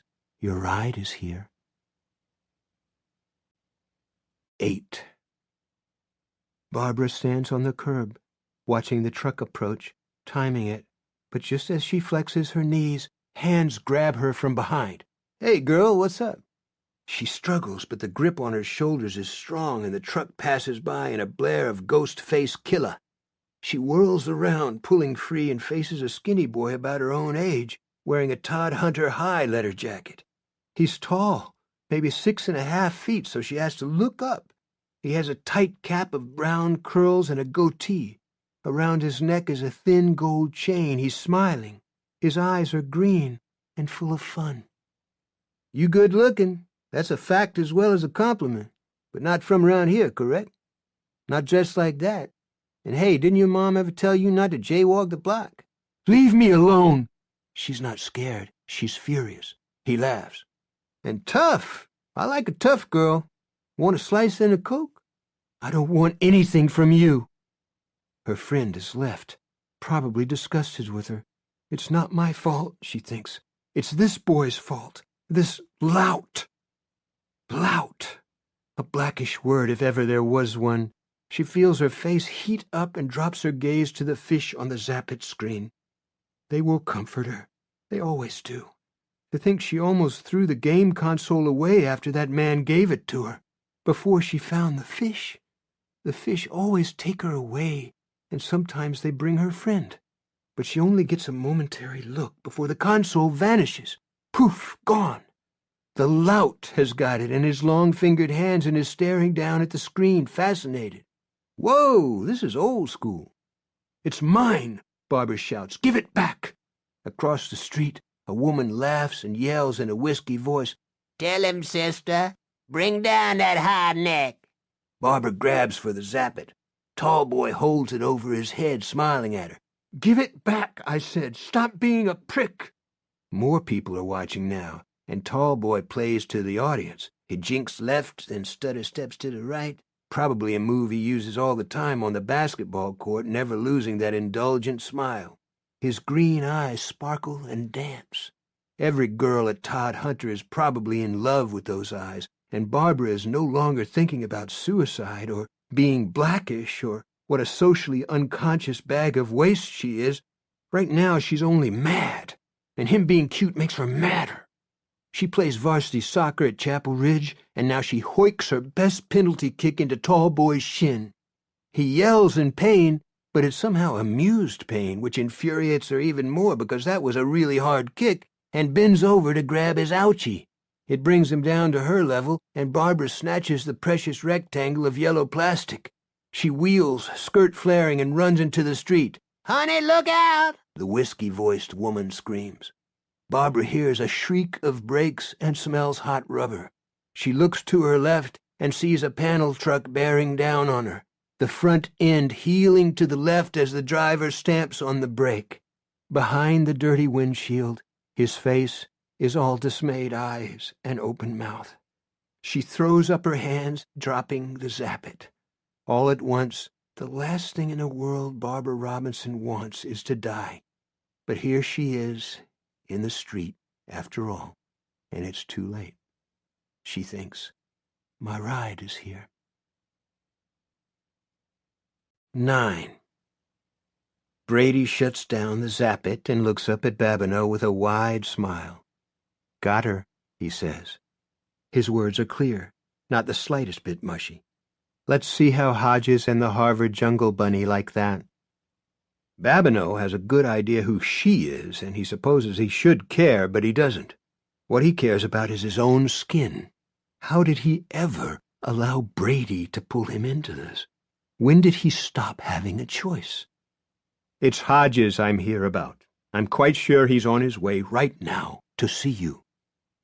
"Hodges has been here many times," Brady says, although it's true the old debt rat hasn't been around for a while. He never gets past the catatonic act. "He's started putting things together. He's not stupid. You said as much yourself. Did he know Z-Boy when he was just Brooks?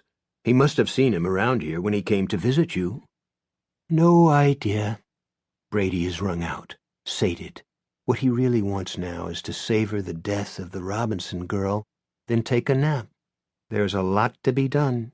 Great things are afoot. But at the moment, he needs rest. He can't see you like this, Babineau says. Your skin is flushed, and you're covered with sweat. You look like someone who just ran the city marathon. Then keep him out. You can do that. You're the doctor, and he's just another half-bald buzzard on Social Security. These days, he doesn't even have the legal authority to ticket a car at an expired parking meter. Brady's wondering how the nigger lawn boy will take the news. Jerome. Will he cry? Will he sink to his knees? Will he rend his garments and beat his breast? Will he blame Hodges? Unlikely, but that would be best. That would be wonderful. All right, Babineau says. Yes, you're right. I can do that. He's talking to himself as much as to the man who was supposed to be his guinea pig. That turned out to be quite the joke, didn't it? For now, at least. But he must still have friends on the police, you know. Probably lots of them.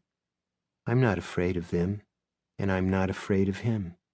I just don't want to see him. At least not now. Brady smiles. After he finds out about the girl, then I'll want to see him. Now get out of here. Babineau, who is at last beginning to understand who is the boss, leaves Brady's room. As always, it's a relief to do that as himself, because every time he comes back to Babineau after being Dr. Z, there's a little less Babineau to come back to. 10. Tanya Robinson calls her daughter's cell for the 4th time in the last 20 minutes, and for the 4th time gets nothing but Barbara's chirpy voicemail. Disregard my other messages, Tanya says after the beep. I'm still mad, but mostly what I am right now is worried sick. Call me. I need to know you're okay. She drops her phone on her desk and begins pacing the small confines of her office. She debates calling her husband and decides not to. Not yet. He's apt to go nuclear at the thought of Barbara skipping school, and he'll assume that's what she's doing. Tanya at first made that assumption herself when Mrs. Rossi, the Chapel Ridge attendance officer, called to ask if Barbara was homesick. Barbara has never played hooky before, but there's always a first time for bad behavior, especially with teenagers. Only she never would have skipped alone, and after further consultation with Mrs. Rossi, Tanya has confirmed that all of Barb's close friends are in school today. Since then, her mind has turned to darker thoughts, and one image keeps haunting her. The sign over the crosstown expressway the police use for Amber Alerts. She keeps seeing Barbara Robinson on that sign, flashing on and off like some hellish movie marquee. Her phone chimes the first few notes of Ode to Joy, and she races to it, thinking, thank God. Oh, thank God. I'll ground her for the rest of the Only it's not her daughter's smiling face in the window. It's an ID. City Police Department, Main Branch. Terror rolls through her stomach and her bowels loosen. For a moment, she can't even take the call, because her thumb won't move. At last, she manages to press the green Accept button and silence the music. Everything in her office, especially the family photo on her desk, is too bright. The phone seems to float up to her ear. Hello? She listens. Yes, this is she. She listens, her free hand rising to cover her mouth and stifle whatever sound wants to come out. She hears herself ask, Are you sure it's my daughter? Barbara Rosellen Robinson? The policeman who has called to notify her says yes. He's sure. They found her ID in the street. What he doesn't tell her is that they had to wipe off the blood to see the name. 11. Hodges knows something's amiss as soon as he steps out of the skyway that connects Kiner Memorial proper to the Lakes Region Traumatic Brain Injury Clinic, where the walls are painted a soothing pink and soft music plays day and night. The usual patterns have been disrupted, and very little work seems to be getting done.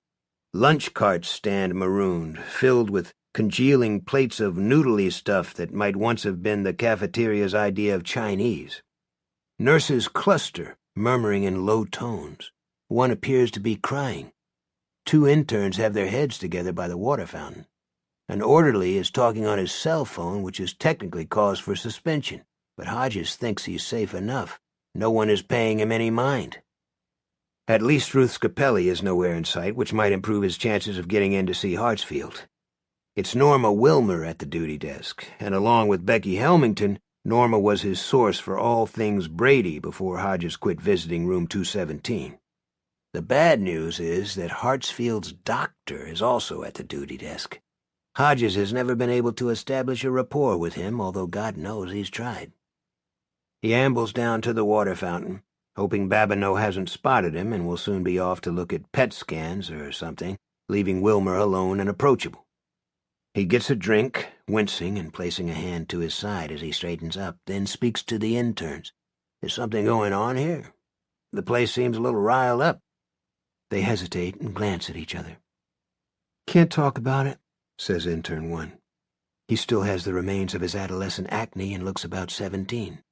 Hodges shudders at the thought of him assisting in a surgery job more difficult than removing a thumb splinter. Something with a patient? Hartsfield, maybe? I only ask because I used to be a cop and I'm sort of responsible for putting him here. Hodges, says intern 2. Is that your name? Yeah, that's me. You caught him, right? Hodges agrees instantly, although if it had been left up to him, Brady would have bagged a lot more in Mingo Auditorium than he managed to get at City Center. No, it was Holly and Jerome Robinson who stopped Brady before he could detonate his devil's load of homemade plastic explosive. The interns exchange another glance, and then one says, Hartsfield's the same as ever, just gorking along. It's Nurse Ratchet. Intern 2 gives him an elbow. Speak no ill of the dead, asshole, especially when the guy listening might have loose lips. Hodges immediately runs a thumbnail across his mouth as if sealing his dangerous lips shut. Intern 1 looks flustered. Head Nurse Scapelli, I mean. She committed suicide last night. All the lights in Hodges' head come on, and for the first time since yesterday, he forgets that he's probably going to die. Are you sure? Sliced her arms and wrists and bled out, says 2. That's what I'm hearing, anyway. Did she leave a note? They have no idea. Hodges heads for the duty desk. Babineau is still there, going over files with Wilmer, who looks flustered at her apparent battlefield promotion, but he can't wait. This is Hartsfield's dirt.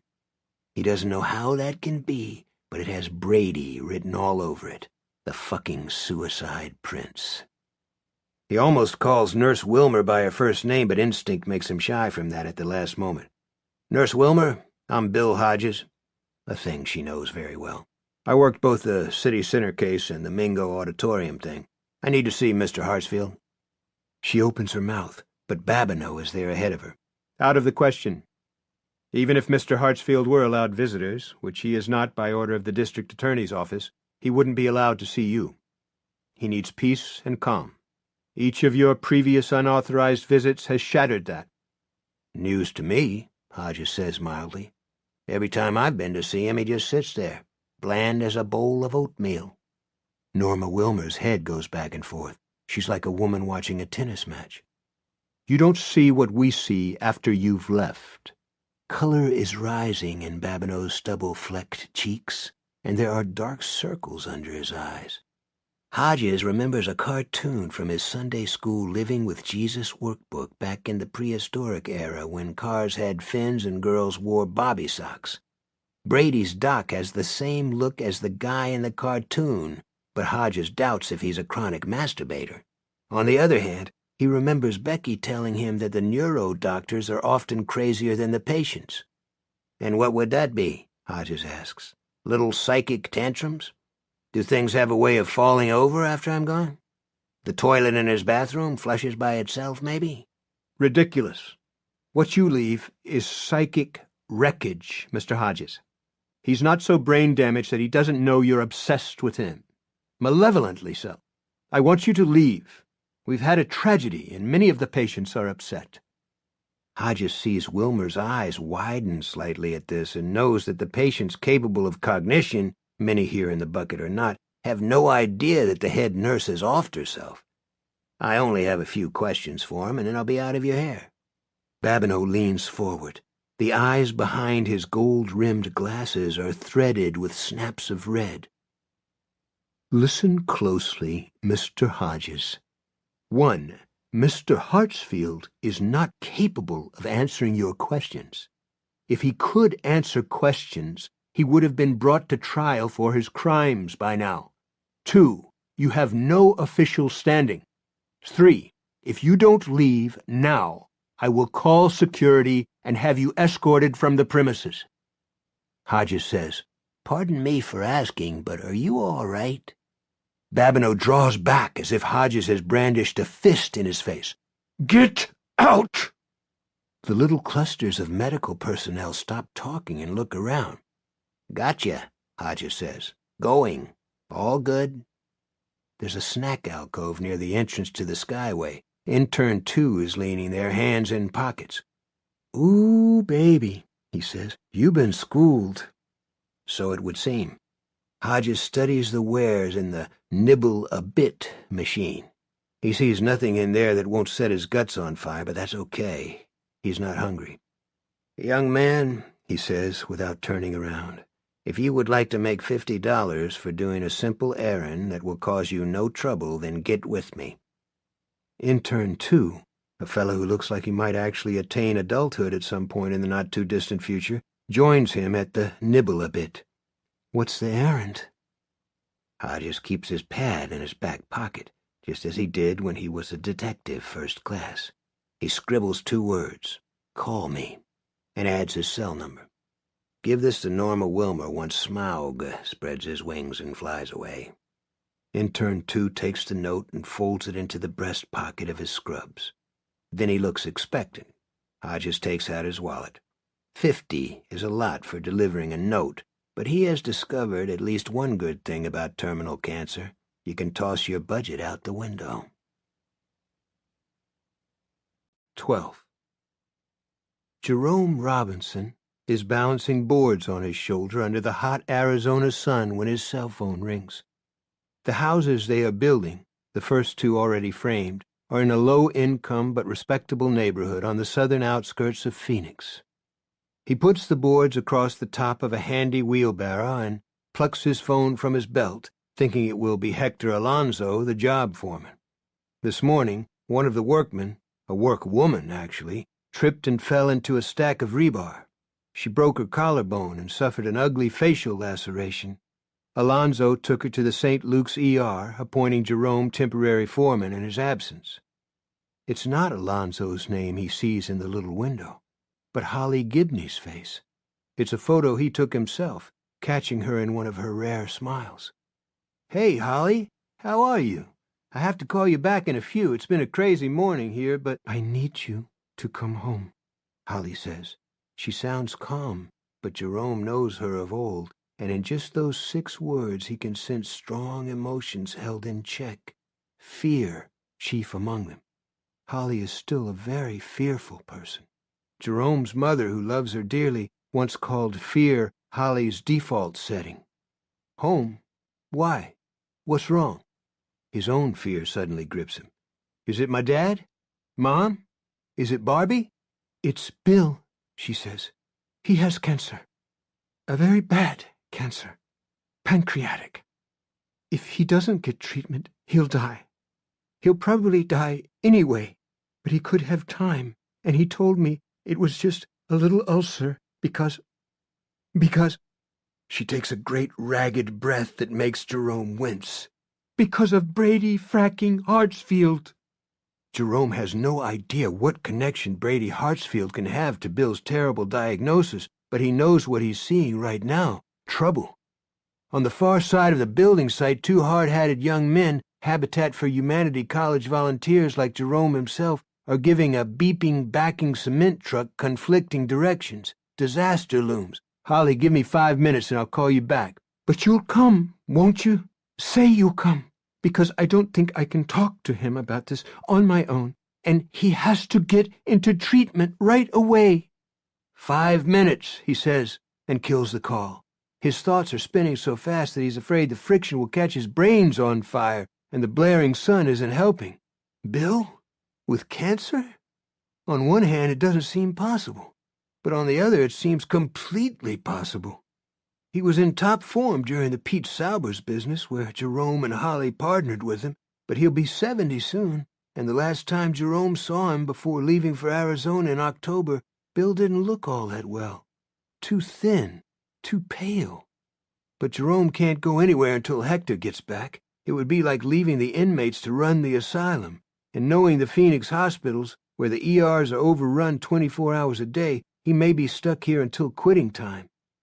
He sprints for the cement truck, bawling, "Hold up! Hold up! For Jesus' sake!" at the top of his lungs. He gets the clueless volunteers to halt the cement truck they've been misdirecting less than 3 feet from a freshly dug drainage ditch, and he's bending over to catch his breath when his phone rings again. "Holly, I love you," Jerome thinks, pulling it from his belt once more, "but sometimes you drive me absolutely bug-fuck." Only this time, it's not Holly's picture he sees. It's his mother's. Tanya is crying. "You have to come home," she says, and Jerome has just long enough to think of something his grandfather used to say. Bad luck keeps bad company. It's Barbie, after all. 13. Hodges is in the lobby and headed for the door when his phone vibrates. It's Norma Wilmer. "Is he gone?" Hodges asks. Norma doesn't have to ask who he's talking about. "Yes. Now that he's seen his prize patient, he can relax and do the rest of his rounds." "I was sorry to hear about Nurse Capelli." It's true. He didn't care for her, but it's still true. "I was, too. She ran the nursing staff like Captain Bligh ran the Bounty, but I hate to think of anyone doing that. You get the news, and your first reaction is, oh no, not her, never. It's the shock of it. Your second reaction is, oh yes, that makes perfect sense. Never married, no close friends, not that I knew of anyway. Nothing but the job, where everybody sort of loathed her." "All the lonely people," Hodges says, stepping out into the cold and turning toward the bus stop. He buttons his coat one-handed and then begins to massage his side. "Yes, there are a lot of them. What can I do for you, Mr. Hodges?" "I have a few questions. Could you meet me for a drink?" There's a long pause. Hodges thinks she's going to tell him no. Then she says, "I don't suppose your questions could lead to trouble for Dr. Babineau." "Anything is possible, Norma." "That would be nice, but I guess I owe you one regardless, for not letting on to him that we know each other from back in the Becky Helmington days. There's a watering hole on Revere Avenue. Got a clever name, Bar Black Sheep, and most of the staff drinks closer to the hospital. Can you find it?" "Yeah." "I'm off at 5. Meet me there at 5:30. I like a nice cold vodka martini." "It'll be waiting." "Just don't expect me to get you in to see Hartsfield. It would mean my job. Babineau was always intense, but these days he's downright weird. I tried to tell him about Ruth, and he blew right past me. Not that he's apt to care when he finds out." "Got a lot of love for him, don't you?" She laughs. "For that you owe me 2 drinks." "2 it is." He's slipping his phone back into his coat pocket when it buzzes again. He sees the call is from Tanya Robinson, and his thoughts immediately flash to Jerome, building houses out there in Arizona. A lot of things can go wrong on building sites. He takes the call. Tanya's crying, at first too hard for him to understand what she's saying, only that Jim is in Pittsburgh and she doesn't want to call him until she knows more. Hodges stands at the curb, one palm plastered against his non-phone ear to muffle the sound of traffic. "Slow down, Tanya, slow down. Is it Jerome? Did something happen to Jerome?" "No, Jerome's fine. Him I did call.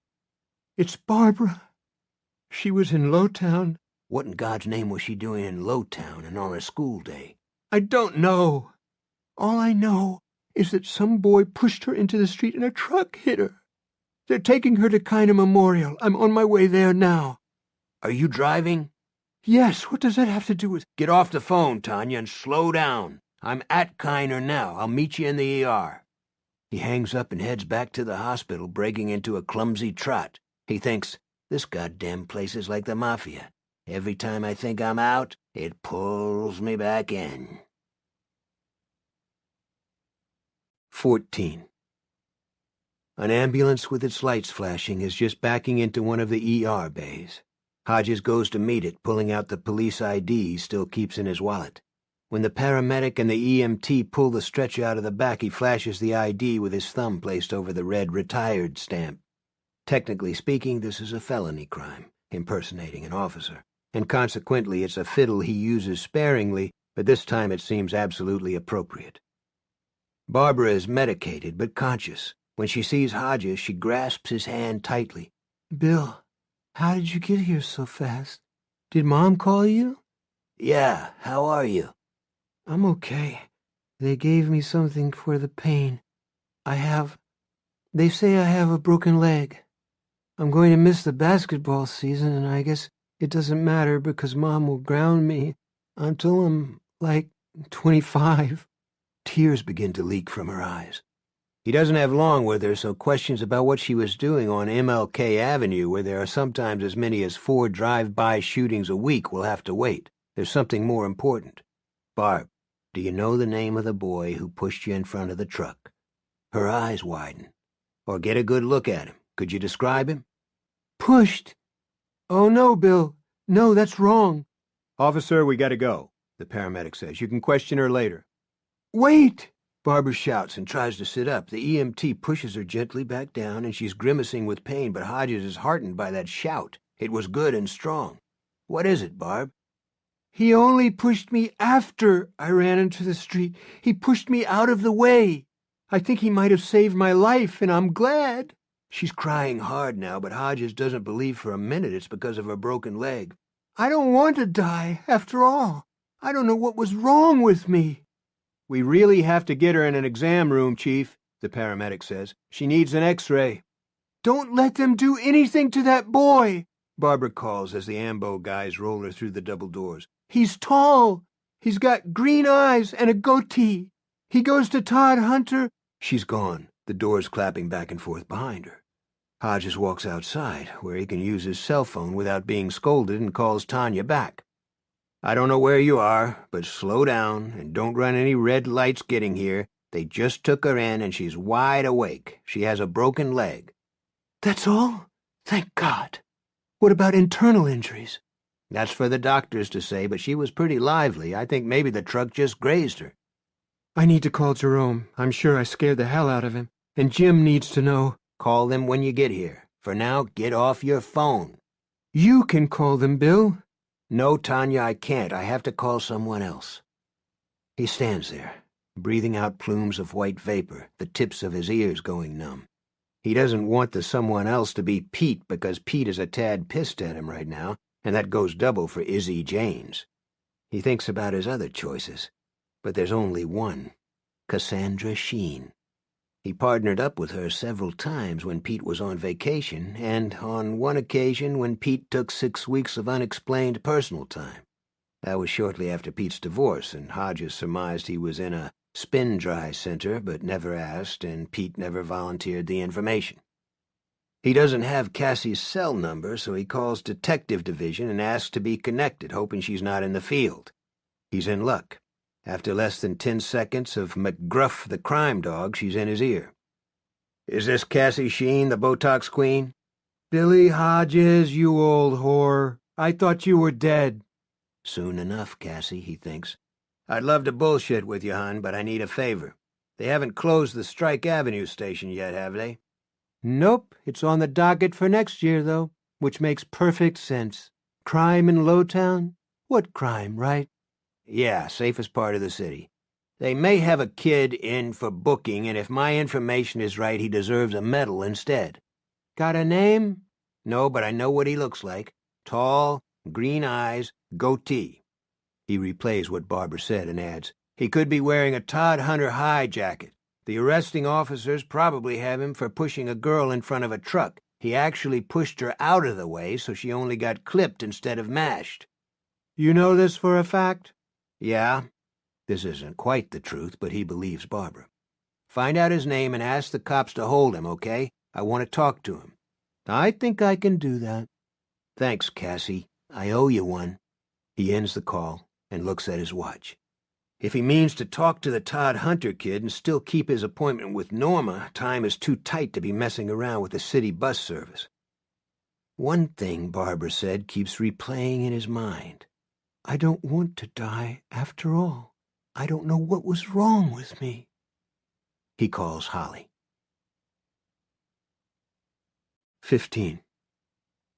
She's standing outside the 7-Eleven near the office, holding a pack of Winstons in one hand and plucking at the cellophane with the other. She hasn't had a cigarette in almost 5 months, a new record, and she doesn't want to start again now. But what she saw on Bill's computer has torn a hole in the middle of a life she has spent the last 5 years mending.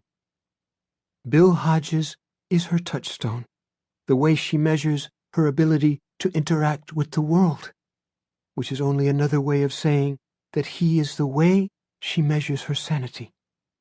Trying to imagine her life with him gone is like standing on top of a skyscraper and looking at the sidewalk 60 stories below. Just as she begins to pull the strip on the cellophane, her phone rings. She drops the Winstons into her purse and fishes it out. It's him. Holly doesn't say hello. She told Jerome she didn't think she could talk to him on her own about what she's discovered, but now, standing on this windy city sidewalk and shivering inside her good winter coat, she has no choice. It just spills out. I looked on your computer, and I know that snooping's a lousy thing to do, but I'm not sorry. I had to, because I thought you were lying about it just being an ulcer, and you can fire me if you want. I don't care, just as long as you let them fix what's wrong with you. Silence at the other end. She wants to ask if he's still there, but her mouth feels frozen and her heart is beating so hard she can feel it all over her body. At last he says, Halls, I don't think it can be fixed. At least let them try. I love you, he says. She hears the heaviness in his voice, the resignation. You know that, right? Don't be stupid. Of course I know. She starts to cry. I'll try the treatment, sure, but I need a couple of days before I check into the hospital, and right now I need you. Can you come and pick me up? Okay. Crying harder than ever, because she knows he's telling the truth about needing her, and being needed is a great thing, maybe the great thing. Where are you? He tells her, then says, something else. What? I can't fire you, Holly. You're not an employee. You're my partner. Try to remember that. Bill? Yeah? I'm not smoking. That's good, Holly. Now come on over here. I'll be waiting in the lobby. It's freezing outside. I'll come as fast as I can while still obeying the speed limit. She hurries to the corner lot where she parks her car. On the way, she drops the unopened pack of cigarettes into a litter basket. 16. Hodges sketches in his visit to the bucket for Holly on the ride to the Strike Avenue police station, beginning with the news of Ruth Scapelli's suicide and ending with the odd thing Barbara said before they wheeled her away. I know what you're thinking, Holly says, because I'm thinking it too, that it all leads back to Brady Hartsfield. The suicide prince. Hodges has helped himself to another couple of painkillers while waiting for Holly, and he feels pretty much okay. That's what I'm calling him. Got a ring to it, don't you think? I guess so. But you told me something once. She's sitting bolt upright behind the wheel of her Prius, eyes darting everywhere as they drive deeper into Lowtown. She swerves to avoid a shopping cart someone has abandoned in the middle of the street. You said coincidence doesn't equal conspiracy. Do you remember saying that? Yeah, it's one of his faves. He has quite a few. You said you can investigate a conspiracy forever and come up with nothing if it's actually just a bunch of coincidences all strung together. If you can't find something concrete in the next 2 days, if we can't, you need to give up and start those treatments. Promise me you will. It might take a little longer to... She cuts him off. Jerome will be back, and he'll help. It will be like the old days. Hodges flashes on the title of an old mystery novel, Trent's Last Case, and smiles a little. She catches it from the corner of her eye, takes it for acquiescence, and smiles back, relieved. 4 days, he says. 3, no more.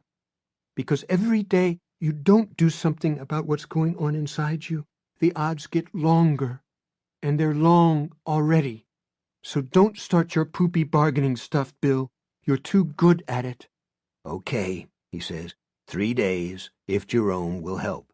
Holly says, He will. And let's try to make it 2.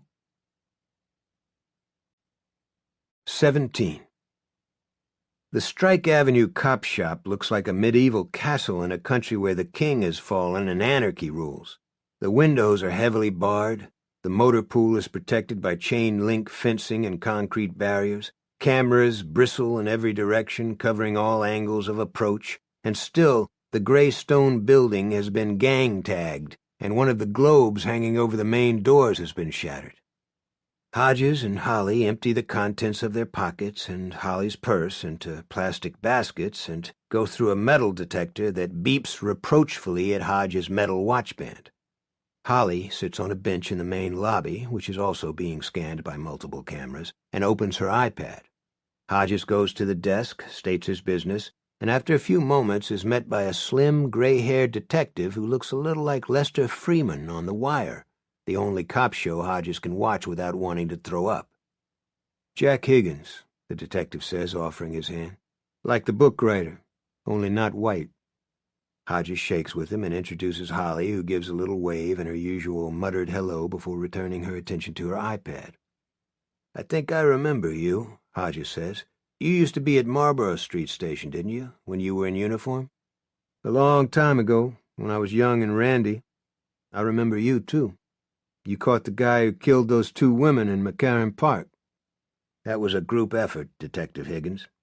Make it Jack. Cassie Sheen called. We've got your guy in an interview room. His name is Therese Neville. Higgins spells the first name, Dereece. We were going to turn him loose anyway.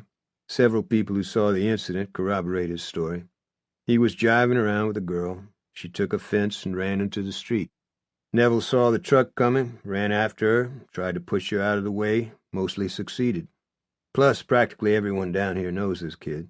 He's a star on the Todd Hunter basketball team, probably going to get an athletic scholarship to a Division I school.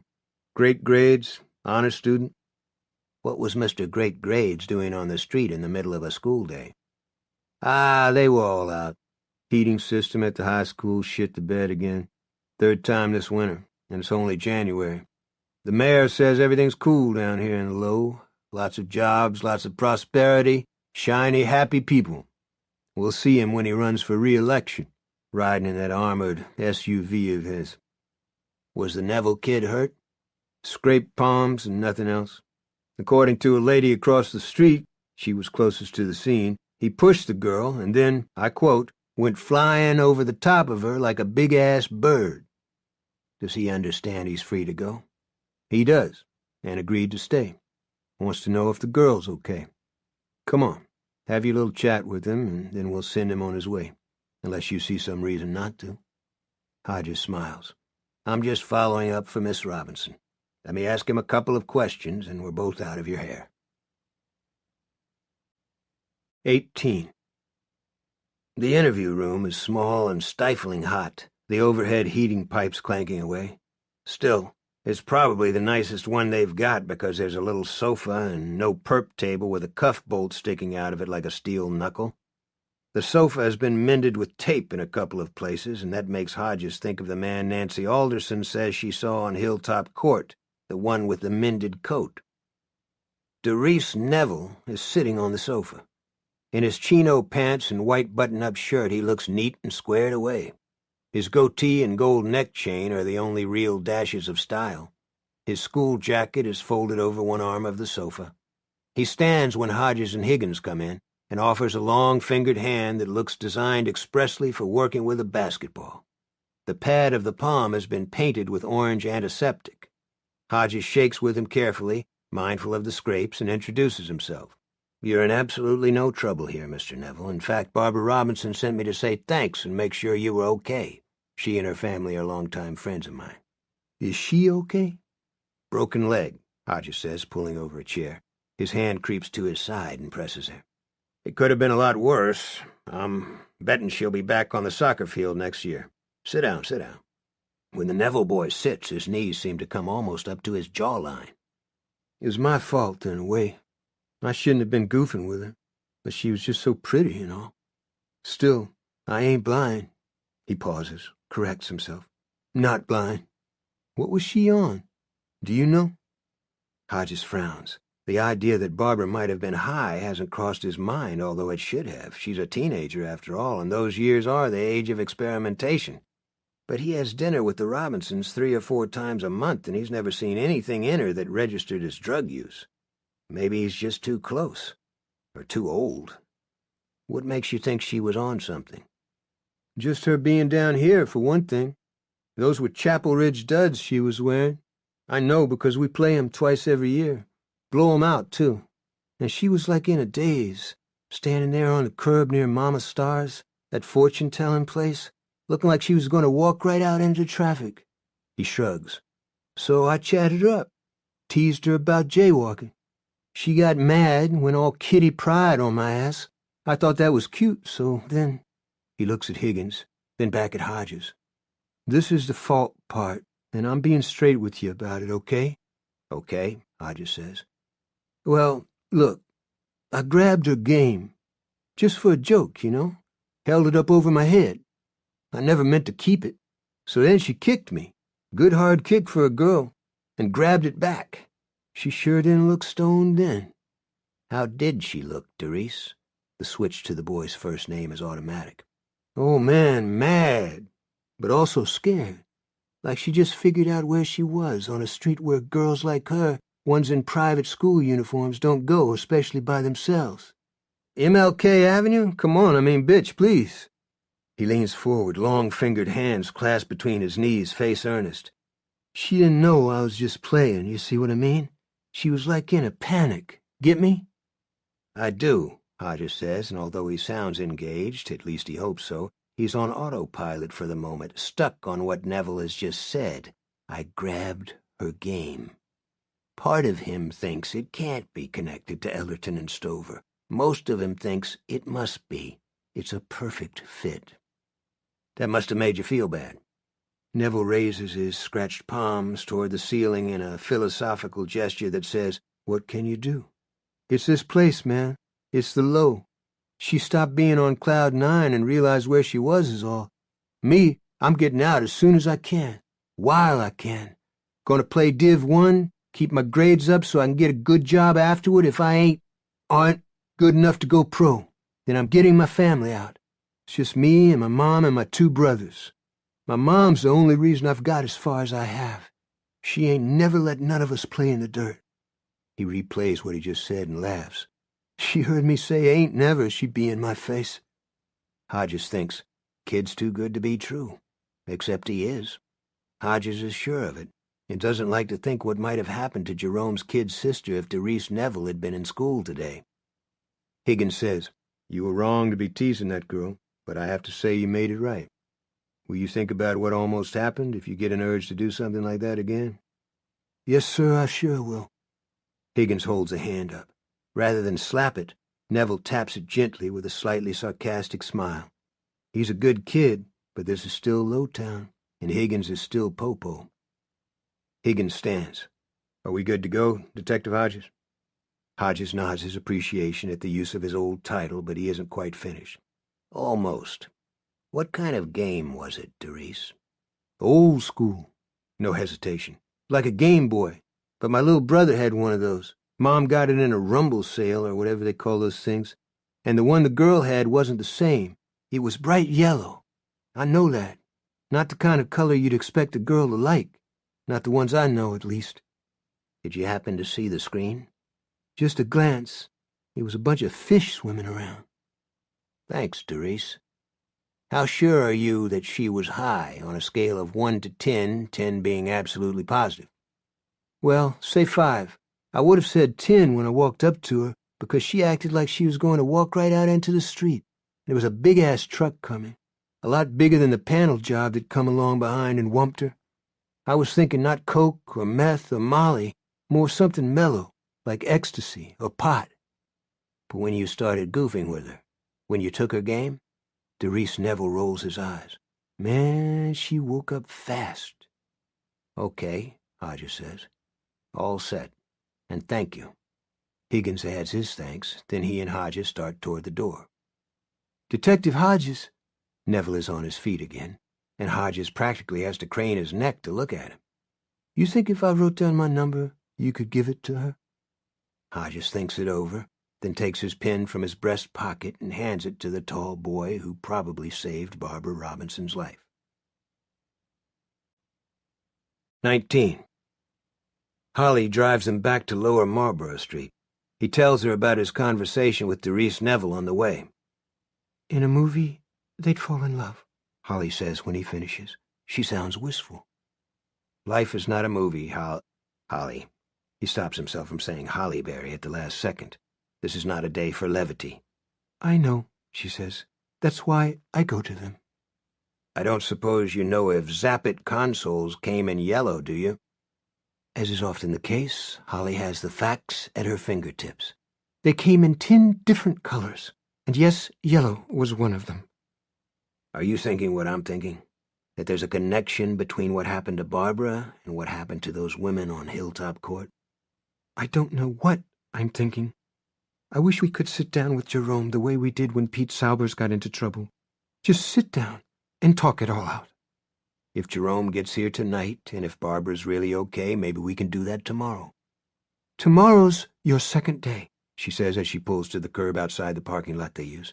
The second of 3. Holly. No, she says fiercely. Don't even start. You promised. She shoves the gear shift into park and turns to face him. You believe Hartsfield has been faking, isn't that right? Yeah. Maybe not from the first time he opened his eyes and asked for his dear old mommy, but I think he's come a long way back since then. Maybe all the way. He's faking the semi-catatonic thing to keep from going to trial. Although you'd think Babineau would know. They must have tests, brain scans and things. Never mind that. If he can think, and if he were to find out that you delayed treatment and died because of him, how do you think he'd feel? Hodges makes no answer, so Holly answers for him. He'd be happy, happy, happy.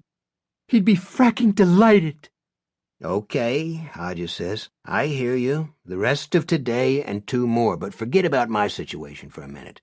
If he can somehow reach out beyond that hospital room, that's scary. I know. And nobody would believe us. That's scary, too. But nothing scares me as much as the thought of you dying. He wants to hug her for that, but she's currently wearing one of her many hug-repelling expressions, so he looks at his watch instead. I have an appointment, and I don't want to keep the lady waiting. I'm going to the hospital. Even if they won't let me see Barbara, Tanya will be there, and she'd probably like to see a friendly face. Good idea. But before you go, I'd like you to take a shot at tracking down the Sunrise Solutions bankruptcy trustee. His name is Todd Schneider. He's part of a law firm 6 names long. Their offices are in New York. I found him while you were talking to Mr. Neville. You did that on your iPad? Yes. You're a genius, Holly. No, it's just computer research. You were the smart one to think of it in the first place. I'll call him if you want.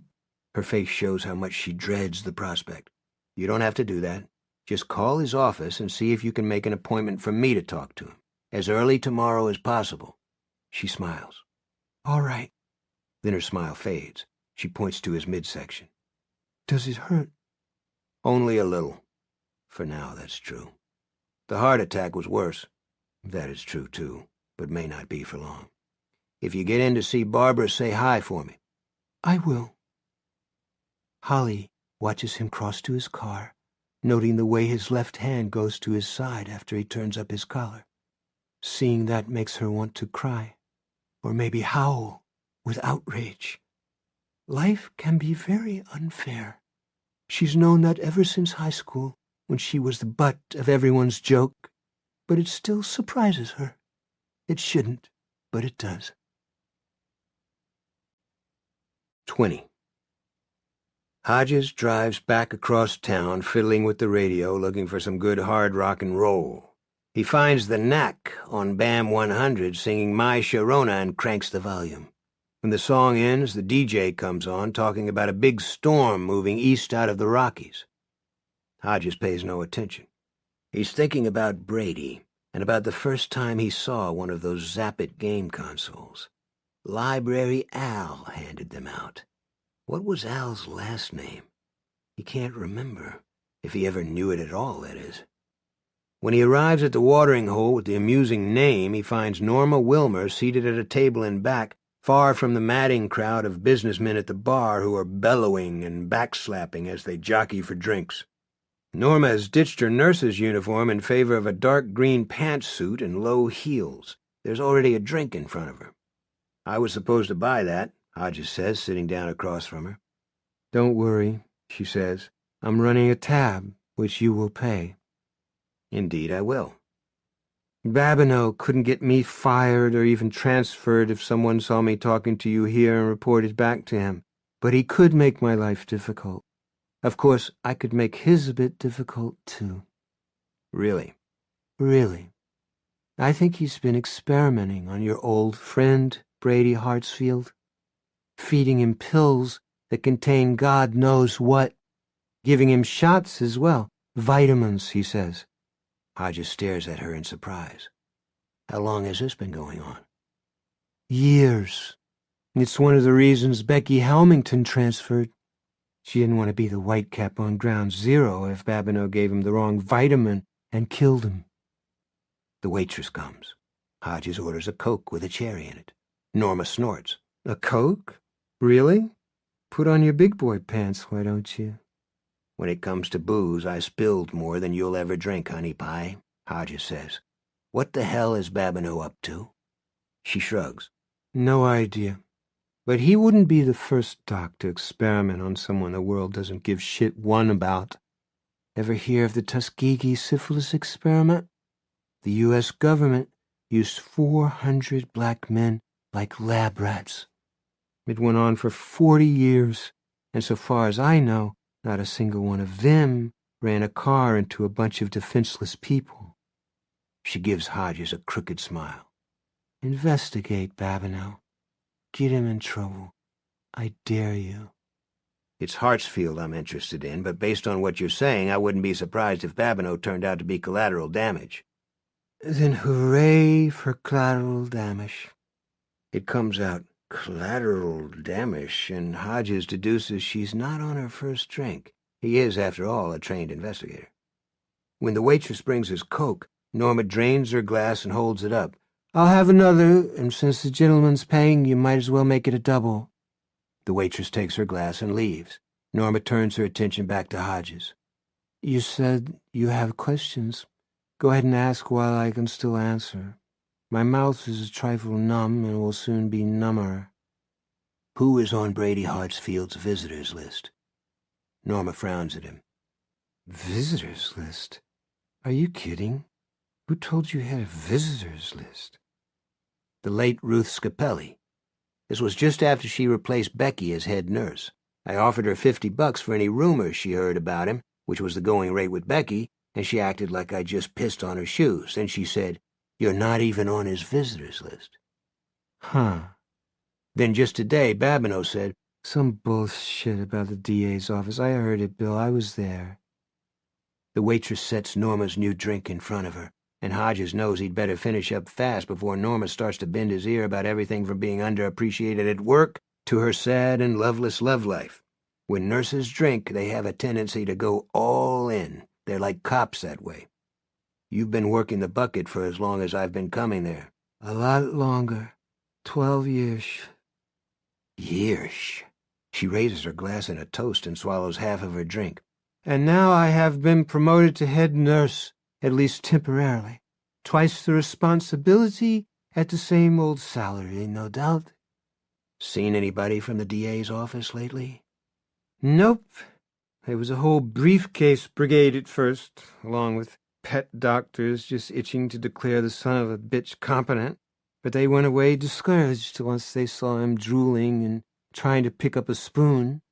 Came back a few times just to double-check. Fewer briefcase boys every time, but nothing lately.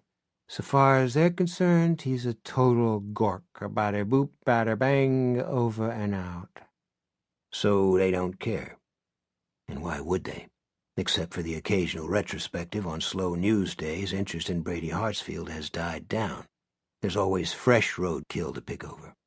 You know they don't. A lock of hair has fallen in her eyes. She blows it back. Did anyone try to stop you? All the times you were in to visit him? No, Hodges thinks, but it's been 1.5 years since I dropped by. If there is a visitors list, it'd be Babineau's, not the DA's. When it comes to the Mercedes killer, DA is like Honey Badger Bill. He don't give a shit. Huh? Never mind. Could you check and see if there is such a list now that you've been promoted to head nurse? She considers, then says, It wouldn't be on the computer. That would be too easy to check. But Scapelli kept a couple of file folders in a locked drawer at the duty desk. She was a great one for keeping track of who's naughty and who's nice. If I found something, would it be worth 20 to you? 50 if you could call me tomorrow. Hodges isn't sure she'll even remember this conversation tomorrow. Time is of the essence. If such a list exists, it's probably just power-tripping bullshit, you know? Babineau likes to keep Hartsfield to his little old self. But you'll check? Yeah, why not? I know where she hides the key to her locked drawer. Shit, most of the nurses on the floor know. Hard to get used to. The old nurse Ratchet's dead. Hodges nods. He can move things, you know, without touching them. Norma's not looking at him. She's making rings on the table with the bottom of her glass. It looks like she's trying to replicate the Olympic logo. Hartsfield? Who are we talking about? Yeah. He does it to freak out the nurses. She raises her head. I'm drunk, so I'll tell you something I never say sober. I wish Babineau would kill him. Just give him a hot shot of something really toxic and boot him out the door. Because he scares me. She pauses, then adds, He scares all of us. 21. Holly reaches Todd Schneider's personal assistant just as he's getting ready to shut up shop and leave for the day. The PA says Mr. Schneider should be available between 8:30 and 9 tomorrow. After that, he has meetings all day. Holly hangs up, washes her face in the tiny lavatory, reapplies deodorant, locks the office, and gets rolling toward Kiner Memorial just in time to catch the worst of the evening rush hour. It's 6 o'clock and full dark by the time she arrives. The woman at the information desk checks her computer and tells her that Barbara Robinson is in room 528 of Wing B. Is that intensive care? Holly asks. No, ma'am. Good, Holly says, and sets sail, sensible low heels clacking. The elevator doors open on the 5th floor, and there, waiting to get on, are Barbara's parents. Tanya has her cell phone in her hand and looks at Holly as if at an apparition. Jim Robinson says he'll be damned. Holly shrinks a little. What? Why are you looking at me that way? What's wrong? Nothing, Tanya says. It's just that I was going to call you. The elevator doors start to close. Jim sticks out an arm and they bounce back. Holly gets out. As soon as we got down to the lobby, Tanya resumes and points to a sign on the wall. It shows a cell phone with a red line drawn through it. Me? Why? I thought it was just a broken leg. I mean, I know a broken leg is serious. Of course it is, but... She's awake and she's fine, Jim says, but he and Tanya exchange a glance which suggests that isn't precisely true. It's a pretty clean break, actually, but they found a nasty bump on the back of her head and decided to keep her overnight just to be on the safe side. The doc who fixed her leg said he's 99% sure she'll be good to go in the morning. They did a tox screen, Tanya said. No drugs in her system. I wasn't surprised, but it was still a relief. Then, what's wrong? Everything, Tanya says simply. She looks 10 years older than when Holly saw her last. Hilda Carver's mom drove Barb and Hilda to school. It's her week, and she said Barbara was fine in the car, a little quieter than usual, but otherwise fine. Barbara told Hilda she had to go to the bathroom, and that was the last Hilda saw of her. She said Barb must have left by one of the side doors in the gym. The kids actually call those the skip doors. What does Barbara say? She won't tell us anything. Her voice shakes, and Jim puts an arm around her. But she says she'll tell you. That's why I was going to call you. She says you're the only one who might understand. 22. Holly walks slowly down the corridor to room 528, which is all the way at the end. Her head is down, and she's thinking hard. So she almost bumps into the man wheeling the cart of well-thumbed paperback books and Kindles with "Property of Kiner Hosp" taped below the screens. Sorry, Holly tells him. I wasn't looking where I was going. That's all right, Library Al says and goes on his way. She doesn't see him pause and look back at her. She is summoning all her courage for the conversation to come. It's apt to be emotional, and emotional scenes have always terrified her.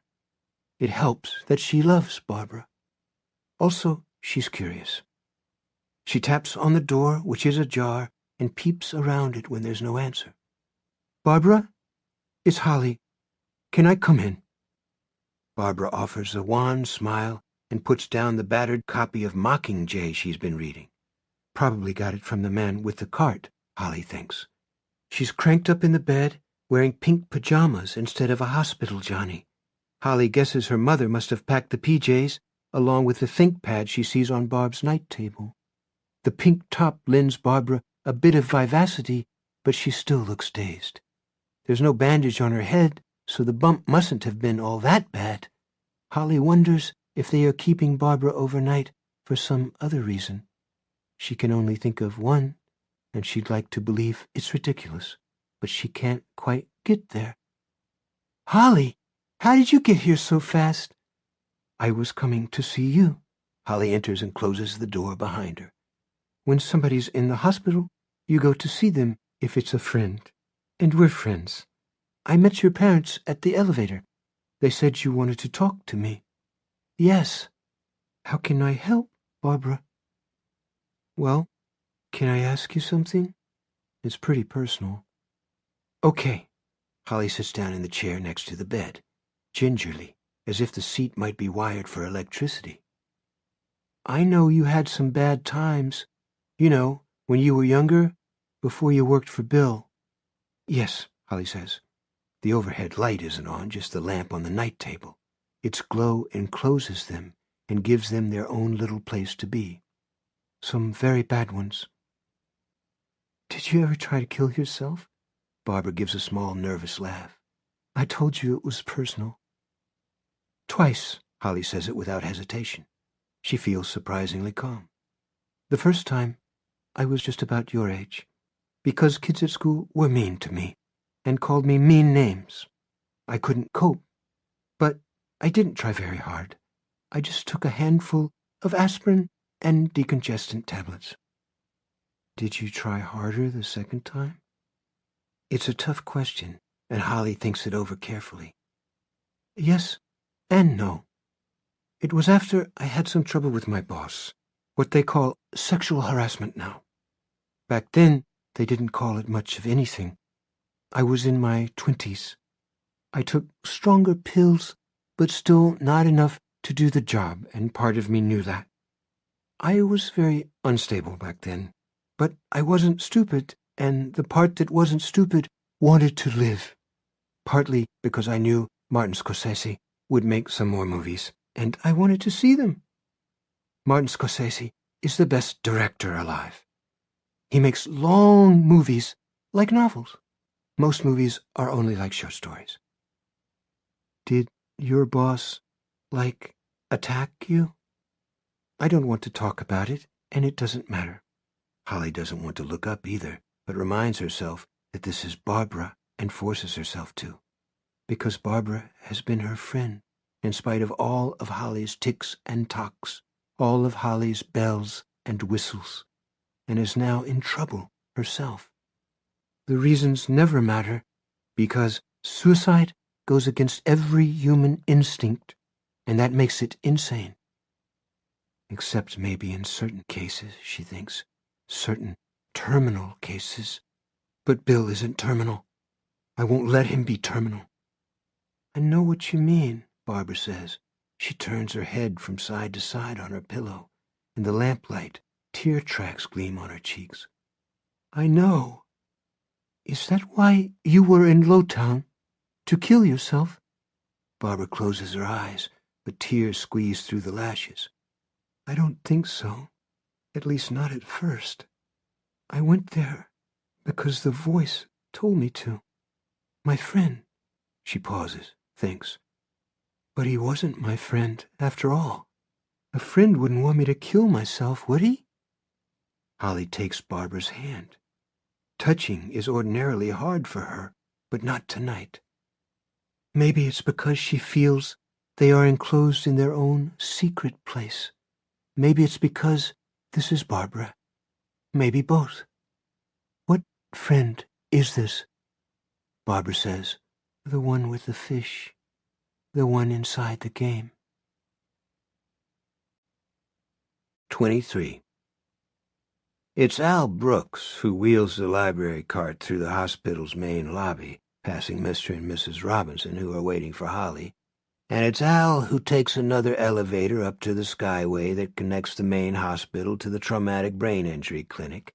It's Al who says hello to Nurse Rainier at the duty desk, a long-timer who hellos him back without looking up from her computer screen.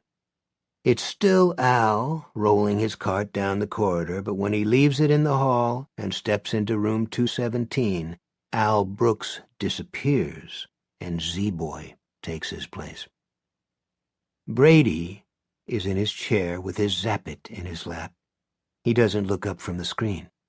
Z-Boy takes his own Zappit from the left pocket of his loose gray tunic and turns it on.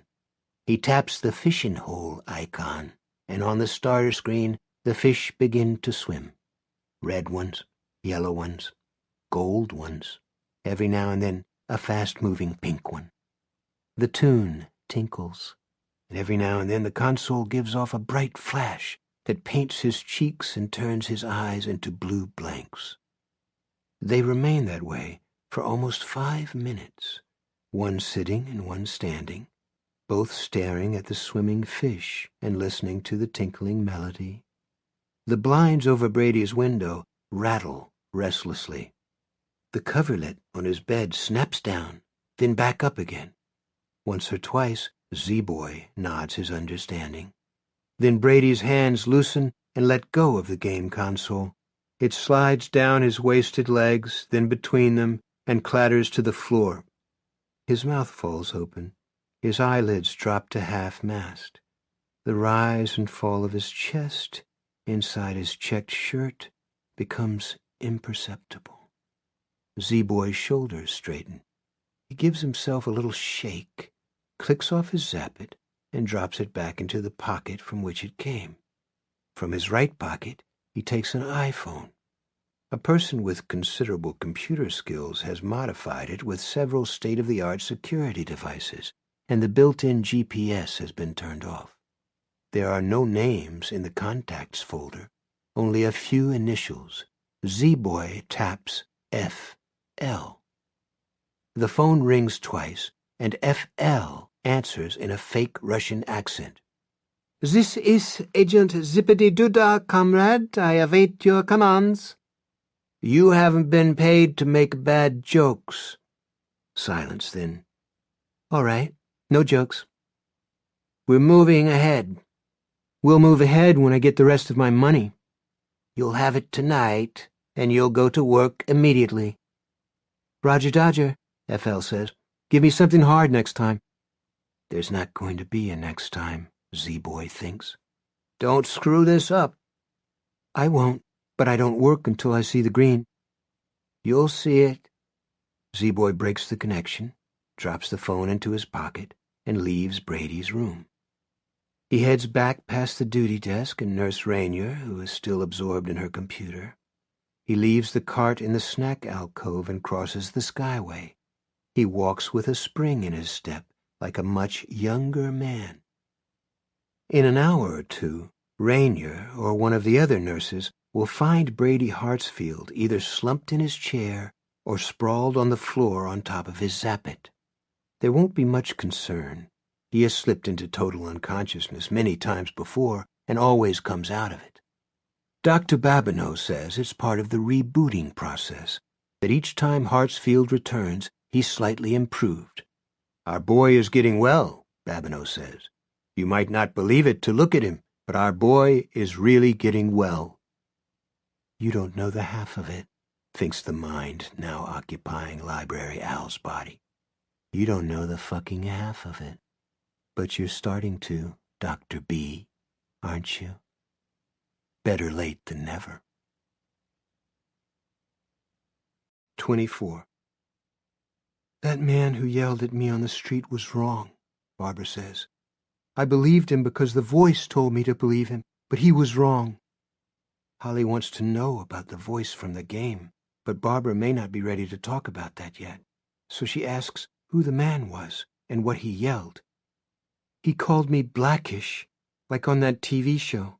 The show is funny, but on the street it's a put-down. I know the show, and I know how some people use it. But I'm not blackish. Nobody with a dark skin is, not really. Not even if they live in a nice house on a nice street like Teaberry Lane. We're all black, all the time. Don't you think I know how I get looked at and talked about at school?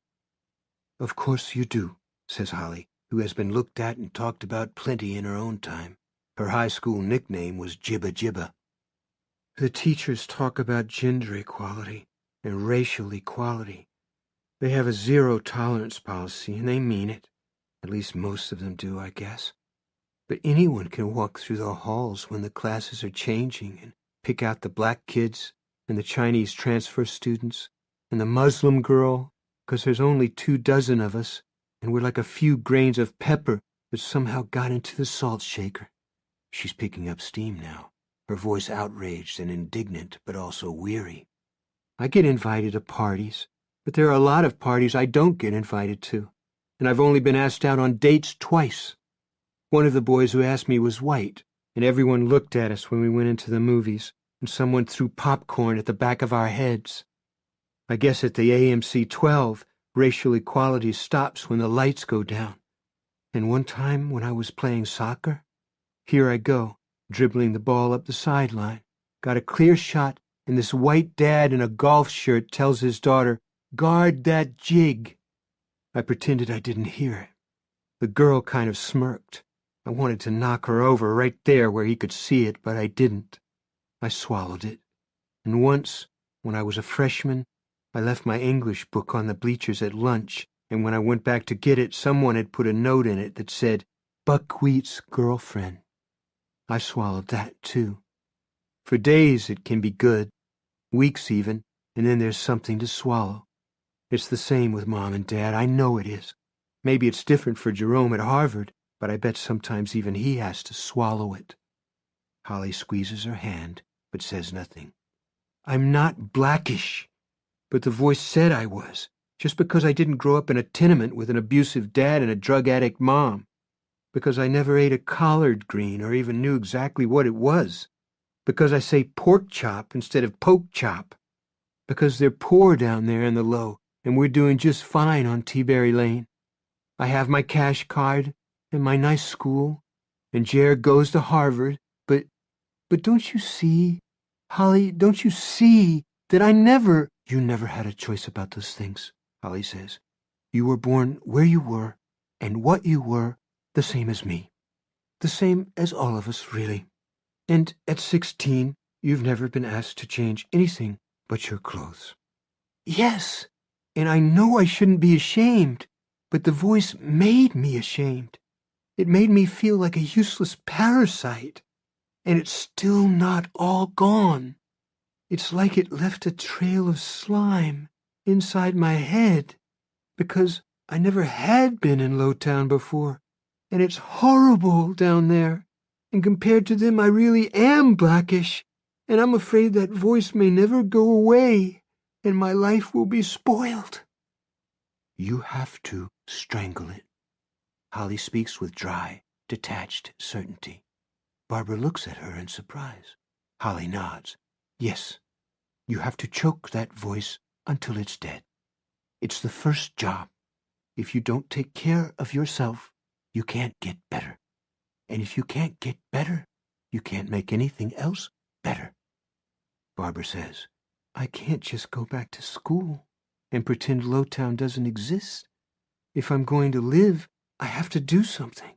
Young or not, I have to do something. Are you thinking about some kind of volunteer work? I don't know what I'm thinking about. I don't know what there is for a kid like me. But I'm going to find out. If it means going back down there, my parents won't like it. You have to help me with them, Holly. I know it's hard for you, but please. You have to tell them that I need to shut that voice up. Even if I can't choke it to death right away, maybe I can at least quiet it down. All right, Holly says, although she dreads it. I will. An idea occurs to her, and she brightens. You should talk to the boy who pushed you out of the way of the truck. I don't know how to find him. Bill will help you, Holly says. Now, tell me about the game. It broke. The truck ran over it. I saw the pieces, and I'm glad. Every time I close my eyes, I can see those fish, especially the pink number fish, and hear the little song. She hums it, but it rings no bells with Holly. A nurse comes in wheeling a meds cart. She asks Barbara what her pain level is. Holly is ashamed she didn't think to ask herself. And first thing, in some ways, she is a very bad and thoughtless person. I don't know, Barbara says. A 5, maybe? The nurse opens a plastic pill tray and hands Barbara a little paper cup. There are 2 white pills in it. These are custom-tailored 5 pills. You'll sleep like a baby, at least until I come in to check your pupils. Barbara swallows the pills with a sip of water. The nurse tells Holly she should leave soon and let our girl get some rest. Very soon, Holly says, and when the nurse is gone, she leans forward, face intent, eyes bright. The game. How did you get it, Barb? A man gave it to me. I was at the Burt Street Mall with Hilda Carver. When was this? Before Christmas, but not much before. I remember because I still hadn't found anything for Jerome, and I was starting to get worried. I saw a nice sport coat in Banana Republic, but it was way expensive, and besides, he's going to be building houses until May. You don't have much reason to wear a sport coat when you're doing that, do you? I guess not. Anyway, this man came up to us while Hilda and I were having lunch. We're not supposed to talk to strangers, but it's not like we're little kids anymore, and besides, it was in the food court with people all around. Also, he looked nice. The worst ones usually do, Holly thinks. He was wearing a terrific suit that must have cost mucho megabucks and carrying a briefcase. He said his name was Myron Zachem, and he worked for a company called Sunrise Solutions. He gave us his card. He showed us a couple of zappets. His briefcase was full of them, and said we could each have one free if we'd fill out a questionnaire and send it back. The address was on the questionnaire. It was on the card, too. Do you happen to remember the address? No, and I threw his card away. Besides, it was only a box number. In New York? Barbara thinks it over. No, here in the city. So you took the zappets? Yes, I didn't tell Mom because she would have given me a big lecture about talking to that guy. I filled out the questionnaire, too, and sent it in. Hilda didn't because her zappet didn't work. It just gave out a single blue flash and went dead. So she threw it away. I remember her saying that's all you could expect when someone said something was free. Barbara giggles. She sounded just like her mother. But yours did work. Yes, it was old-fashioned, but kind of fun in a silly way. At first, I wish mine had been broken. then I wouldn't have the voice. Her eyes slip closed, then slowly reopen. She smiles. Whoa, feel like I might be floating away. Don't float away yet. Can you describe the man? A white guy with white hair. He was old. Old, or just a little bit old? Barbara's eyes are growing glassy. Older than Dad, not as old as Grandpa. 60-ish? 65-ish? Yeah, I guess. Bill's age, more or less. Her eyes suddenly spring wide open. Oh, guess what? I remember something. I thought it was a little weird, and so did Hilda. What was that? He said his name was Myron Zakem, and his card said Myron Zakem, but there were initials on his briefcase that were different. Can you remember what they were? No. Sorry. She's floating away, all right. Will you think about that first thing when you wake up, Barb? Your mind will be fresh then, and it might be important. Okay. I wish Hilda hadn't thrown hers away, Holly says. She gets no reply, nor expects one. She often talks to herself. Barbara's breathing has grown deep and slow. Holly begins buttoning her coat. Dinah has one, Barbara says in a faraway, dreaming voice. Hers works. She plays Crossy Road on it, and Plants V's, Zombies. Also, she downloaded the whole Divergent trilogy, but she said it came in all jumbled up. Holly stops buttoning. She knows Dinah Scott, has seen her at the Robinson house many times, playing board games or watching TV, often staying for supper, and drooling over Jerome, as all of Barbara's friends do. Did the same man give it to her? Barbara doesn't answer. Biting her lip, not wanting to press her, but needing to, Holly shakes Barbara by the shoulder and asks again. No, Barbara says in the same faraway voice. She got it from the website. What website was that, Barbara? Her only answer is a snore. Barbara is gone.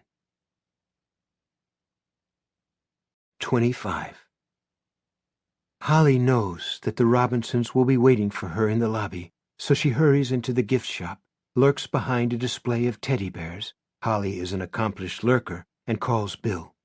She asks if he knows Barbara's friend, Dinah Scott. Sure, he says. I know most of her friends. The ones that come to the house, anyway. So do you. I think you should go to see her. You mean tonight? I mean right away. She's got a zappit. Holly takes a deep breath. They're dangerous. She can't quite bring herself to say what she is coming to believe, that they are suicide machines. 26.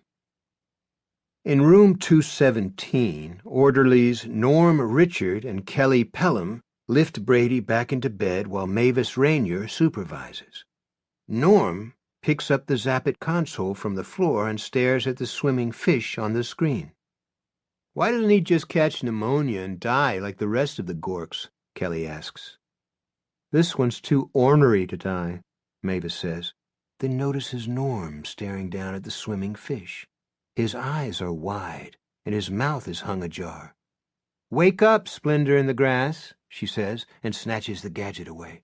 She pushes the power button and tosses it onto the top drawer of Brady's nightstand. We've got miles to go before we sleep. Huh? Norm looks down at his hands, as if expecting to see the zappets still in them. Kelly asks Nurse Rainier if maybe she wants to take Hartsfield's blood pressure. O2 looks a little low, he says. Mavis considers this, then says, Fuck him. They leave. 27. In Sugar Heights, the city's poshest neighborhood, an old Chevy Malibu spotted with primer paint creeps up to a closed gate on Lilac Drive. Artfully scrolled into the wrought iron are the initials Barbara Robinson failed to remember. F.B. Z-Boy gets out from behind the wheel, his old parka a rip in the back and another in the left sleeve thriftily mended with masking tape, flapping around him. He taps the correct code into the keypad, and the gates begin to swing open. He gets back into the car, reaches under the seat, and brings out 2 items. One is a plastic soda bottle with the neck cut off. The interior has been packed with steel wool. The other is a .32 caliber revolver. The Z-Boy slips the muzzle of the .32 into this homemade silencer, another Brady Hartsfield invention, and holds it on his lap. With his free hand, he pilots the Malibu up the smooth, curving driveway. Ahead, the porch-mounted motion lights come on. Behind, the wrought iron gates swing silently shut. Library Al. It didn't take Brady long to realize he was pretty much finished as a physical being. He was born stupid, but didn't stay that way, as the saying goes. Yes, there was physical therapy. Dr. Babineau decreed it, and Brady was hardly in a position to protest, but there was only so much therapy could accomplish. He was eventually able to shamble 30 feet or so along the corridor some patients called the torture highway, but only with the help of rehab care coordinator Ursula Haber, the bull dyke Nazi who ran the place. "One more step, Mr. Hartsfield," Haber would exhort, and when he managed one more step, the bitch would ask for one more, and one more after that. When Brady was finally allowed to collapse into his wheelchair, trembling and soaked with sweat, he liked to imagine stuffing oil-soaked rags up Haber's snatch and setting them on fire.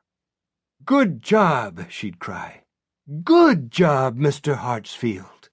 And if he managed to gargle something that bore a passing resemblance to "thank you," she would look around at whoever happened to be near, smiling proudly, "Look, my pet monkey can talk." He could talk, more and better than they knew, and he could shamble 10 yards up the torture highway. On his best days, he could eat custard without spilling too much down his front, but he couldn't dress himself, couldn't tie his shoes, couldn't wipe himself after taking a shit, couldn't even use the remote control, so reminiscent of Thing 1 and Thing 2 back in the good old days, to watch television. He could grasp it, but his motor control wasn't even close to good enough for him to manipulate the small buttons. If he did manage to hit the power button, he usually ended up staring at nothing but a blank screen and the "searching for signal" message. This infuriated him. In the early days of 2012, everything infuriated him, but he was careful not to show it. Angry people were angry for a reason, and Gorks weren't supposed to have reasons for anything. Sometimes lawyers from the district attorney's office dropped by. Babineau protested these visits, telling the lawyers they were setting him back and therefore working against their own long-term interests, but it did no good. Sometimes cops came with the lawyers from the DA's office, and once a cop came on his own. He was a fat cocksucker with a crew cut and a cheerful demeanor. Brady was in his chair, so the fat cocksucker sat on Brady's bed. The fat cocksucker told Brady that his niece had been at the Round Here concert. "Just 13 years old and crazy about that band," he said, chuckling. Still chuckling, he leaned forward over his big stomach and punched Brady in the balls. "A little something from my niece," the fat cocksucker said. "Did you feel it? Man, I hope so." Brady did feel it, but not as much as the fat cocksucker probably hoped, because everything had gone kind of vague between his waist and knees. Some circuit in his brain that was supposed to be controlling that area had burned out, he supposed. That would ordinarily be bad news, but it was good news when you had to cope with a right hook to the family jewels. He sat there, his face blank, a little drool on his chin, but he filed away the fat cocksucker's name. Moretti. It went on his list. Brady had a long list.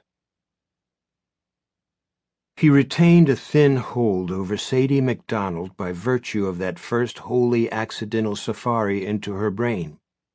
He retained an even greater hold over the idiot orderly's brain, but visiting there was like taking a vacation in Lowtown. On several occasions, Brady was able to nudge her toward the window, the site of her first seizure.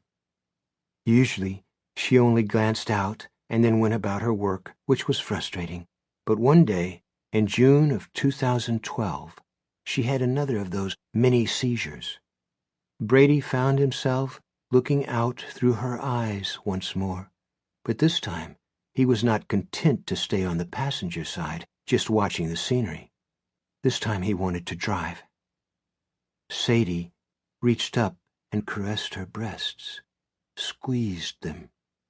Brady felt a low tingle begin between Sadie's legs. He was getting her a little hot. Interesting, but hardly useful. He thought of turning her around and walking her out of the room, going down the corridor, getting a drink of water from the fountain, his very own organic wheelchair. Only, what if someone talked to him? What would he say? Or what if Sadie took over again once she was away from the sun flashes and started screaming that Hartsfield was inside of her? They'd think she was crazy. They might put her on leave. If they did that, Brady would lose his access to her. He burrowed deeper into her mind instead, watching the thought fish go flashing back and forth. They were clearer now, but mostly uninteresting. One, though, the red one, it came into view as soon as he thought about it, because he was making her think of it. Big red fish. A father fish. Brady snatched at it and caught it. It was easy. His body was next to useless, but inside Sadie's mind he was as agile as a ballet dancer. The father fish had molested her regularly between the ages of 6 and 11. Finally, he had gone all the way and fucked her. Sadie told a teacher at school, and her father was arrested. He had killed himself while out on bail. Mostly to amuse himself, Brady began to release his own fish into the aquarium of Sadie MacDonald's mind. Tiny, poisonous blowfish that were little more than exaggerations of thoughts she herself harbored in the twilight area that exists between the conscious mind and the subconscious. That she had led him on. That she had actually enjoyed his attentions. That she was responsible for his death. That when you looked at it that way, it hadn't been suicide at all.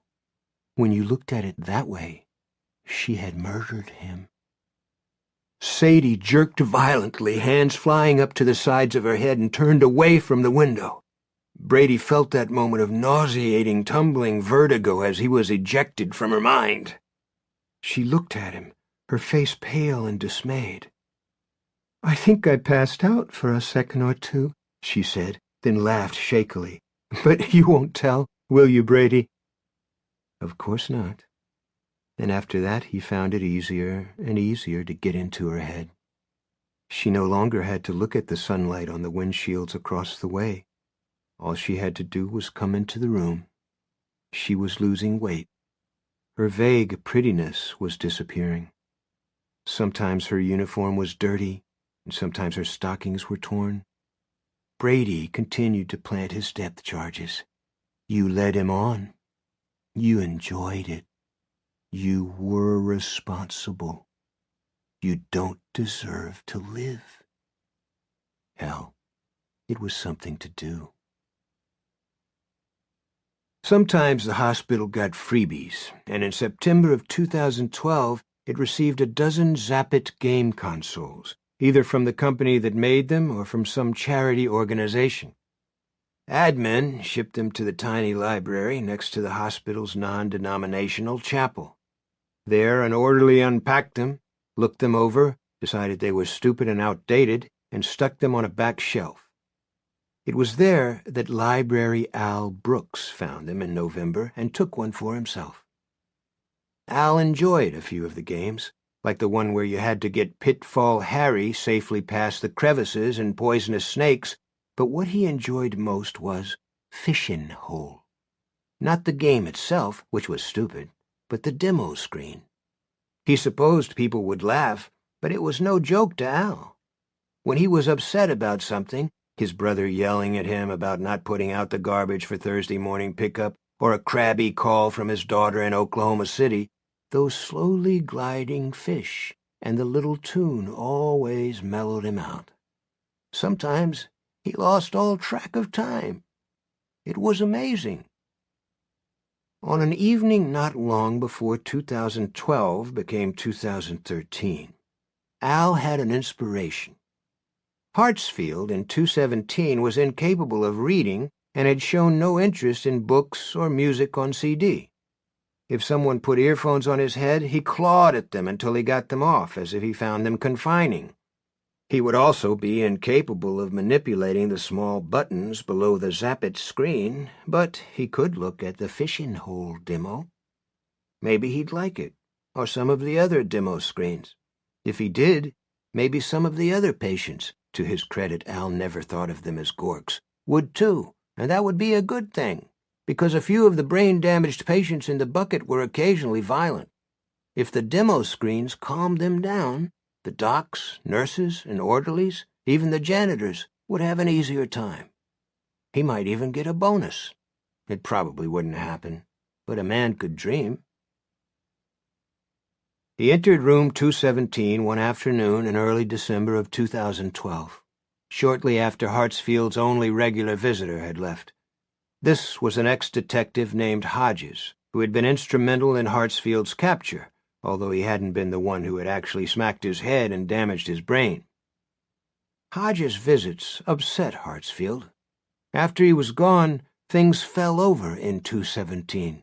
The water turned on and off in the shower, and sometimes the bathroom door flew open or slammed shut. The nurses had seen these things, and were sure Hartsfield was causing them, but Dr. Babineau pooh-poohed that idea. He claimed it was exactly the kind of hysterical notion that got a hold on certain women, even though several of the bucket nurses were men. Al knew the stories were true, because he had seen manifestations himself on several occasions, and he did not think of himself as a hysterical person. Quite the opposite. On one memorable occasion he had heard something in Hartsfield's room as he was passing, opened the door, and saw the window blinds doing a kind of maniacal boogaloo. This was shortly after one of Hodges' visits. It had gone on for nearly 30 seconds before the blinds stilled again. Although he tried to be friendly with everyone, Al did not approve of Bill Hodges. The man seemed to be gloating over Hartsfield's condition, reveling in it. Al knew Hartsfield was a bad guy who had murdered innocent people, but what the hell did that matter when the man who had done those things no longer existed? What remained was little more than a husk. So what if he could rattle the blinds or turn the water on and off? Such things hurt no one. "Hello, Mr. Hartsfield," Al said on that night in December. "I brought you something. Hope you'll take a look." He turned the Zappit on and poked the screen to bring up the Fishin' Hole demo. The fish began to swim and the tune began to play. As always, Al was soothed and took a moment to enjoy the sensation. Before he could turn the console so Hartsfield could see, he found himself pushing his library cart in Wing A on the other side of the hospital. The Zappit was gone. This should have upset him, but it didn't. It seemed perfectly okay. He was a little tired and seemed to be having trouble gathering his scattered thoughts, but otherwise he was fine. Happy. He looked down at his left hand and saw he had drawn a large Z on the back with the pen he always kept in the pocket of his tunic. Z for Z-Boy, he thought, and laughed. Brady did not make a decision to leap into Library Al. Seconds after the old geezer looked down at the console in his hand, Brady was in. There was no sense of being an interloper in the library guy's head either, for now it was Brady's body, as much as a Hertz sedan would have been his car, for as long as he chose to drive it. The library guy's core consciousness was still there, someplace, but it was just a soothing hum, like the sound of a furnace in the cellar on a cold day. Yet he had access to all of Alvin Brooks' memories and all of his stored knowledge. There was a fair amount of this latter, because before retiring from his full-time job at the age of 58, the man had been an electrician, then known as Sparky Brooks instead of Library Al. If Brady had wanted to rewire a circuit, he could have done so easily, although he understood he might no longer have this ability once he returned to his own body. Thinking of his body alarmed him, and he bent over the man slumped in the chair. The eyes were half closed, showing only the whites. The tongue lolled from one corner of the mouth. Brady put a gnarled hand on Brady's chest and felt a slow rise and fall. So that was all right. But God, he looked horrible. A skin-wrapped skeleton. This was what Hodges had done to him.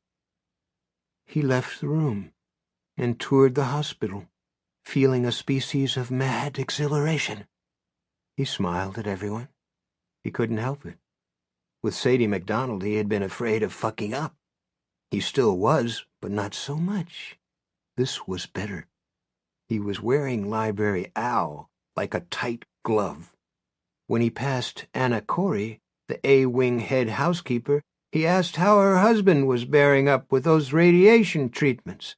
She told him Ellis was doing pretty well, all things considered, and thanked him for asking. In the lobby, he parked his cart outside the men's bathroom, went in, sat on the toilet, and examined the Zappit. As soon as he saw the swimming fish, he understood what must have happened. The idiots who had created this particular game had also created, certainly by accident, a hypnotic effect. Not everyone would be susceptible, but Brady thought plenty of people would be, and not just those prone to mild seizures like Sadie MacDonald. He knew from reading he'd done in his basement control room that several electronic console and arcade games were capable of initiating seizures or light hypnotic states in perfectly normal people, causing the makers to print a warning in extremely fine print on many of the instruction sheets. Do not play for prolonged periods. Do not sit closer than 3 feet to the screen. Do not play if you have a history of epilepsy.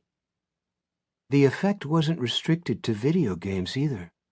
At least one episode of the Pokemon cartoon series had been banned outright when thousands of kids complained of headaches, blurred vision, nausea, and seizures.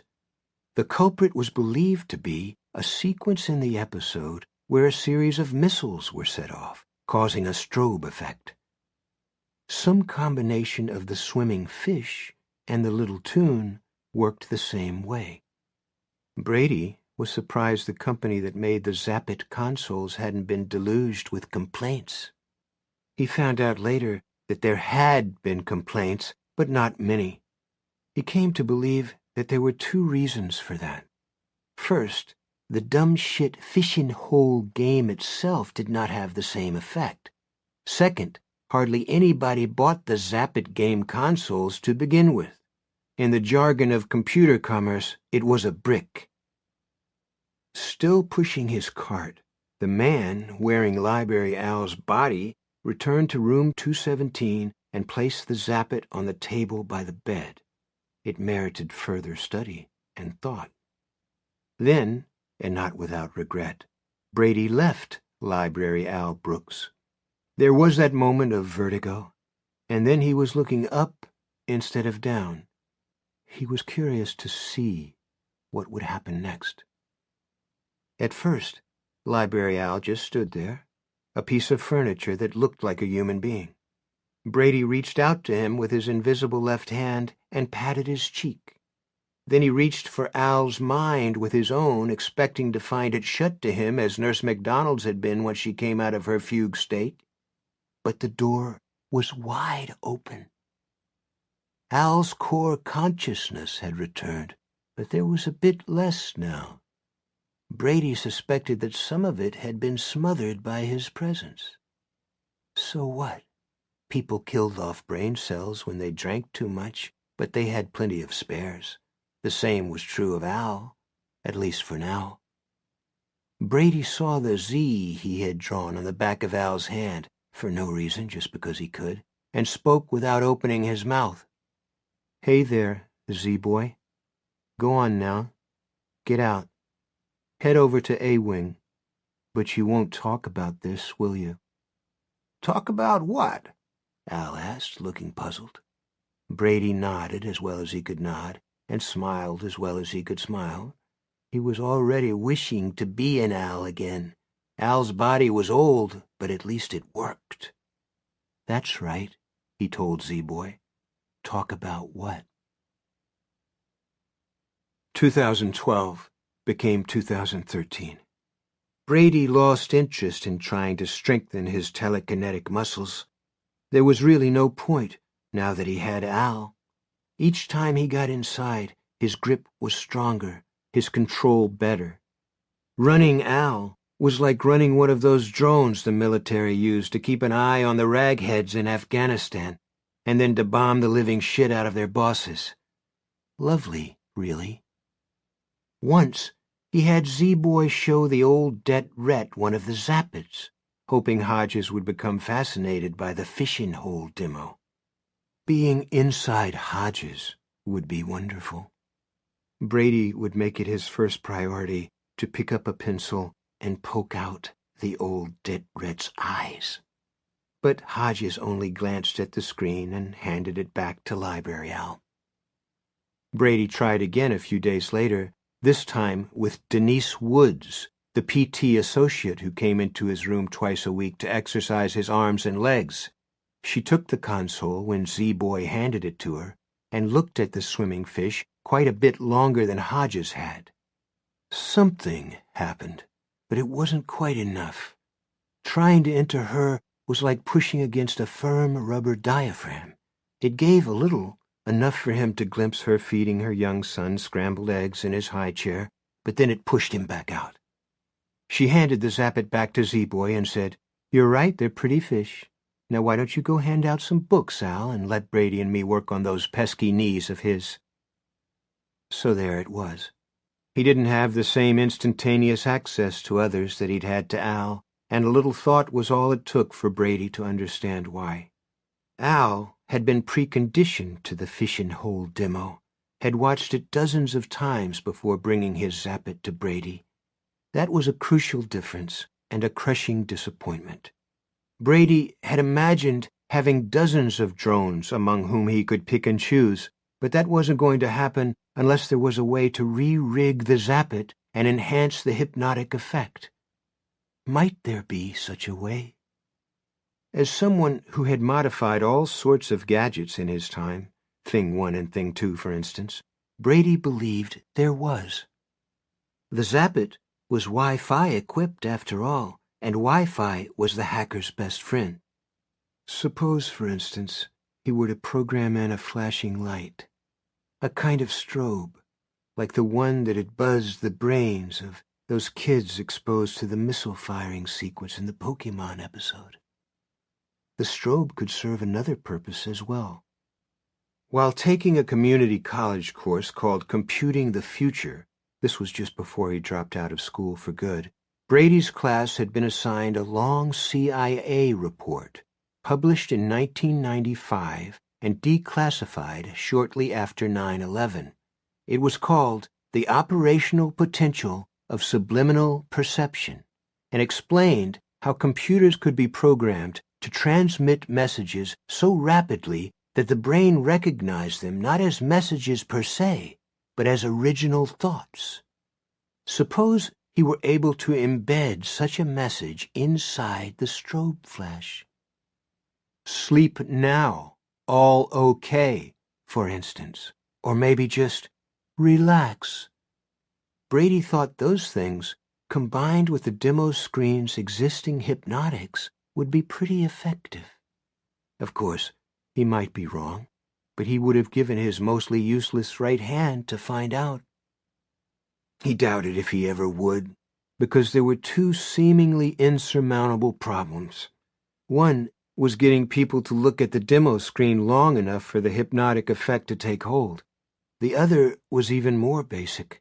How in God's name was he supposed to modify anything? He had no computer access, and even if he had, what good would it be? He couldn't even tie his fucking shoes. He considered using Z-Boy and rejected the idea almost immediately. Al Brooks lived with his brother and his brother's family, and if Al all of a sudden started demonstrating advanced computer knowledge and capability, there would be questions. Especially when they already had questions about Al, who had grown absent-minded and rather peculiar. Brady supposed they thought he was suffering the onset of senility, which wasn't all that far from the truth. It seemed that Z-Boy was running out of spare brain cells after all. Brady grew depressed. He had reached the all-too-familiar point where his bright ideas collided head-on with gray reality. It had happened with the roller vacuum cleaner. It had happened with his computer-assisted vehicle backing device. It had happened with his motorized, programmable TV monitor which was supposed to revolutionize home security. His wonderful inspirations always came to nothing.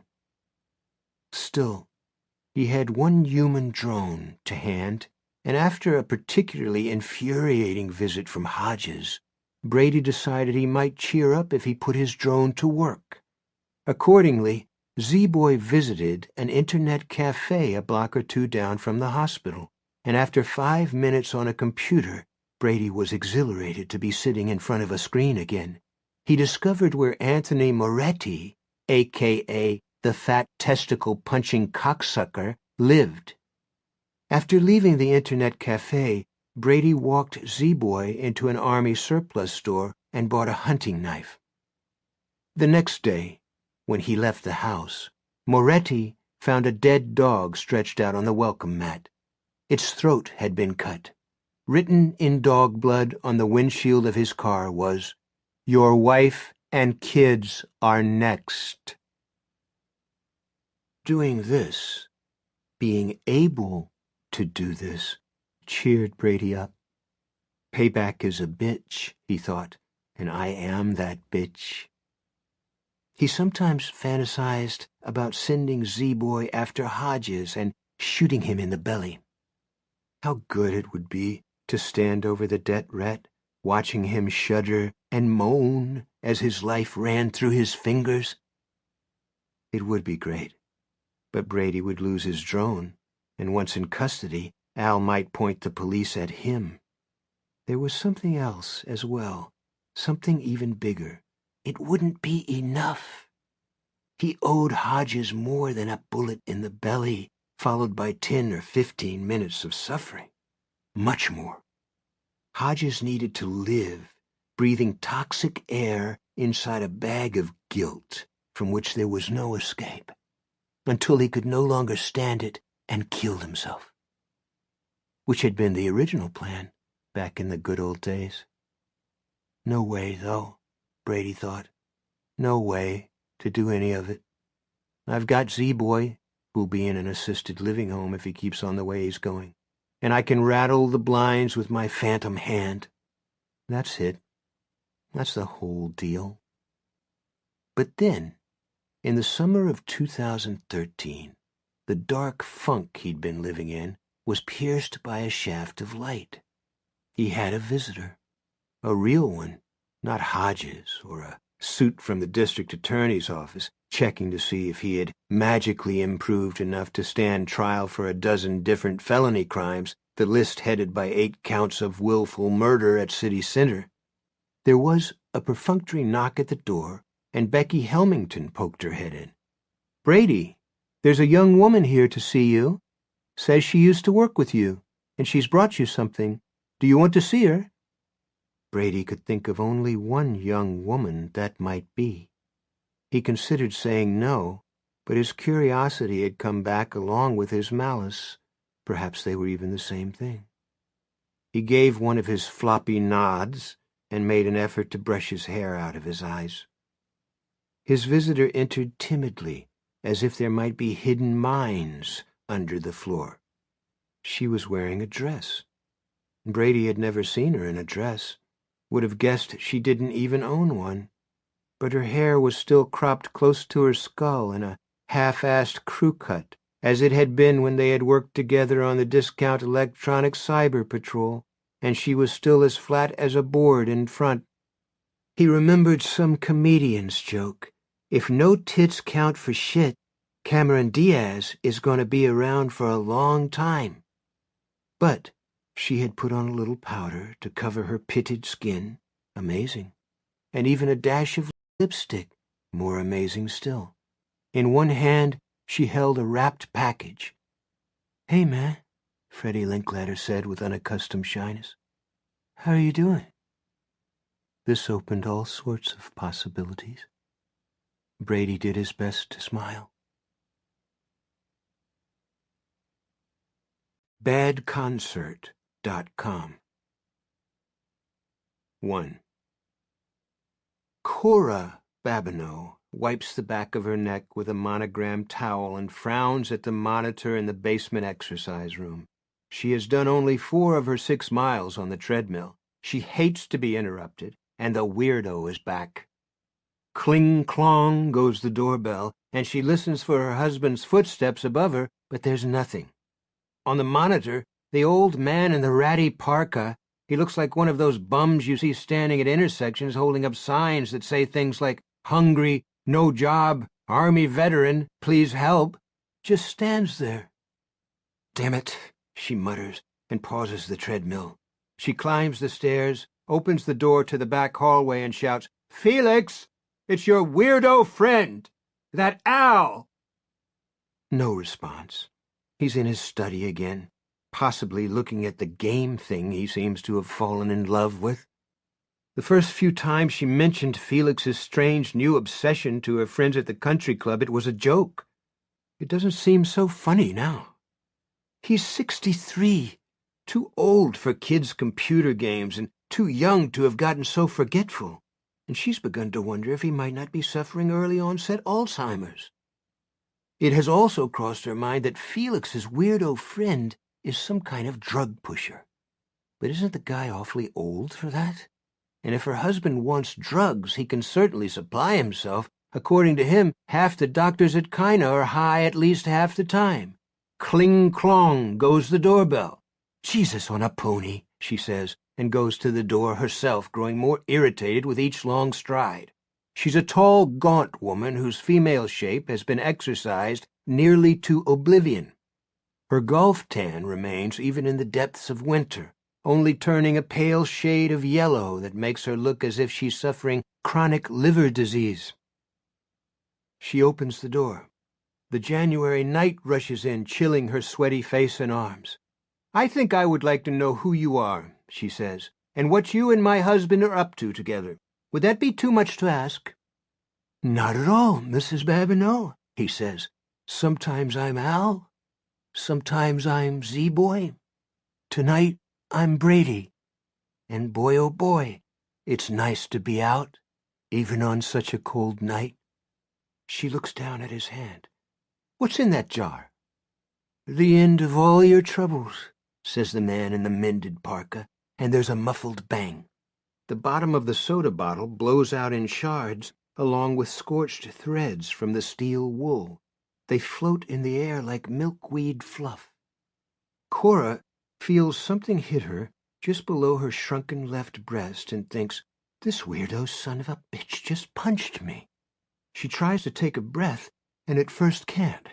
Her chest feels strangely dead. Warmth is pooling above the elastic top of her tracksuit pants. She looks down still trying to take that all-important breath, and sees a stain spreading on the blue nylon. She raises her eyes to stare at the geezer in the doorway. He's holding out the remains of the bottle as if it's a present, a little gift to make up for showing up unannounced at 8 in the evening. What's left of the steel wool pokes out of the bottom like a charred boutonniere. She finally manages a breath, but it's mostly liquid. She coughs and sprays blood. The man in the parka steps into her house and sweeps the door shut behind him. He drops the bottle. Then he pushes her. She staggers back, knocking a decorative vase from the end table by the coat hooks, and goes down. The vase shatters on the hardwood floor like a bomb. She drags in another of those liquid breaths. I'm drowning, she thinks. Drowning, right here in my front hall, and coughs out another spray of red. "Cora?" Babineau calls from somewhere deep in the house. He sounds as if he's just woken up. "Cora, are you okay?" Brady raises Library Al's foot and carefully brings Library Al's heavy black work shoe down on the straining tendons of Cora Babineau's scrawny throat. More blood bursts from her mouth. Her sun-cured cheeks are now stippled with it. He steps down hard. There's a crackling sound as stuff breaks inside her. Her eyes bulge, and then they glaze over. "You were a tough one," Brady remarks, almost affectionately. A door opens. Slippered feet come running, and then Babineau is there. He's wearing a dressing gown over ridiculous Hugh Hefner-style silk pajamas. His silver hair, usually his pride, is in wild disarray. The stubble on his cheeks has become an incipient beard. In his hand is a green Zappet console from which the Little Fishing Hole tune tinkles. By the sea, by the sea, by the beautiful sea. He stares at his wife lying on the hall floor. "No more workouts for her," Brady says in that same affectionate tone. "What did you do?"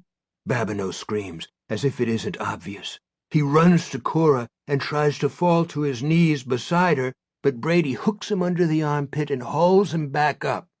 Library Al is by no means Charles Atlas, but he is ever so much stronger than the wasted body in room 217. "No time for that," Brady says. "The Robinson girl is alive, which necessitates a change of plan." Babineau stares at him, trying to gather his thoughts, but they elude him. His mind, once so sharp, has been blunted, and it's this man's fault. "Look at the fish," Brady says. "You look at yours, and I'll look at mine. We'll both feel better." "No," Babineau says. He wants to look at the fish. He always wants to look at them now, but he's afraid to.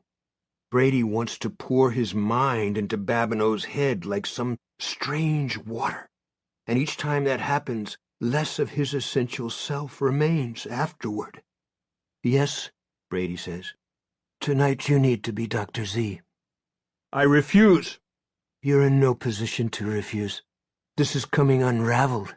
Soon the police will be at your door. Or Hodges. And that would be even worse.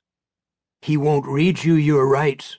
He'll just hit you with that homemade sap of his, because he's a mean motherfucker. And because you were right. He knows." "I won't. I can't." Babineau looks down at his wife. Oh, God. Her eyes. Her bulging eyes. "The police would never believe it. I'm a respected doctor. We've been married for 35 years. "Hodges will. And when Hodges gets the bit in his teeth, he turns into Wyatt fucking Earp. He'll show the Robinson girl your picture. She'll look at it and say, 'Oh, wow, yes, that's the man who gave me the Zappet at the mall.' And if you gave her a Zappet, you probably gave one to Janice Ellerton. Oops, and there's Scapelli." Babineau stares, trying to comprehend this disaster. "Then there's the drugs you fed me." Hodges may know about them already, because he's a fast man with a bribe, and most of the nurses in the bucket know. It's an open secret because you never tried to hide it. Brady gives Library Al's head a sad shake. Your arrogance. Vitamins! It's all Babineau can manage. Even the cops won't believe that if they subpoena your files and search your computers. Brady glances down at Cora Babineau's sprawled body. And there's your wife, of course. How are you going to explain her? I wish you'd died before they brought you in, Babineau says. His voice is rising, becoming a whine. Or on the operating table. You're a Frankenstein! Don't confuse the monster with the creator, Brady says, although he doesn't actually give Babineau much credit in the creation department. Dr. B's experimental drug may have something to do with his new abilities, but it had little or nothing to do with his recovery. He's positive that was his own doing, an act of sheer willpower. Meanwhile, we have a visit to make, and we don't want to be late. To the man-woman. There's a word for that. Babineau used to know it, but now it's gone, like the name that goes with it, or what he ate for dinner. Each time Brady comes into his head, he takes a little more when he leaves. Babineau's memory, his knowledge, his self. That's right, the man-woman, or to give her sexual preference its scientific name, Rugus Munchus. No. The whine has become a whisper. I'm going to stay right here. Brady raises the gun, the barrel now visible within the blown-out remains of the makeshift silencer. If you think I really need you, you're making the worst mistake of your life. And the last one. Babineau says nothing. This is a nightmare, and soon he will wake up. Do it, or tomorrow the housekeeper will find you lying dead next to your wife, unfortunate victims of a home invasion. I would rather finish my business as Dr. Z. Your body is 10 years younger than Brooks, and not in bad shape, but I'll do what I have to. Besides, leaving you to face Kermit Hodges would be mean of me. He's a nasty man, Felix. You have no idea. Babineau looks at the elderly fellow in the mended parka and sees Hartsfield looking out of Library Al's watery blue eyes. Babineau's lips are trembling and wet with spittle. His eyes are rimmed with tears. Brady thinks that with his white hair standing up around his head as it is now, the Babster looks like Albert Einstein in that photo where the famous physicist is sticking his tongue out. How did I get into this? He moans. The way everybody gets into everything, Brady says gently. One step at a time. Why did you have to go after the girl? Babineau bursts out. It was a mistake, Brady says. Easier to admit that than the whole truth. He couldn't wait. He wanted the nigger lawn boy's sister to go before anyone else blotted out her importance. Now stop fucking around and look at the fishies. You know you want to. And he does. That's the worst part. In spite of everything Babineau now knows, he does. He looks at the fish. He listens to the tune. After a while, he goes into the bedroom to dress and get money out of the safe. He makes one more stop before leaving. The bathroom medicine cabinet is well stocked on both her side and his. He takes Babineau's BMW, leaving the old Malibu where it is for the time being. He also leaves Library Al, who has gone to sleep on the sofa. 2. Around the time Cora Babineau is opening her front door for the last time, Hodges is sitting down in the living room of the Scott family's home on Allgood Place, just 1 block over from Teaberry Lane where the Robinsons live. He swallowed a couple of painkillers before getting out of the car and isn't feeling bad, all things considered. Dinah Scott is on the sofa, flanked by her parents. She looks quite a bit older than 15 tonight because she's recently back from a rehearsal at Northside High School where the drama club will soon be putting on The Fantastics.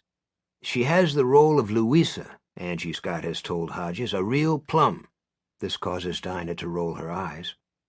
Hodges is across from them in a lazy boy very much like the one in his own living room. From the deep divot in the seat, he deduces it is Carl Scott's normal evening roost. On the coffee table in front of the sofa is a bright green Zappit. Dinah brought it down from her room right away, which allows Hodges to further deduce that it wasn't buried under sports gear in her closet or left under the bed with the dust bunnies. It wasn't sitting forgotten in her locker at school. No, it was where she could lay her hands on it at once, which means she's been using it, old school or not. "I'm here at the request of Barbara Robinson," he tells them. "She was struck by a truck today." "Oh, my God," Dinah says, a hand going to her mouth. "She's okay," Hodges says. "Broken leg is all. They're keeping her overnight for observation, but she'll be home tomorrow and probably back in school next week. You can sign her cast, if kids still do that." Angie puts an arm around her daughter's shoulders. "What does that have to do with Dinah's game?" "Well, Barbara had one, and it gave her a shock. Based on what Holly told Hodges while he was driving over here, that's no lie. She was crossing a street at the time, lost her bearings for a minute, and bammo! A boy pushed her clear, or it would have been much worse." "Jesus," Carl says. Hodges leans forward, looking at Dinah. "I don't know how many of these gadgets are defective, but it's clear from what happened to Barb and a couple of other incidents we know of that at least some of them are." "Let this be a lesson to you," Carl says to his daughter. "The next time someone tells you a thing's free, be on your guard." This prompts another eye roll of the perfect teenage variety. "The thing I'm curious about," Hodges says, "is how you came by yours in the first place. It's kind of a mystery, because the Zappit company didn't sell many. They were bought out by another company when it flopped, and that company went bankrupt in April 2 years ago. You'd think the Zappit consoles would have been held for resale to help pay the bills." "Or destroyed," Carl says. "That's what they do with unsold paperbacks, you know?" "I'm actually aware of that," Hodges says. "So tell me, Dinah, how did you get it?" "I went on the website," she says. "I'm not in trouble, am I? I mean, I didn't know. But Daddy always says ignorance of the law is no excuse." "You're in zero trouble," Hodges assures her. "What website was this?" "It was called badconcert.com. I looked for it on my phone when Mom called me at rehearsal and said you were coming over, but it's gone. I guess they gave away all the ones they had." "Or found out that things were dangerous and folded their tents without warning anyone," Angie Scott says, looking grim. "How bad could the shock be, though?" Carl asks. "I opened up the back when Dee brought it down from her room. There's nothing in there but 4 rechargeable AA's. "I don't know about that stuff," Hodges says. His stomach is starting to hurt again in spite of the dope. Not that his stomach is actually the problem. It's an adjacent organ only 6 inches long. He took a moment after his meeting with Norma Wilmer to check the survival rate of patients with pancreatic cancer. Only 6% of them manage to live 5 years. Not what you'd call cheery news. So far, I haven't even managed to reprogram my iPhone's text message alerts so it doesn't scare innocent bystanders." "I can do that for you," Dinah says. "Easy peasy. I have Crazy Frog on mine." "Tell me about the website first." "There was a tweet, okay? Someone at school told me about it. It got picked up on lots of social media sites. Facebook, Pinterest, Google+. You know the ones I'm talking about." Hodges doesn't, but nods. "I can't remember the tweet exactly, but pretty close. Because they can only be 140 characters long. You know that, right?" "Sure," Hodges says, although he barely grasps what a tweet is. His left hand is trying to sneak its way to the pain in his side. He makes it stay put. "This one said something like..." Dinah closes her eyes. It's rather theatrical, but of course she just did come from a drama club rehearsal. "Bad news. Some nut got the Round Here concert canceled. Want some good news? Maybe even a free gift? Go to badconcert.com. She opens her eyes. That's probably not exact, but you get the idea. "I do, yeah." He jots the website name in his notebook. So you went there? Sure. Lots of kids went there. It was kind of funny, too. There was a vine of Round Here singing their big song from a few years ago. Kisses on the Midway, it was called. And after about 20 seconds, there's an explosion sound and this quacky voice saying, "Oh, damn, show canceled." I don't think that's so funny, Angie says. You all could have been killed.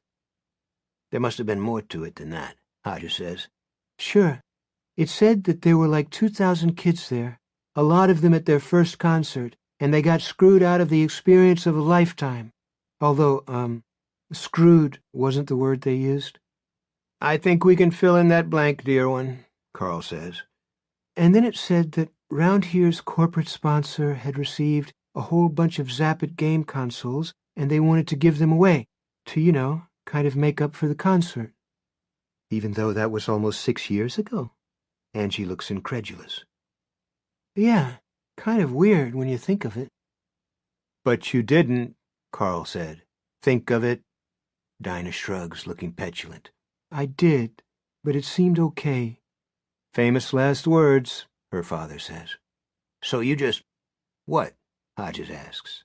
Emailed in your name and address and got that, he points to the Zap-It, in the mail?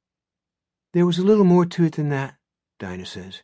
You had to, be able to prove you were actually there. So I went to see Barb's mom, Tanya. Why? For the pictures. I think I have mine somewhere, but I couldn't find them.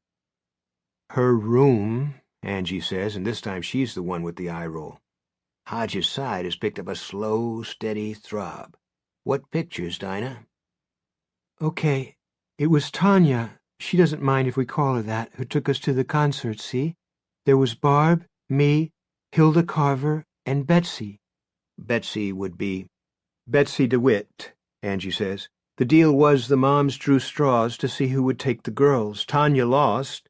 She took Jenny Carver's van because it was the biggest. Hodges nods his understanding. So anyway, when we got there, Dinah says, Tanya took pictures of us. We had to have pictures. Sounds stupid, I guess, but we were just little kids. I'm into Mendoza Line and Ravenettes now, but back then Round Here was a really big deal to us, especially Cam, the lead singer. Tanya used our phones, or maybe she used her own, I can't exactly remember, but she made sure we all had copies, only I couldn't find mine.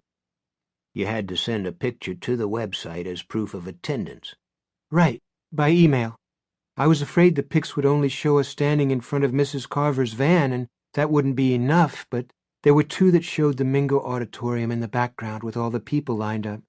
I thought even that might not be good enough because it didn't show the sign with the band's name on it, but it was, and I got the Zap-It in the mail just a week later. It came in a big padded envelope. Was there a return address? Uh-huh. I can't remember the box number, but the name was Sunrise Solutions. I guess they were the tour sponsors. It's possible that they were, Hodges thinks. The company wouldn't have been bankrupt back then, but he doubts it. Was it mailed from here in the city? I don't remember. I'm pretty sure it was, Angie says.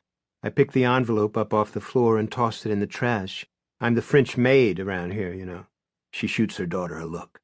Sorry, Dinah says. In his notebook, Hodges writes, Sunrise Solutions, based NYC, but package mailed from here. When did all this go down, Dinah? I heard about the tweet and went to the website last year. I can't remember exactly, but I know it was before the Thanksgiving break. And like I said, it came lickety-split. I was really surprised. So you've had it for 2 months, give or take? Yes. And no shocks? No, nothing like that. Have you ever had any experiences where you were playing with it, let's say with the fishing hole game, and you kind of lost track of your surroundings? Mr. and Mrs. Scott look alarmed at this, but Dinah gives him an indulgent smile. You mean like being hypnotized? Eeny, meeny, chilly beanie? I don't know what I mean exactly, but okay, say that. Nope, Dinah says cheerily. Besides, fishing hole is really dumb. It's for little kids. You use the joystick thingy beside the keypad to operate Fisherman Joe's net, see? And you get points for the fish you catch. But it's too easy. Only reason I checked back on that one is to see if the pink fish are showing numbers yet. Numbers? Yes. The letter that came with the game explained about them. I tacked it on my bulletin board because I'd really like to win that moped. Want to see it?" I sure would. When she bounces upstairs to get it, Hodges asks if he can use the bathroom.